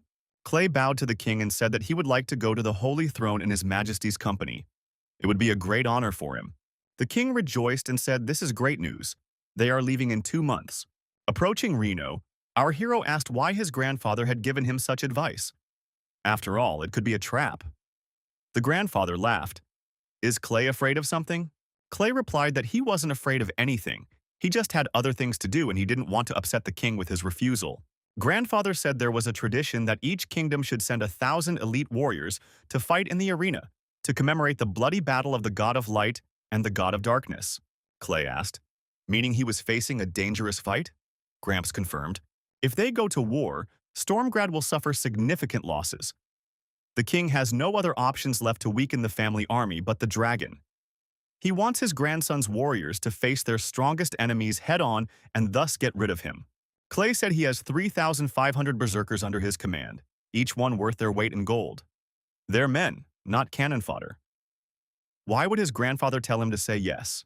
Piru, a battle fanatic, said that berserkers are invincible. They will defeat any enemy. Sam added that he wanted to fight too. The grandfather said he thought his grandson should get real experience in battle. Not every battle can be won by mind power alone. He and his soldiers need real skills. Clay didn't expect such a trick from his grandfather. Grandpa said you can also bet on winning, like on Polymarket. That's good money. Grandson should think about it. Clay thought his whole family was obsessed with money. Clay remembered the amethyst honey and said that his grandfather's leg was wounded in one of the battles. He knows the old man wants to return to the battlefield. The old man grabbed the vial and said he was very impressed with how much his grandson loved his grandfather. Clay said that with this honey, his grandfather would surely regain his former glory. Reno asks his grandson if Cage is really loyal to him. Even the king, with whom they are on fairly close terms, doesn't really trust this general. Clay said he wasn't sure about Cage, but now that the road to Wano was closed to him, he'd try to figure something out. Reno said that General Cage wouldn't give up easily and added that Grandpa had already thought of something. Clay wondered, did his grandfather really know how to make him obey? The grandfather put his finger to his mouth and said it was a secret. But he would tell his grandson something else.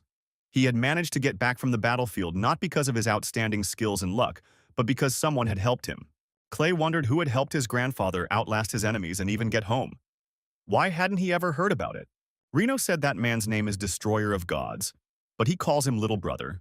It's Paleno Lungsu. Clay thought that this was someone who, as the destroyer of 5 powerful people on the continent, was rewarded with 200 million gold. The boy was surprised that this person was a member of their family, and his grandfather as well. Clay asked why his grandfather never talked about him. Reno replied that his brother had always been unruly and had been banished from the family for it. He had then destroyed royalty and earned a reputation as an assassin. The grandfather said he felt that the grandson and his brother would meet sooner or later, and that man would be a great support to the guy from the shadows. The grandfather added that his grandson should remember, very soon there would be a 6th strongman on the mainland. It will be someone who can protect his grandson at all costs. The training ground of the soldiers of Stormgrad. Clay looked at the flying swords and thought there was no end to them. The warrior pointed at Clay and said he must be taken. Clay ran across the arena. Swords slammed into the ground after him. The warrior was amazed. Who would have thought the guy would be able to dodge his incessant blows? Clay said that if his uncle and his father are co-workers, he wouldn't want his loss to look quite so pathetic. Clay touched the arena with his hand, and it cracked. Poisonous vines began to emerge from the ground. Clay's opponent was surprised. A carnivorous plant appeared in front of him. After a while, the opponent was deactivated. Everything happened as before with the prince. Clay said he feels invincible with this hold, and it adds to his confidence. Clay asked his grandfather watching this fight, how many more people would he have to defeat? Grandfather said that now that his grandson had obtained the title of strongest general, he would be constantly challenged to duels. Therefore, it is necessary to continue. He must defeat all opponents with honor. Clay asked indignantly, how long was this going to go on? Grandfather replied that they were just loners. In the real world, other generals will want to compete with him and his army on the battlefield.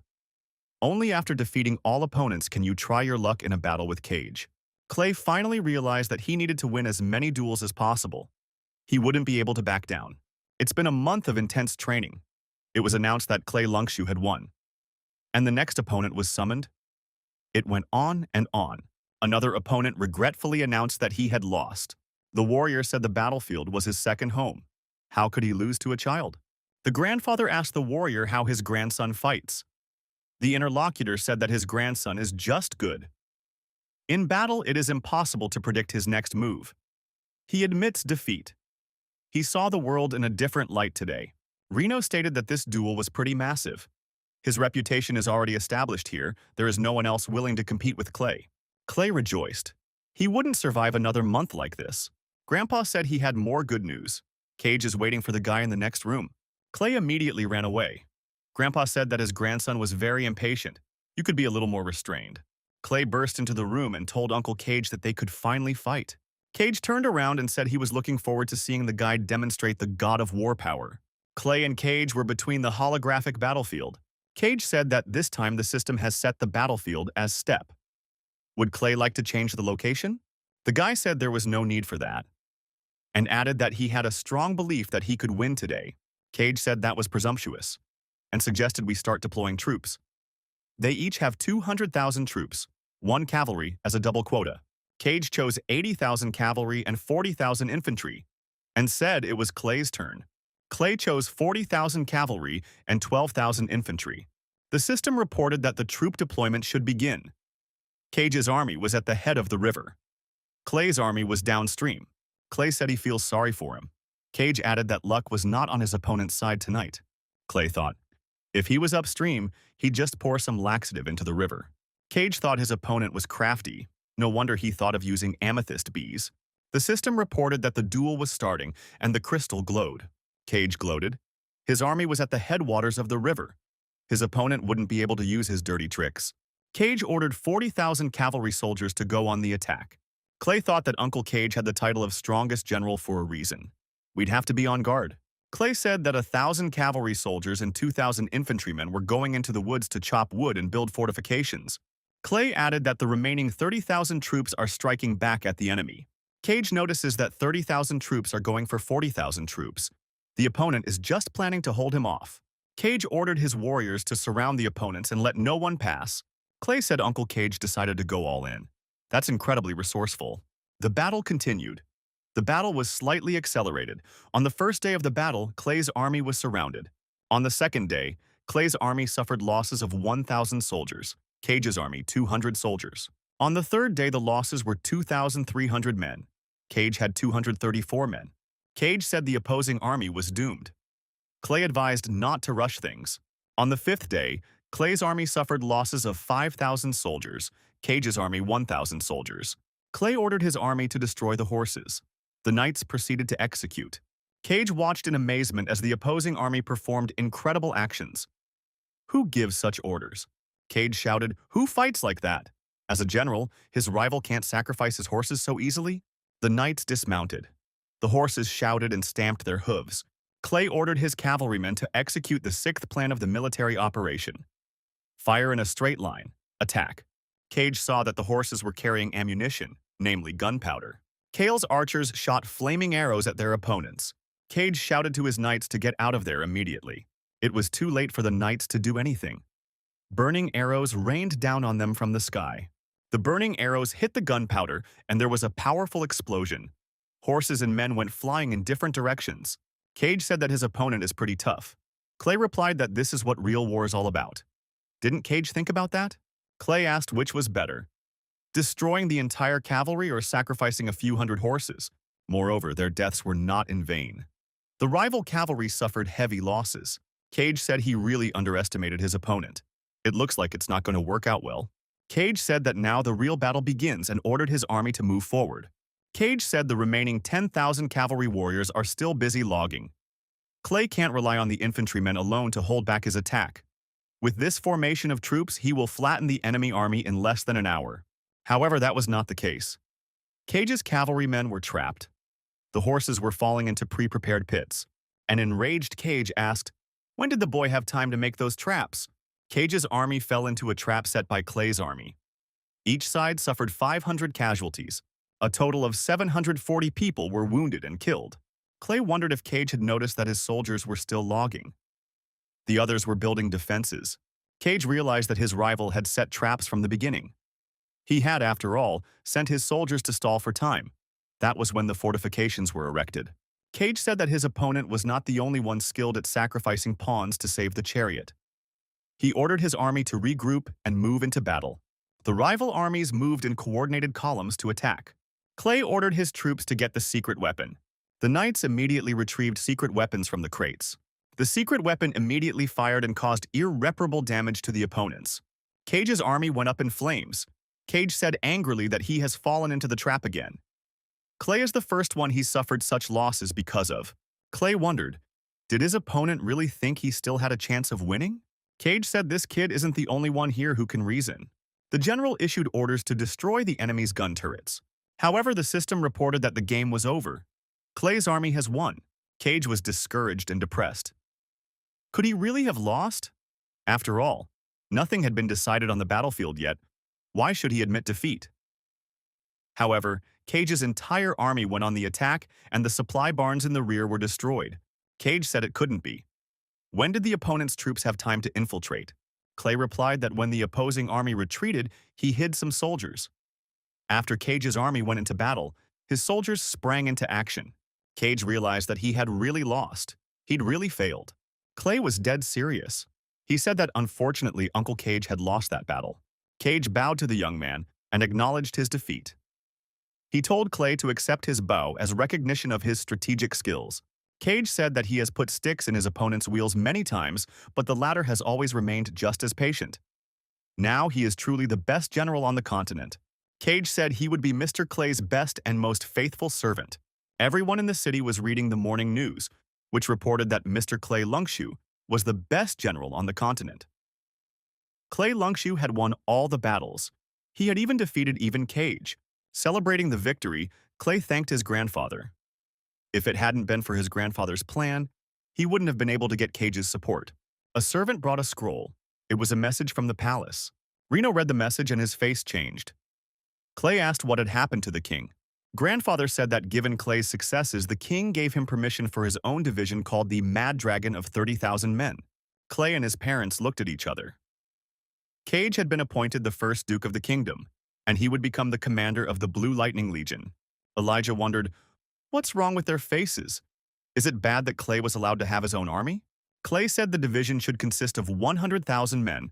The king only allowed to have 30,000. Cage is his subordinate, and the king gave him the title of Duke. This is all to keep him in Stormgrad. Grandfather said that the king rewards his grandson on the one hand and restricts him on the other. But Clay will be able to form his army now. Reno added that Clay should report to the king after he finished training his troops. Grandfather said that the next step for the young man would be to travel to the Holy See. That would be the real challenge for him. The luxurious royal carriage moves with an entire army. Bill Sheeson, Chancellor of Stormgrad, asks His Majesty to be patient for a while. They'll be coming to Carter soon. Shixon shouted for the crew to move not so fast. What would they do if His Majesty got hurt? Piru replied that they must get to Carter before nightfall, or they would have to spend the night in the open. It is quite dangerous. Piru said that Clay was feeling pretty calm and confident. The king looks like he's about to spit out his insides. Clay figured that after all the king had done for him, he couldn't resist making him suffer a little. Clay ordered to speed up and carry on at full speed toward Phalo. Senya asked her brother if they would really be in danger if they didn't make it through the night. She was a little scared. Clay told his sister the route he had to take to get to Carter. But she didn't have to worry about anything. Guy added that it wouldn't hurt to be overly cautious. Attacks don't always come from the outside. Clay called out to Piru and told him that the town of Phalo was ahead. They were on their way. Clay said that was fine and ordered them to move forward without stopping. As they entered the town, Clay saw a horrible sight. There were tortured people hanging along the road. Could this really be the Carter state? Where did such cruelty come from? Clay said that the king of Carter is famous for his tyranny and cruelty. Internal strife and rebellion are common. Clay said with anger, if I had been born here, I would have personally finished that king off. The kingdom of Carter, the capital city of Phalo, royal palace. King Carter stretched his arms forward and said that he hadn't seen his friend Edward in a long time. He missed him. Carter said that Edward looked a little tired. Edward replied that the road had been bumpy, but he was going to spend time with his friend and reminisce about old times. Carter turned to the girls and said that they should serve the great king of Stormgrad well, giving peace and tranquility to the borders of their kingdom.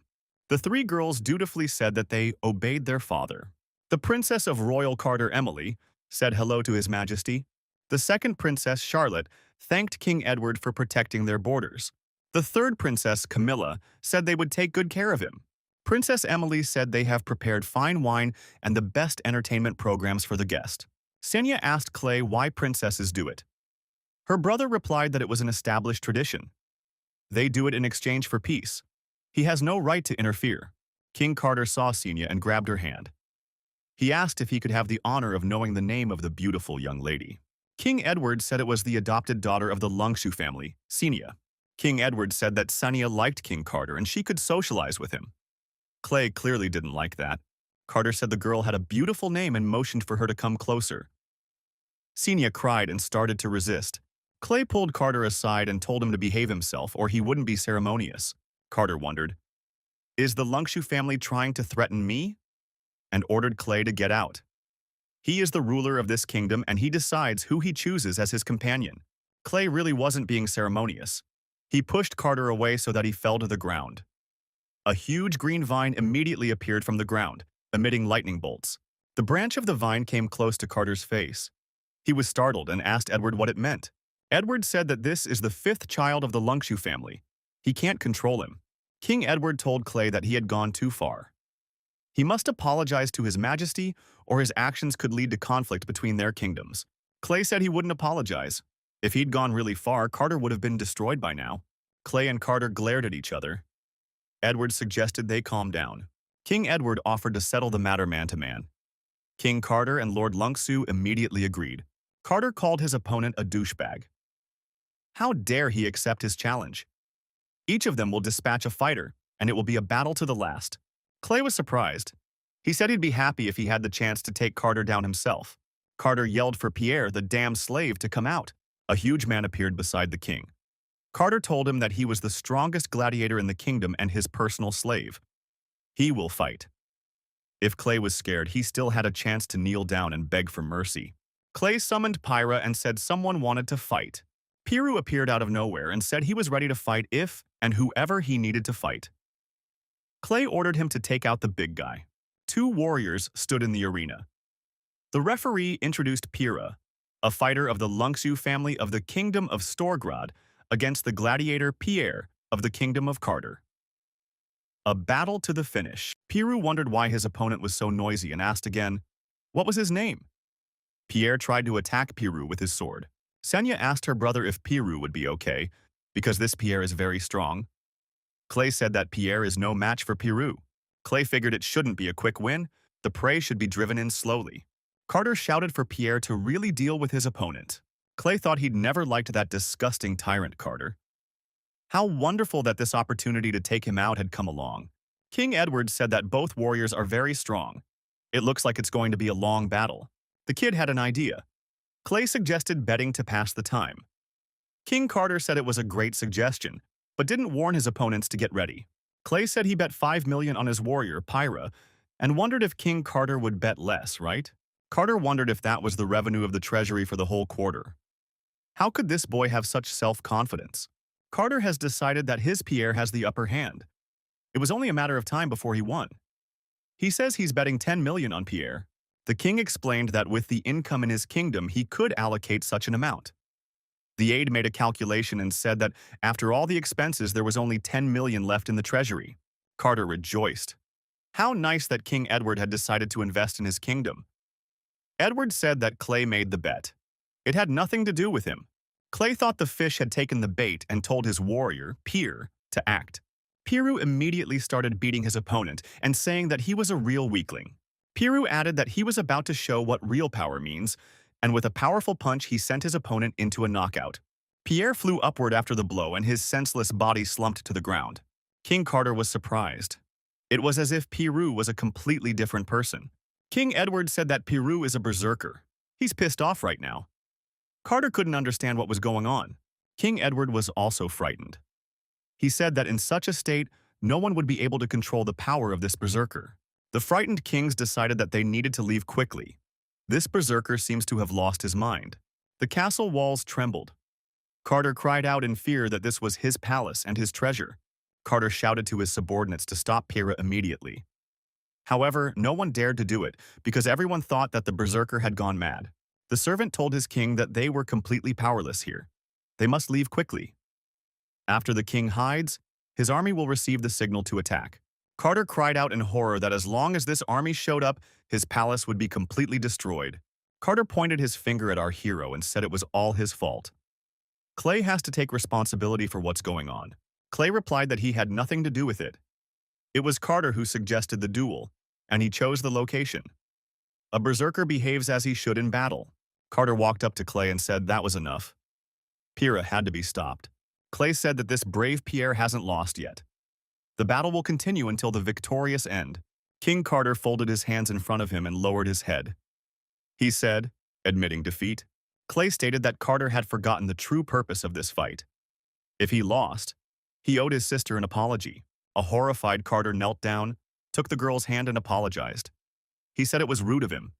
Then, turning to Clay, he told him to stop his monster. Clay looked at Pyrrha and said that was enough. The enraged warrior said he was stopping. A surprised Carter asked, "Is that really the end of it?" Clay asked if his opponent had any more questions. Piru looked sternly at King Carter. King Carter called our hero a bad word. He said that it was because of him that the monster almost destroyed the palace, and he must answer for it. Clay agreed, saying that he had earned more than enough to cover all his losses. Piru added that his boss would still be in profit. Clay, looking into his opponent's eyes, said that His Majesty Carter could deduct from his winnings the amount he deemed necessary to repair the castle, and the rest could be given to his subordinates. Clay turned around and left with his sister, saying that it had been a hard day and now he wanted to rest. King Carter was incredibly angry. This boy had trashed his palace, made him kneel down and taken his money. King Edward asked, now did his colleague realize how good this guy was? He hadn't yet met a man who could be a worthy opponent for him. Edward said, he hadn't yet met a man who would allow himself to be treated like that. While resting at night, Clay heard music playing. The boy wondered what time it was. Clay followed the sound and found himself in front of a door. It was music coming from there. Behind the door was the third Princess Camilla. Clay opened the door and stepped inside. He apologized, saying he'd gone to the sound. The princess said she was just practicing because the goddess election ceremony was coming up very soon. The princess apologized.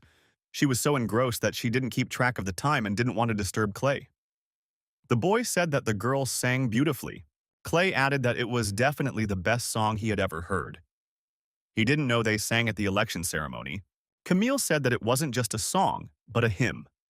Young girls who possess light magic will climb the holy mountain and sing a song of praise to the goddess.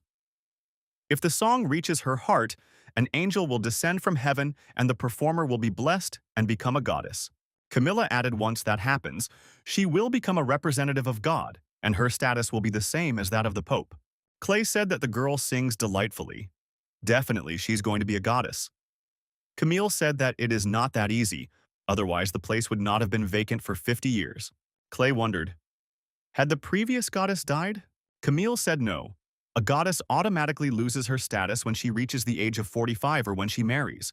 The princess had said that Senia should participate as well, didn't he know? Clay said that their king had decided not to participate this year. He found that there were so many in other countries who wanted to become saints. Camille stated that a girl who became a goddess would have her own legion of guardians. In many countries, a goddess is equated with the protector of the whole country. The goddess controls the territory entrusted to her and keeps order. The previous goddess was Lena West of Stormgrad, Clay's grandmother. His Majesty Edward had therefore declined to participate this year.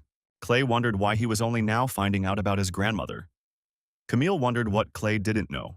The boy replied that when his grandmother was mentioned, it was only about her great accomplishment of wiping out 10,000 enemy mercenaries in one night.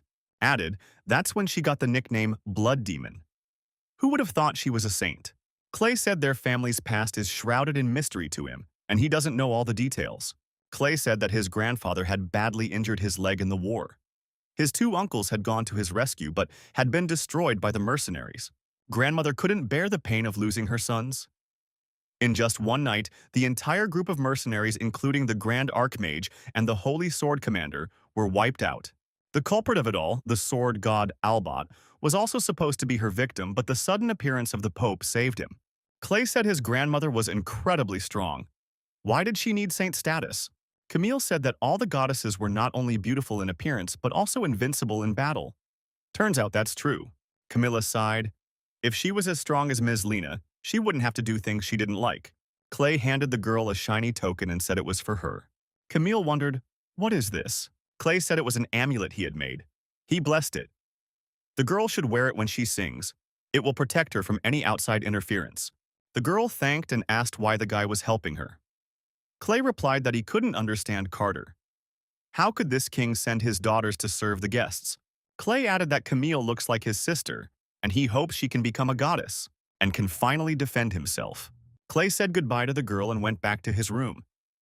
He thanked her for her wonderful singing. Camilla looked at the amulet in her palms and said that Mr. Clay was an empathetic man.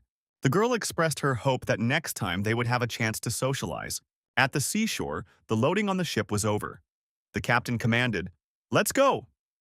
Sanya noted that if they were traveling on a normal ship, it would take several days. This way, they would reach the Holy Throne in just half a day. Clay remarked that it was all thanks to magic. Our hero asked Piru if he was seasick. Piru replied that berserkers don't care about that. Senya looked up and saw the wizards who were speeding up the ship.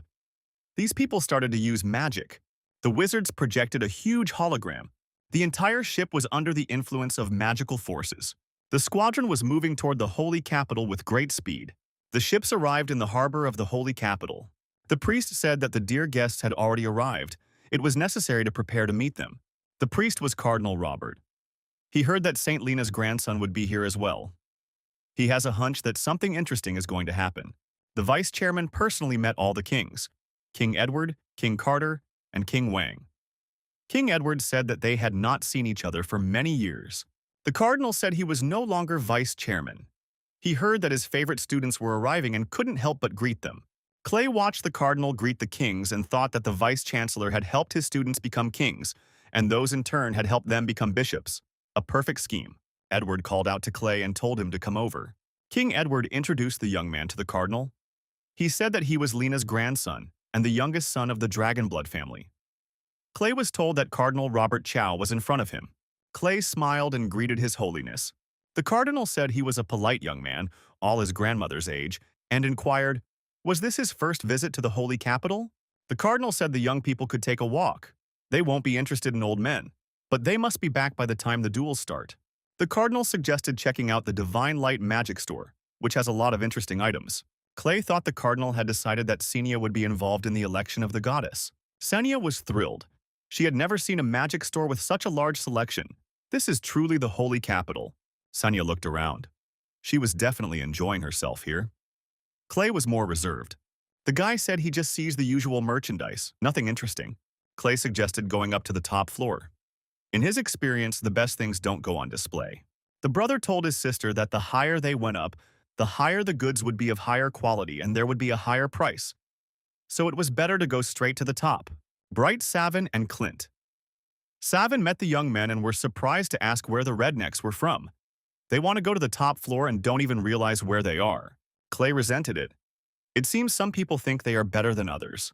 Bright grabbed our hero by the chest and asked if he dared to mess with the Sivin family. Clay replied that he didn't care what family this guy was from. A store employee asked him to stop making noise. Bright couldn't calm down. He asked the employee why they let all sorts of rabble in here. They don't even know who the Sivins are. We need to get him out of here. The store employee turned to Clay and said that the young man could not insult the members of the Saiwen family. The father of the two gentlemen is the head of the Sacred Capital's Legion of Guardians. A store employee, pointing at Clay, told the security guards to get this kid out of here. Clay told his sister that it looked like he needed to teach these people a lesson. Senia asked her brother to be careful. The owner of the Divine Light Shop, Cyan Keela, came down from the top floor. He said that peace and quiet brings money, and the noise from here can be heard even on the upper floors. A store employee threw himself on his knees in front of his boss and said it was all because of that kid, pointing his finger at Clay. Clay asked Mr. Cyan Kill in surprise, "Is this really how they treat regular customers?" The shopkeeper wondered, "Why is Mr. Clay here?" The man was very concerned. Ian Keela ran up to the young man and asked why he didn't say he would visit this store. He would have met him in person. Clay replied that it was his first time in the capital and he didn't know that Yankila owned this store. The store owner yelled at the employee for almost hurting his best customer. The young man fell to the floor and began to apologize to his boss in fear, for he did not have enough information. Tyan Chila told the brothers that the items they were interested in were out of stock, and added that he now had a dear guest to receive. The shopkeeper suggested that our hero go to a quiet place upstairs and talk there. Clay asked to be shown the best of everything. Tian Kila, smiling, said that they had just recently obtained magic gold and a few weapons of light, and he would show everything now. The brothers were surprised. Cyan Kila had just told them that he didn't have any weapons of light. Then what was he going to show this upstart? Bright, looking at Senia, thought she was here to participate in the ceremony to elect a goddess. If they were sold the weapons of light, it would not be in Lydia's favor. Clay told his brother it was time to leave. Bright thought he'd heard the name Clay somewhere before. Bright shouted that the Saiwen family had never feared anyone. They could still get their hands on Light's weapons. Senia liked what she saw. The girl even shrieked. Cian Sela showed our hero jewelry from several collections and offered to examine them more closely. Clay scrutinized the exhibits on display. Clay said that the illusory gold and yearning of the King of Light Tigers is in front of him. This is really worth his attention. Illusory gold is an indispensable item for making divine artifacts. Clay inquired about the price. Cian Keela said he dare not set a price for such a client. Clay showed his sister the necklace and asked if she liked this artifact of light. The deputy thought this guy was a rare simpleton. We should take advantage of this opportunity. The man said Clay has great taste. 30 million for illusory gold and 10 million for the king's yearning. Senya became indignant. She said it was very expensive. The man stated that no cheap artifacts were simply not worthy of this girl. Clay stated that Mr. Xian Kila really knows how money is made. The price of the artifacts doubled and tripled as soon as they fell into his hands. Xian Kila said that Mr. Clay is a joker, so he is willing to make a great discount. Illusionary gold will cost 5 million. The yearning of the king of light tigers will cost 2 million. Clay wondered if the store owner would suffer a terrible loss because of this.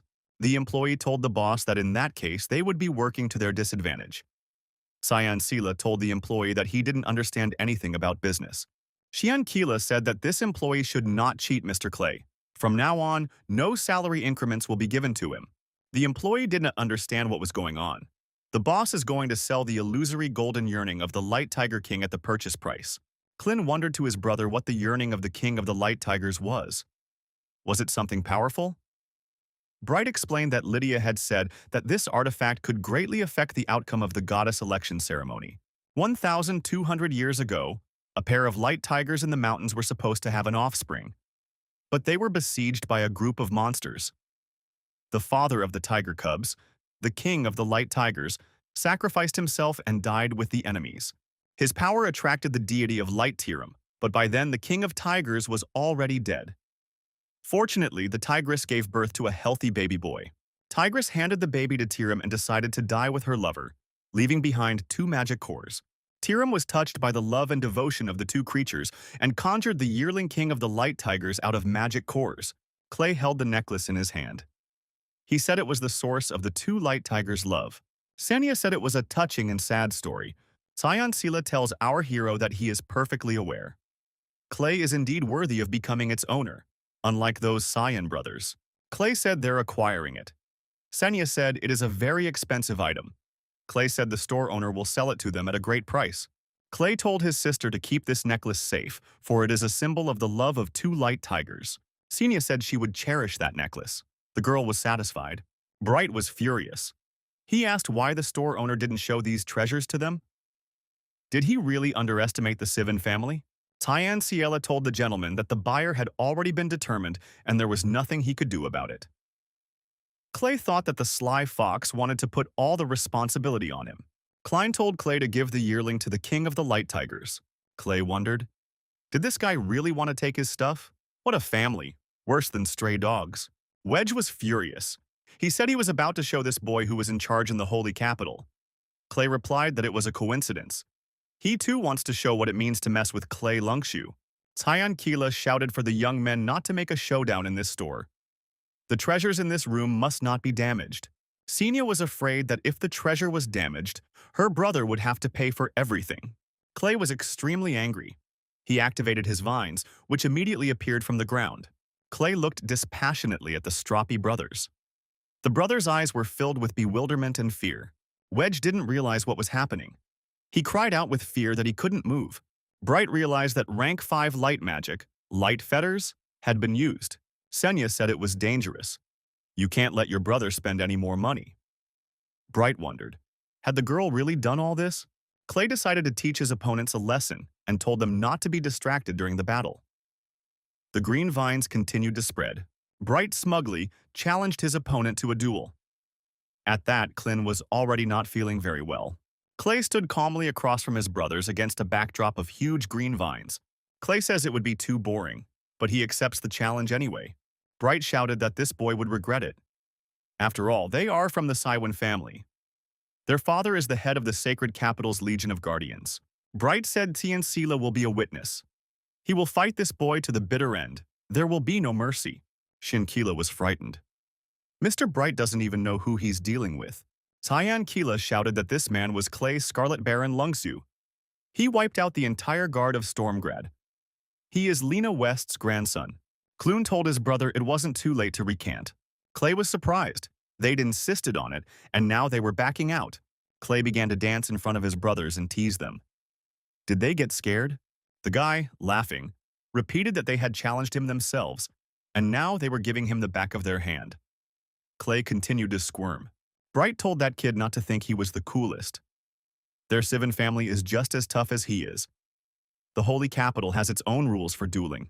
Clint said that how exactly the duel would go was up to the person who challenged the opponent. They just haven't had time to think about it yet. Clay said it was too much trouble. What's stopping them from fighting right here, right now? An anxious Uncle Joe ran into the room. Clay wondered what he was doing here. Joe bowed and said that General Dar's ship had already docked. He wanted his son to meet his old friend, and he also wanted Clay to see the battle of the armies of the Meglin and Carter states as preparation for the upcoming battle. Clay thought that was actually reasonable. The guy said he still had unfinished business. A horrified Bright with a black eye said he would show mercy and let his opponent go tonight. The brothers turned around and started running away. They yelled for the guy to wait for the letter with the date and time of the duel. And all this time he was afraid, and today he was lucky. Joe asked his boss who the young men were. Clay replied that there was no need to worry about that, and we should hurry to meet his father. Clay told Cyan Keela to take care of his sister and pick up something worthwhile for her. Clay and Dar met at the center near the arena. Father beckoned to Clay. Dar introduced the man and said it was his old friend from the academy. Prince Cesar of the Kingdom of Carter, they call him the Dazzling Tiger. Dar also introduced General Enel. The general smiled in a friendly manner. Cesar patted the young man's shoulder and asked, "Is this really the Scarlet Baron?" He had heard that Clay had ripped off his brother when he was in the Carter Kingdom. Clay replied that it was not unreasonable. Clay said hello to General Enel. He said he'd heard about his military exploits. The general is a true role model. The general said with satisfaction that his name was known to the master of Borats himself. He was honored. Dar told his son that General Enel was his first mentor. You don't want to put his guard down with sweet nothings. One must memorize everything the general says. Clay replied that he understood everything. Clay said he was a little surprised. King Carter had just arrived in the capital today, but he would already be engaged in battle. And his opponent will be a strong opponent, Meglin. It seems unfair. Dar lowered his eyes sadly. Clay wondered if he'd said something wrong. Dar said this injustice has been going on for hundreds of years and has become a tradition. Cesar angrily stated that this is a disgrace to the entire Carter Kingdom. It is because of these rules that Carter should lose to Meglin. Clay said it wasn't fair, so why fight at all? It's like sending Carter's soldiers to their doom. Cesar said that the Meglin Empire is several times stronger than the Carter Kingdom, but for years they have been unable to annex it. This is all thanks to the efforts of the Iron Legion that guards the frontier fort. Unable to gain an advantage on the battlefield, Meglin decided to use economic pressure as an expression of his discontent. After what happened, the Carter Kingdom faced starvation and great financial hardship. For the sake of survival, the Carter Kingdom takes this opportunity to lose every time to at least take away some of the anger. Clay shouted that this was stupid. Economic pressure always works both ways. Meglin wouldn't be able to rely on this method forever. Carter Kingdom needs to show a firm stance, not try to please them. General Enel said that young Mr. Clay understands everything, unlike His Majesty. Cesar said Carter's aristocracy only cared about losing their money in the face of Meglin's economic blockade. Enel said that Cesar has always been concerned about this. This time, Cesar would see what he would do to Meglin. Clay inquired if General Enel would be personally involved in the battle. The general confirmed and said, even though he is old, he will not lose. Clay pulled out his mixtures and told Uncle Enel that they were physical performance-enhancing potions. The boy offered to distribute it to the soldiers and teach Meglin a lesson. Enel said that some warriors pray to the gods to help them win, but such methods are sacrilege for a soldier. All means are good in war, but honor must not be forgotten. The host with a microphone in his hand announced that the battle was about to begin. The offensive side is Meglin. The defending side is the Carter Kingdom. General Enel said he's going to fight. May the god of light be on his side. Army leader Meglin said that they would send average fighters to fight Carter, and even for them it was too easy a victory. The announcer announced that Carter's army was coming out. Even though they are low-ranking soldiers, they are holding themselves with confidence. Clay was indignant. Why such a gap in strength? Was it really done on purpose? They should have sent an army of the same rank. Clay told Uncle Enel to give up the fight. No need for such sacrifices. General Enel, mounting his horse, said he would teach Clay one last lesson. A soldier never retreats. Enel urged his soldiers to stand up for Carter. For their land, may their kingdom prosper. Clay was furious.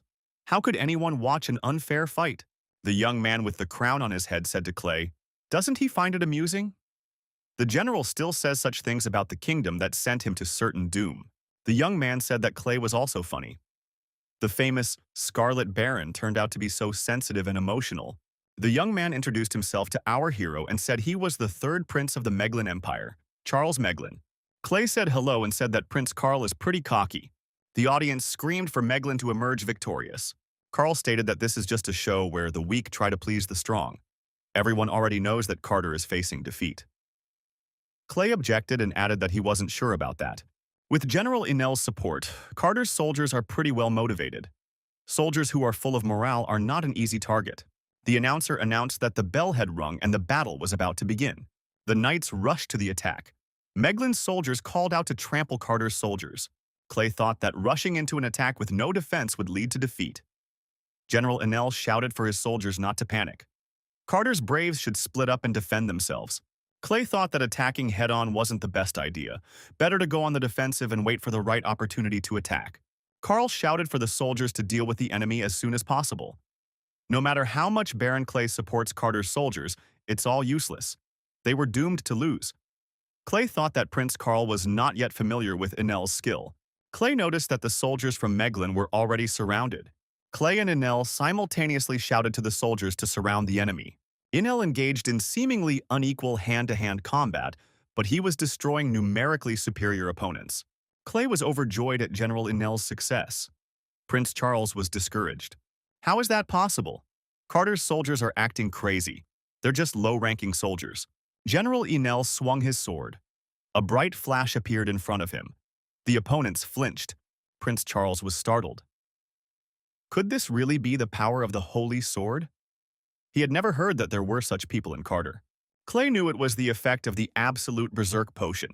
Prince Carl was surprised when he heard about the berserk potion. After all, it was like trading his life for strength.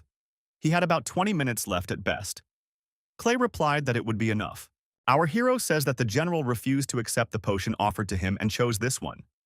He defends the honor of a soldier at the cost of his life, including Carter's honor. Prince Carl laughed and said it was ridiculous. All this is useless. Clay motioned for Carl to listen. Did he hear any cheering speeches to Meglin's soldiers? The spectators were shouting for Carter to destroy his opponents. An outraged Carl asked what was going on. Clay replied that Carter's soldiers had won the moment they surrounded the enemy. Carl shouted in rage for his soldiers to attack. Do they really want to dishonor Meglin? The warriors tried to counterattack. The opponents shouted that Carter's army would never retreat. The host said it was the most brutal and unfair fight he had ever witnessed. The wounded General Enel, while on horseback, found himself surrounded by enemy knights. Commander Meglin asked, "Does General Enel still want to fight?" He is the last of Carter's soldiers. General Enel said that even if he was the only survivor, he would continue to fight. The rival general said it deserves respect. But why would Enel be so unsparing? This isn't his first loss, is it? Enel replied that this was why he could not allow his homeland to be defeated again. Even if he were to die, he must regain his honor and dignity. The opponent reiterated that it deserves respect. They have the same reason, to avoid losing, and offered to express respect for each other's beliefs with a fair fight. The opposing general rushed to the attack and shouted, "For Meglin!"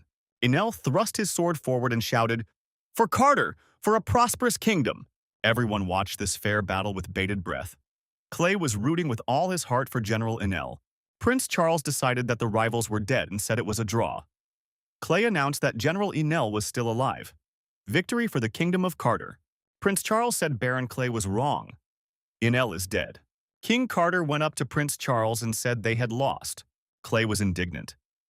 Did this scoundrel really want to devalue General Enel's victory that cost him his own life? Clay shouted that General Enel was still alive. Guy added that even if the general could no longer be helped, at least his death would not be in vain. King Carter said that Clay, a subject of another kingdom, dared not meddle in his affairs, and ordered the guards to stop him. The guards blocked our hero's path and prevented him from entering the arena. Suddenly, General Caesar appeared. He said that he was from this kingdom and had every right to enter the arena, Caesar said, motioning for the guards to disperse. Caesar yelled at King Carter, "Isn't he tired of playing the weakling yet?" Carter said that Enel was already dead. You don't wave your fists after a fight. Clay, watching these squabbles, thought, how could such a shameless man become king? General Enel's sacrifice cannot be allowed to be in vain. Clay figured that these people's quarrel was now the center of attention, and no one would be able to notice that he would be using magic. Clay added that quite a bit of healing magic wouldn't hurt right now. We should let General Enel give the battle cry. That will be enough. The general leaned on his sword and struggled to get to his feet. Everyone should hear him. The audience screamed, General Enel is up. He's alive. Victory for the Kingdom of Carter. The general rose, coughing, and held on to his sword. He shouted, Long live Carter, and fell down on his back. The audience tearfully shouted that it was all thanks to General Enel. Carter's victory is a remarkable victory. General Enel is a true hero.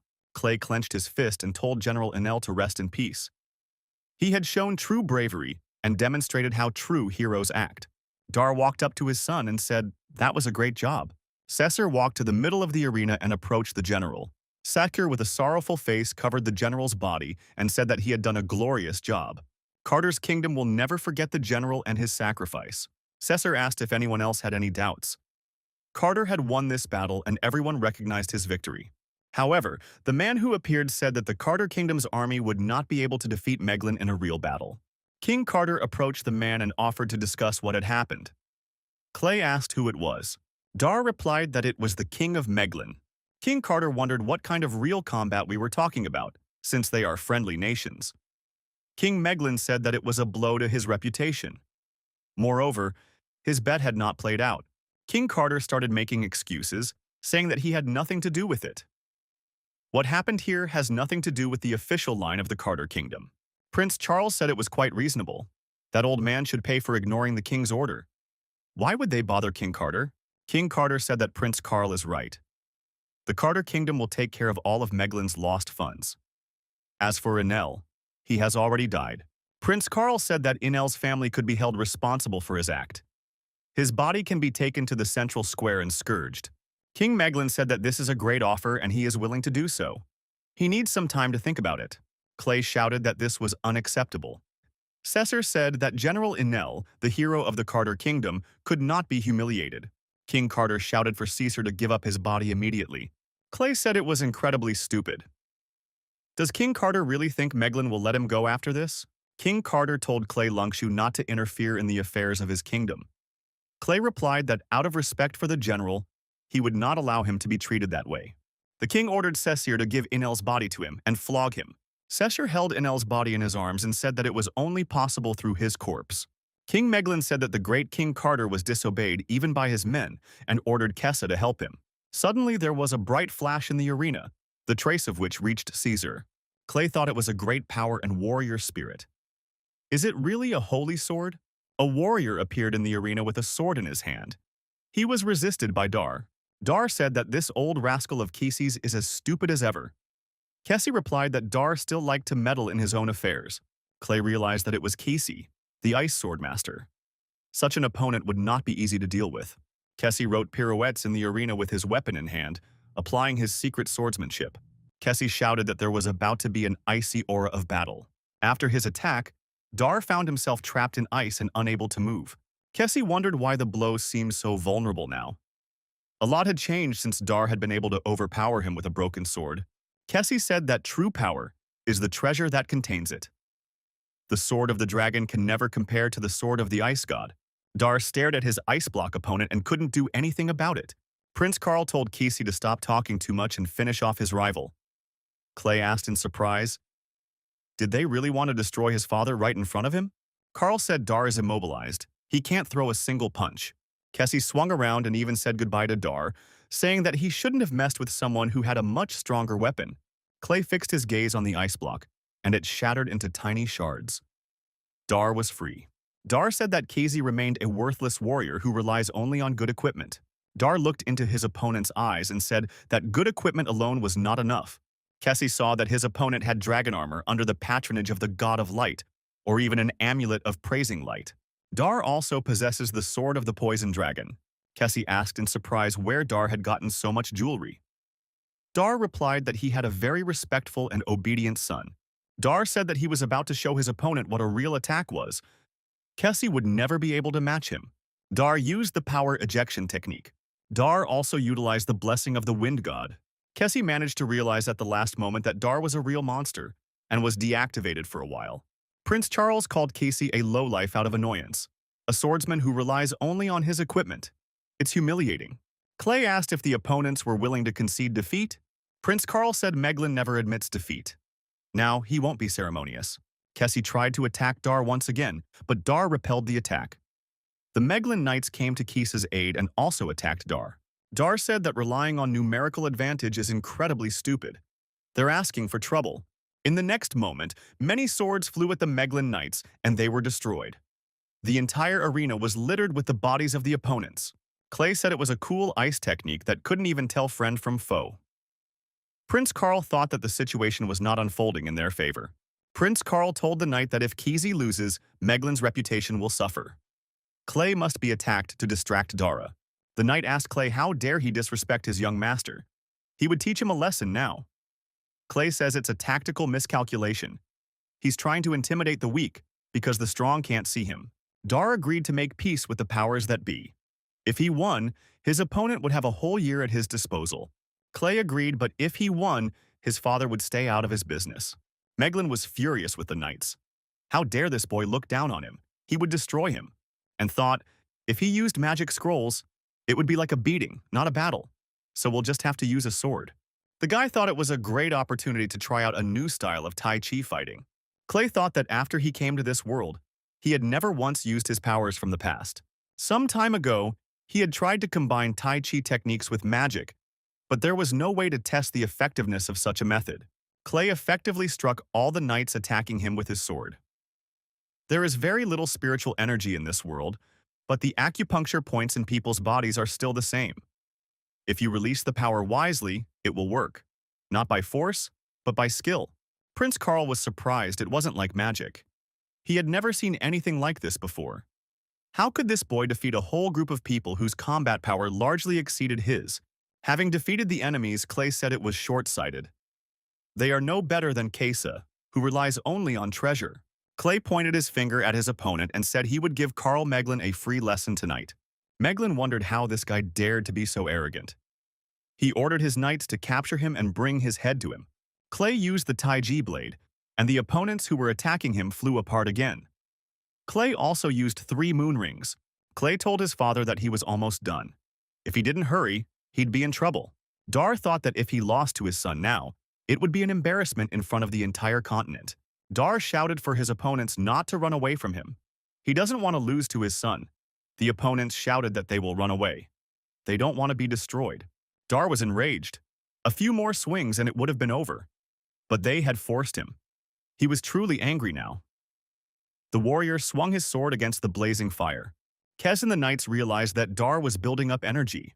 We must take advantage of this hiccup and destroy it. He thought that his father had a powerful aura. It was different from the one he had a moment before. He decided to take what was happening seriously. Dar continued to store energy for the upcoming strike. The opponents were closing in. The situation was heating up. Dar was ready and decided to use the Dragon Blood family's secret technique. The sad massacre of the Holy Dragon was used. The advancing knights scattered in different directions with tremendous force. King Edward shouted for Dar to stop. Clay must stop his father. If they use this technique now, they can't win the coming battle. Clay wondered why the king was so nervous. What was wrong with this technique? Dar continued to spew out the energy he had accumulated.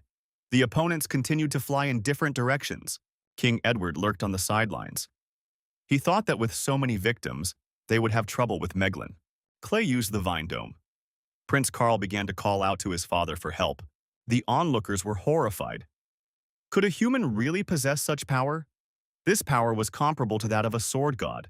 When the passions settled a bit and there was a brief pause, Dar stood whole and unharmed with sword in hand. Prince Charles cried out, "Does Dar Lungshu really want to declare war on Meglin?" Clay said it was Carl who instigated the battle. He ordered his men to attack. He asked for it. Clay quickly, without anyone noticing, punched Prince Carl in the nose. Carl's face was covered in blood. King Meglin asked what Clay Lungshu had done. Clay spread his hands and said he didn't do anything. It was all because of internal injuries. King Edward is a witness to that. Edward said that Prince Charles really lacked experience, and in a fight between 2 sword masters, there would be no injuries or casualties. Clay added that King Meglin should be grateful that his father's attack had targeted Kessa and not Prince Carl. Otherwise, he wouldn't have gotten off so easily. King Edward suggested that King Meglin should help his son as soon as possible. Otherwise, if something happened to him, they would not be held responsible. Meglin said that Swordmaster Mac, also known as Earthstrike, is under his command. He will make him pay for it with his blood next time. King Edward said that's great. He loves entertainment. Clay thought that Stormgrad was as strong as Meglin. If the king made concessions, it would hurt Meglin's reputation. Kessie tugged at King Meglin's clothes and asked His Majesty for help. For Meglin's sake, he even risked his life. Clay thought that he might have been saved if the three cardinals, jeopardizing their lives, had jointly used forbidden spells of the 12th rank. This was the end. King Meglin, leaning over Kisa, held a dagger in his hand. The king and the warrior's gazes met. Kessie understood. There would be no mercy. The king swung and plunged his dagger straight into the wounded Kisa's head. Clay was horrified by what he saw. He even shrieked involuntarily. The king said that the warrior sent by Meglin fell by his hand. It wasn't Dar Lunkshu of Stormgrad who destroyed him. It's a draw this time. King Edward was surprised. Even in this situation, Meglin still wasn't ready to admit defeat. Clay told his father that he could come out of that fighting stance. Everyone had already left. Clay touched his father and he fell to the ground. Clay shrieked. King Edward shouted for a doctor to be called immediately. After examination, the doctor said that General Dar was just weakened. Other than that, there are no other problems. The doctor added that he just needed some rest. There was indeed a look of fatigue on Dar's face. King and Clay were pleased with the results of the survey. Clay plopped down on his father's bed. Turns out he was just overdoing it. The boy added that he was already starting to worry. King grabbed his head. It seems like Clay doesn't even know anything about family techniques. The king said that the sorrowful holy dragon massacre was a divine skill that was passed down by the two sword gods, the ancestors of the family, except for the dragon. Darth miraculously stayed alive after this technique. Dar said that given the overconsumption of spiritual energy and physical fatigue, it would take him about 3 months to recover. The king has said that the outcome of Stormgrad's future battle depends on Dar. Written notice of the start of hostilities from Meglin is already knocking on the door. 3 months to recover is gone. Why would you use this technique against a single opponent? Dar said he had a bet with Clay. He couldn't lose to his son. The king said that in that case, Clay and his crazy subordinate would take responsibility for it. Clay said his berserk suffered a lot of seasickness during the transportation process. He's still adjusting. The king asked, puzzled, what should they do now? The king was told that an envoy from the Legion of Light had arrived for a visit. The king was naturally surprised by the visit. His Highness ordered the envoy to be let in quickly. If Lena West helped them, it would be easy to defeat Meglin. The messenger was the commander of the Legion of Light, Sasha. She greeted His Majesty the King of Stormgrad. The king rejoiced. As expected of Lena West's subordinates, they are beautiful and strong. Dar immediately changed his expression. Is it really Sasha? Sasha waved at the general and said that she and Dar hadn't seen each other in a long time. The girl says she's here at the behest of Lena West, inviting Dara and Baron Clay to the Holy Mountain. Dar got excited. It turns out his mother wants to see him. He begins to pack. Clay thought that only at the time of the goddess's election can one go to the Holy Mountain where the Legion of Light is located. He has long wanted to see it with his own eyes. Also, our hero was extremely curious about the relationship between his father and Sasha. The road was not an easy one. At last, the holy capital of the Holy Mountain was before our heroes. Clay asked to be waited for. Hadn't his father used up all his strength in battle? How could he stay so awake? Dar walked ahead with Sasha, ignoring Clay. The boy felt like a third wheel. He thought that when he got home, he would tell his mom about everything. Clay took out a scroll from the spatial ring and grasped it. His physical strength was running low, and he couldn't use the Golden Lotus ritual. A 7th rank scroll was a valuable item, but it was still better than dying of exhaustion. Clay used a 7th rank secret scroll. His strength returned to him, and he used the long travel technique. The story of the creation of the Holy Mountain appeared before Clay in the form of hieroglyphics, signs, and symbols. Clay learned that the papal palace and the temple of the goddess are located on top of a mountain. And to get there, you must first pass the domain of the 12 cardinals. On the other side was the Inquisition. This is the forbidden part of the Holy Mountain. A legion of 400,000 men was also localized there. Clay saw before him a powerful monument dedicated to the saint. He was impressed by its size. He thought that this was indeed the holy capital. Sasha said she could only walk me to this place. The commander is waiting inside. She was pleased to see Dar again. Dar replied that it was mutual. Clay asked his father what their relationship with Sasha was. His father replied that they were just friends. From behind the door, a voice said for Dar to come in quickly. Dar told his mother that his son Clay was with him. Dar opened the door, and a menacing voice said he was late. The general, startled, apologized. Father and son walked inside. They were greeted by Lena West, commander of the Legion of Light and former blood demon goddess. The woman said she wanted to see her famous grandson. Clay said hello to his grandmother and told her he was Clay. He would have never realized she was so young and beautiful. The grandson said he brought grandma a bottle of amethyst bee honey as a present. But the grandmother is so beautiful, it looks like she won't need it. Lena West said her grandson is much better than his father. The grandmother hugged her grandson and said that she liked him very much. Clay replied that it was mutual. The boy felt some incomprehensible influence from the outside on himself. It was a strange feeling. What kind of pressure? Clay thought that the grandmother wanted to look into his soul to see his intentions. Her power was comparable to that of a sword god. However, the guy had been perfecting his mental power for thousands of years before his rebirth. He's not that simple. The glue stood steady and was unyielding. Grandmother was picking at his soul. Dar watched obediently. Dar decided to call attention to himself and coughed a few times. Clay, keeping his gaze steady, looked intently at his grandmother. Lena West said the gift is very weak. He can't even withstand that weak pressure. Dar, making excuses, said that he was wounded in battles. The woman told Dar that his son is quite an interesting man. He's extremely strong. Lena West said she would take the amethyst bee's honey as a thank you for helping her grandson straighten things out with the Saiwan family. Dar asked his son what he had done to the Saiwan family. Clay replied that they'd had a bit of a fight.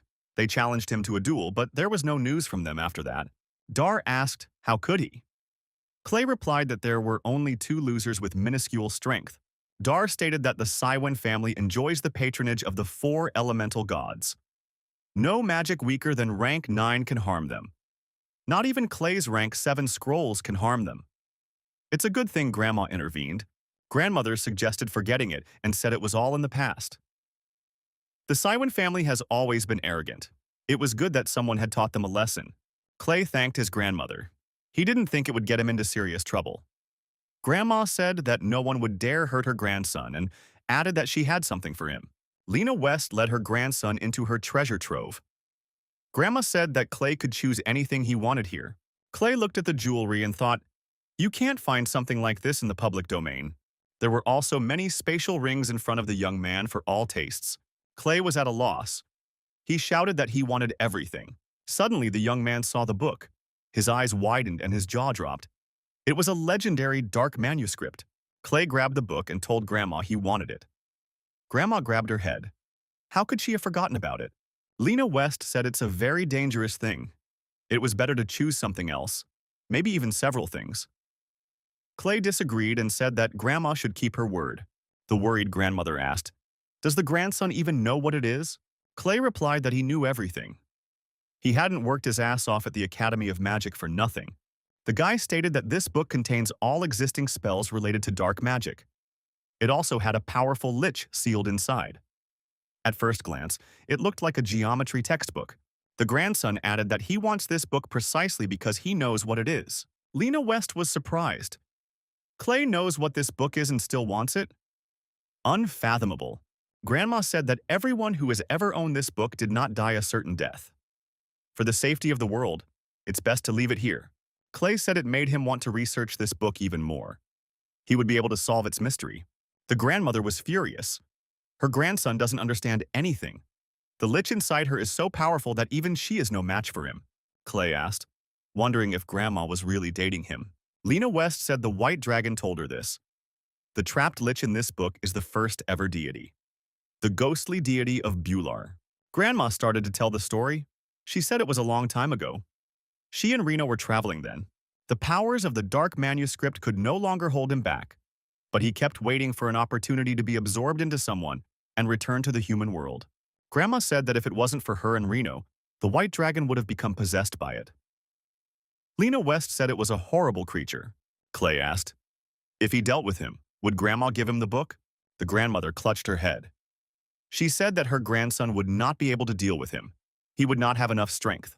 Clay showed his ring and said he had an assistant. Grandma realized that it was about the aura of elemental magic. What's going on here? Clay said for Vela to come out and meet his grandmother. He reached forward with the ring. Vela woke up and stretched. She said she hated Clay. Why does he bother people when they are resting?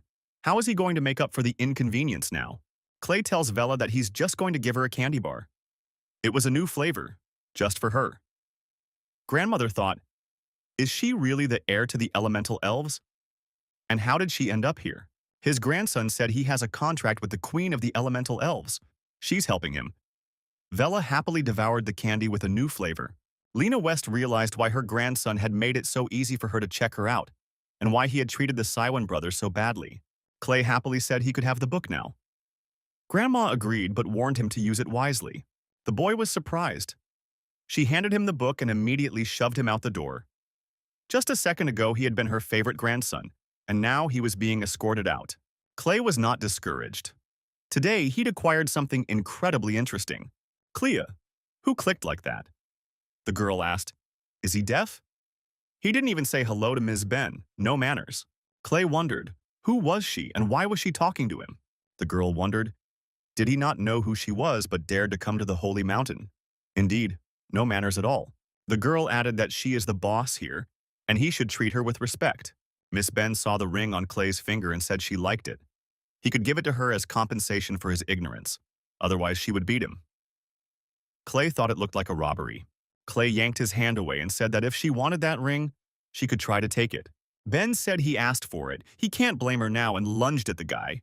Clay tried to defend himself and applied a Tai Chi magic circle. However, the girl turned out to be not so simple. Clay saw that she had scales on her arm and thought, where did it come from? Is this girl really human? Ben decided that wasn't a bad thing. At least someone dared to fight her. We should take this seriously. Ben moved a fair distance away and turned around. She was about to attack her opponent. Her magical beast, a fearsome dragon, appeared above her. Clay thought that this girl was no ordinary person. It looked like he needed to take it seriously too. Clay used Taiji magic, the power of 3 accomplishments. The girl's attack was repulsed. However, Ben wouldn't give up. Clay couldn't understand what was wrong with her. Why didn't his moves work on her? Clay used Taiji magic, the power of 5 accomplishments. He succeeded in damaging his opponent. The girl staggered. Clay continued to act. This time it was Tai Chi magic, the power of the 7 accomplishments. Ben flew far back. That punch came out too hard. The girl could not stay on her feet and fell down. She was on her knees and crying, screaming that this guy was bullying her. Ben screamed that this stranger was hurting her, harassing her, and cheating her. She jumped up and lunged at Clay again. Clay started running away from her and yelling for someone to subdue her. Who the hell is she? If this kept up, he was going to be beaten to death in here. The girl told Clay with hatred that he only knows how to hurt little ones. Ben attacked Clay again. The boy struck her again. As strong as she was, that should calm her down for a while. Taiji magic was applied. Superiority. Ben flew far back again. The girl landed on her feet and turned around, determined to attack her opponent once more. Clay was surprised she was still in formation. What kind of person was she? At one point, Ben became frustrated. Her shoes were ruined. Clay hadn't expected to see such an onslaught. The girl screamed that this guy was in big trouble. Her shoes are ruined. She wants compensation. He owes her 100 of the same pair, 1,000 even. Clay decided this had to end and summoned his vines to his aid. Clay ordered the unruly wench to be seized, and she found herself held captive by the vines, wrapped hand and foot. Suddenly, there was a powerful flash and someone appeared in the room. Clay thought, could it be Grandma? A startled Lena West appeared and asked what had happened here.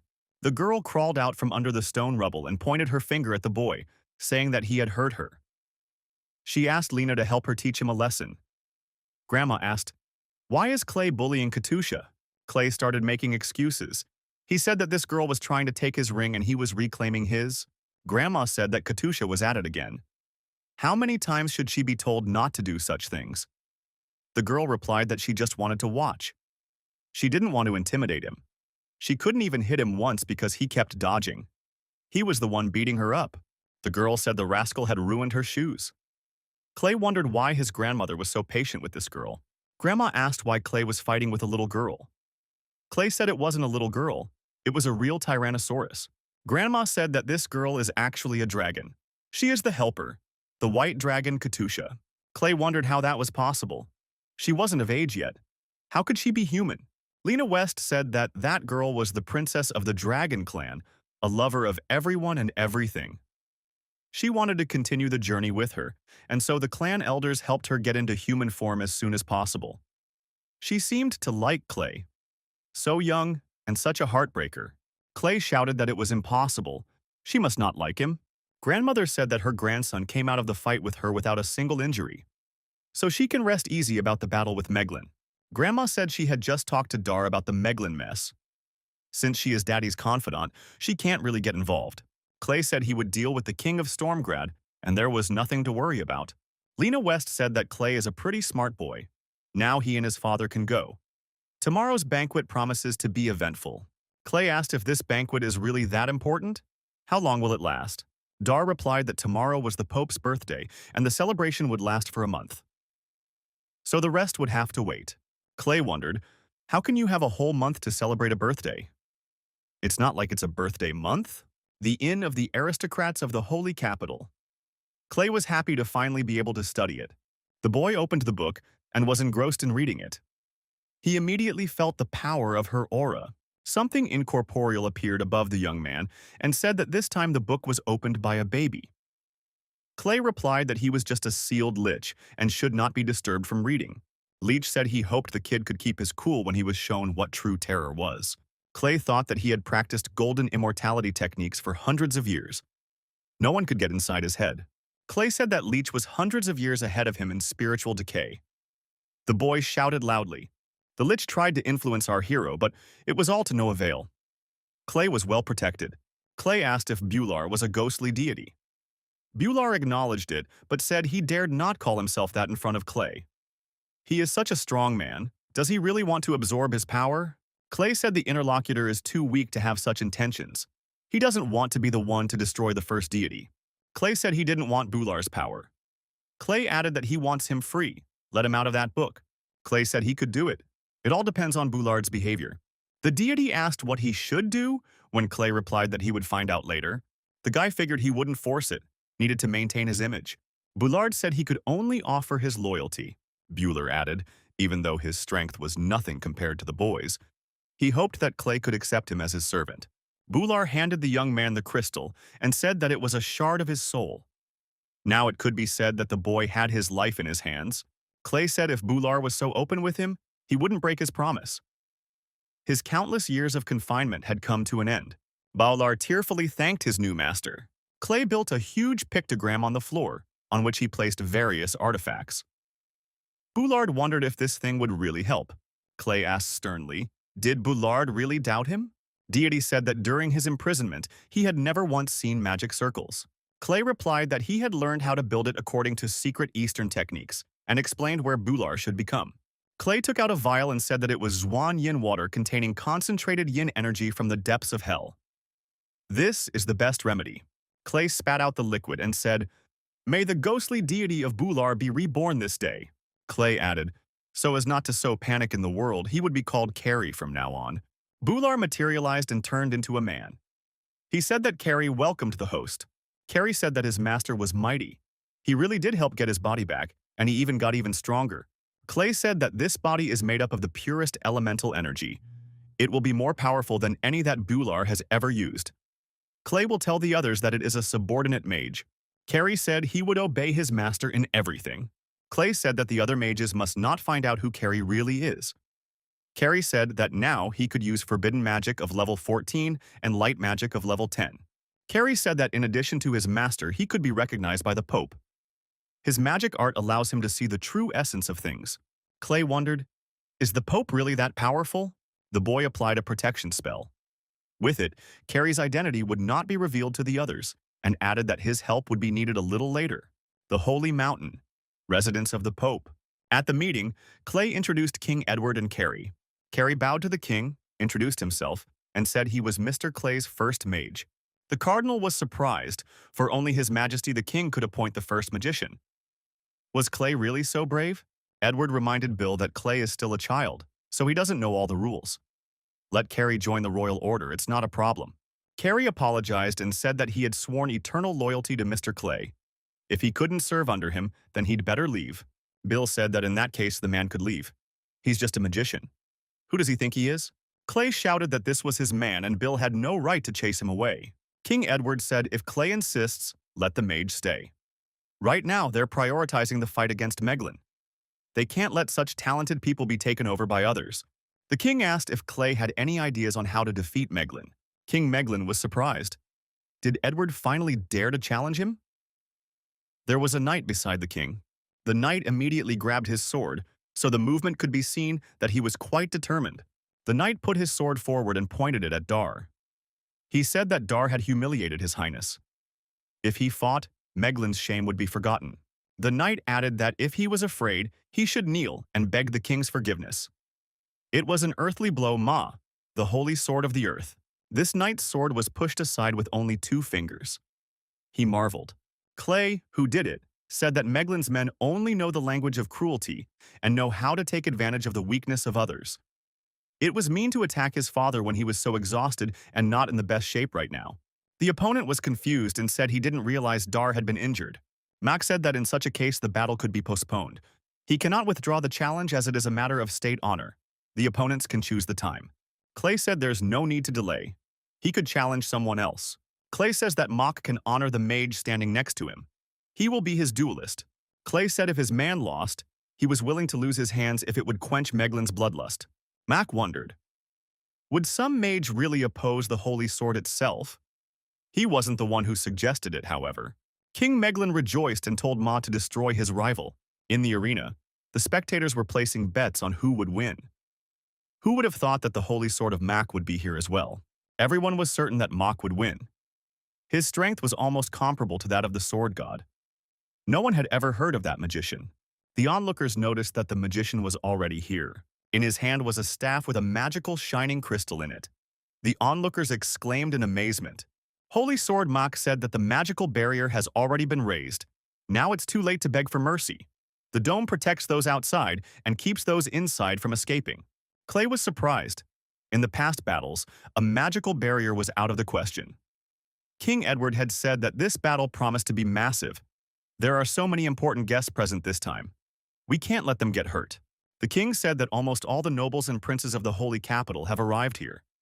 It wouldn't be good if any of them got hurt at the Pope's birthday party. Clay was angry. Why hadn't the king told him this before? He had practically robbed him of the opportunity to make a good living. The guy immediately ran up the stairs in the right direction. Clay asked the gentleman magicians to lower the barrier a bit. He has something to say. King Edward wondered. What was Clay up to? Clay stepped into the arena and approached his opponents. Our hero turned to the audience, raised his hands in the air and spoke. The young man introduced himself and said that today he had the opportunity to be present at such a great event. To make this event even more memorable, he offered to place bets. Clay said that he would bet 2 million gold on Mage Carrie's victory. Anyone here can bet any amount. He'll take any bet. The onlookers were very surprised. Was it really Clay? This Clay is one of the Great Four. Why is he so cocky? Because he can't take all the bets. He won't be able to pay all the winners. King Edward ran up to Clay and asked why he had decided to do this privately. Only the head of state has the means and reputation to do so. Clay tells the king that most of them will probably bet on Maha to win. They should bet on Carrie and just wait. The king looked into the boy's eyes and asked if he was sure. Clay answered that he was 100% sure. The king said he's offering Clay 30%. Without his support, Clay can't make it. Clay replied that he would accept a maximum of 50-50. Edward turned to the audience and said that he, as King of Stormgrad, was vouching for Clay. Everyone is welcome to place their bets. The spectators were excited. Many began to place bets on Maha's victory. Prince Charles asked his father if Edward had lost his mind. He vouched for Clay. Mock absolutely will not lose. King Meglin said that Edward is doing this to placate them. King Meglin decided to bet 10 million on Maha's victory. Prince Charles thought his father was quite wise. King Edward announced to Clay that all bets were in. Now it was time for this magician to put on a good show. Clay said to have Carrie use the spell up to level 10. They can't win easily here. Carrie replied that everything will be executed in the best possible way. Clay and King Edward stepped aside. A host with a microphone in his hand announced that the barrier had been restored and the battle was beginning. Carrie immediately started activating his magical abilities. Magical powers began to spread around him. Mock said his hunch was correct. His opponent is a dark mage who specializes in curses. However, the Holy Sword's curses have no effect on him. Cyril read the spell and said, "Open." At the same moment, glowing pictograms began to appear all over the arena. This was the practical application of magic in this battle. Mac thought that now the Riders of Terror would appear here. The Riders of Terror had indeed appeared. They approached on their horses, waving their weapons. They were very frightening. Mac thought that the Terror Riders were not inferior in strength to the gold-ranked knights. The great sorcerer is only able to summon 2. How did this magician manage to summon 4 at once? Mac decided that he shouldn't underestimate his opponent, but he wasn't strong enough anyway. Mac successfully fended off the Terror Rider's attack. His sword prevented the enemy from getting close enough. Carrie used magic to deal damage to his opponent. Dar saw Maha's actions and realized that it was a technique comparable to that of the sword god. A moment, and all the Terror Riders were decapitated. Clay thought that this technique was really very powerful. Dar thought that not even Kara could repeat this technique. This mage was in great danger now. Ma swung his sword and attacked his opponent with words that he was about to destroy him. Carrie, surrounded by his magical energy, prepared to face his opponent.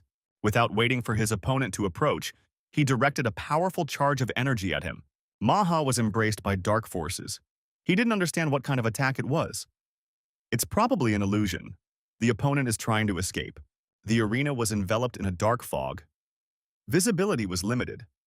The spectators did not understand what was going on because Mock must win. Clay, looking at the bleachers, thought, "This is a bunch of self-righteous losers. They're jumping to conclusions ahead of time." Clay said the real show is just beginning. Everyone in attendance will be able to enjoy it to the fullest. A part of Carrie's soul was in Clay's hands, so he could see what was happening on the battlefield, literally through his eyes. Carrie applied a shadow motion. Mock shouted that if his opponent was any good, he should step up. Carrie remembered to keep his magic in check and not use spells above level 10. He had a lot of level 7 and 8 spells. Carrie approached his opponent from behind and said he would try to use one of his favorites. He had a magic ball in his hand. Carrie used a 7th level spell. It was a rage spell. It makes the subject lose his temper. Mock immediately started screaming like a madman. He was ready to become hysterical. Carrie thought that Mock hadn't gone mad and died. He was worthy of the title of Master of the Sword, if only for being able to resist spells. Carrie had waited too long for his release. He didn't want the fun to end quickly. Carrie activated a powerful energy blast in the middle of the arena, accompanied by lightning strikes. Clay even covered his face with his hand. He thought it was very cruel. Prince Charles became worried. He asked his father if everything was all right. King Meglin said they would have a big win on their bet of 10 million. That's a fortune. Prince Charles said they could transfer these funds on their war horses. After all, they have 100 of them at their disposal. The king hugged the prince and said he expected nothing else from his son. Nothing could be seen in the arena again. Everything was covered in a dark fog. The spectators did not understand who had won or what was going on. When the fog cleared, everyone saw Carrie standing at full height. He told his master that he had won. King Meglin and his son cried out, "How is this possible?" Clay wondered how many spells Carrie had used. Terrible murk, damage enhancement, blindness, fear, and agonizing howls. However, none of these spells are lethal. Then the worst is yet to come. That's exactly what those who point their sword at Dar deserve. The audience was in a panic. They had lost a lot of money because of this unknown magician. King Meglin, upset, said that it was the ultimate disgrace. He didn't even look at the arena. Clay says the great king has lost and wants to get out of here as soon as possible. The king shouted that this was not true. Clay said that in that case the king should bring in the money, and as soon as possible. Prince Charles fell on his knees and said they admit defeat and asked that mercy be shown. The king shouted for the prince to rise immediately. How dare the prince kneel before some baron? King Meglin said that this boy is rejoicing early. Even if he has to sell all the horses, he will never give in to him. The prince told the king not to do so, for these are Meglin's strongest war horses. The king was furious and told the prince to get out. He didn't want such a worthless son. Clay remembered his grandfather saying that these horses had incredible fighting power and obeyed their masters unquestioningly. Our hero said that if it was from his heart, he couldn't help but accept such an offer. A girl with a sword in her hand came down to the arena. The girl came closer and, without looking up, said that she was willing to buy these horses. Clay looked at the girl, and it was like an electric shock. Was it really her? Our hero thought that the person in front of him was Jian. It was the seventh princess of the Wang kingdom. The girl said they had decided to buy all the horses and offered a deposit. She had a jewel in her hand. Clay looked at the girl in the eyes and thought, could she be the reincarnation of Xian'er? Prince Carl thought that this girl was a real beauty. The princess leaned over to Clay and asked if he was listening to her at all or not. Clay said that the kingdom of Meglin was giving him these horses for debts. He had no thought of selling them. The princess knew that these were elite war horses that had endured years of training. They could not be allowed to fall into the hands of people from another kingdom. The princess turned to King Meglin and said that she wanted to propose the following. She would pay the debt for him, and the horses would go to her. King Meglin thought he couldn't ruin relations with two great kingdoms at once. He must protect Meglin in any way he could. The king said that since these two were interested in his horses, why don't they have a duel? The king made it public that he had given his word. The winner would receive 100 war horses of his kingdom. He thought, while they were fighting, he could take this opportunity to escape with his horses. The princess said that if her opponent could defeat her riders, she would give him a dozen more wolves in addition. Clay said that the whole continent knows about his berserkers. He didn't want to offend the princess. Clay figured his berserker needed a few more days to fully recover. No one would be able to compete with her now. Clay told the girl that even if their kingdoms were destined to fight, it shouldn't happen at Meglin's behest. The princess said that everyone is here to participate in the tournament. There's no need to decide that right now. The princess told her interlocutor to take good care of her horses. Her army would not lose. The girl left the arena. Clay looked at her and thought that she looked a lot like Jian. Outside the arena, Sanya worried why her little brother was still gone. Lade's falcon kept her company. A young man came up to the girl and asked why the little sister was alone in the forest. Sanya turned, jumped to her feet, and told the man to stay away from her. Or didn't he get enough from his brother last time? Sanya was ready to use her energy abilities to defend herself. Lydia, the eldest daughter of the Saiwan family, the third beauty of the capital, approached Senya. She thought that Senya was trying to use a level 5 light technique. It wasn't enough to scare her. The brothers whispered to Lydia that this girl had gotten the pendant they wanted to buy for her. Lydia came closer to Senya and said she really liked the pendant. Could she sell it? Senya said it was a gift from her brother. She promised him that she would protect him with her life. Lydia grabbed Senya and shouted that it was an ungrateful wench. The brothers were screaming for their sister to get revenge on this girl for them. Lydia said that this girl should be grateful for showing interest in this trinket. How dare she refuse? A dark cloud appeared above Lydia. Suddenly, a powerful flash was formed, with these girls at the epicenter of it. Lydia had suffered enough. Her clothes were burned and her hair was standing on fire. Smoke was coming out of her mouth. The brothers nearby trembled with fear. Clay, who had appeared nearby, was spewing lightning bolts. He was angry and asked who dared to hurt his sister. Senya got excited and said, finally her baby brother is here. Bright said that Lydia was the pride of the Savan family. If a boy dared to touch her, then he defied the whole family. Clay, ignoring the injured, told his sister that he should have gotten there early. Clay said it would be merciful to destroy these villains with lightning bolts, and asked his sister how best to deal with them. Lydia huffed. She was trying to use her unusual abilities. Little brother Saiwen laughed. This is the salvation of the deity of light. Now the rivals would not be spared. Bright said that once this skill was activated, all followers of the god of light would obey the will of the performer. Clay thought that an extraordinary measure he uses once every 100 years was now being used against him. He's flattered. Lydia ordered her aides to attack this guy and destroy him. The armed thugs immediately rushed to the attack. Clay picked up his sister and jumped high up. He said that the opponents were the first to start, so don't blame him. The young man took out the scrolls and threw them at his opponents. There was a huge explosion, and the thugs began to fly in different directions, accompanied by loud screams. Clay, smiling, said that these scrolls turned out to be pretty good in action. Lydia kept pointing her finger at Clay and screaming for her goons to destroy him. Swords, axes, and other weapons flew at Clay and his sister. Xenia raised her hands to the sky and told the merciful goddess to give the faithful gods protection. The villains were startled and realized that level 9 magic was being used. Is she really a goddess? Bright, with a sword on his shoulder, came out from behind a tree and said that only a member of the Saiwan family was worthy of being a goddess. The young man jumped high up and swung his sword and tried to deliver a striking blow. Xenia shrieked in surprise. Clay was scared for his sister and screamed loudly. He ran up and grabbed her in his arms. Clay stood with his sister in his arms. Lydia was commanding her goons to attack the young man. Clay pulled out the scrolls again and threw them at the advancing opponents. The villains were frightened and scattered. The scrolls began to explode in the air. The villains that were within the scrolls' affected area were destroyed permanently. Lydia said that these thugs were proving to be useless. Lydia turned to her uncle and said that he should stand up for her. The uncle replied that that guy's scrolls were really powerful. Clay kept attacking with scrolls and said that they dare not hurt his sister. Now none of them would leave here alive. Clay told Vela to come out. Clay was in a powerful energy stream. Vela flew above him and Clay activated the meteor. The ground beneath their feet split apart. Lydia and her uncle were on opposite sides. The surviving thugs fell into the crevice. The man realized it was a spiritual blessing. You can't mess with that.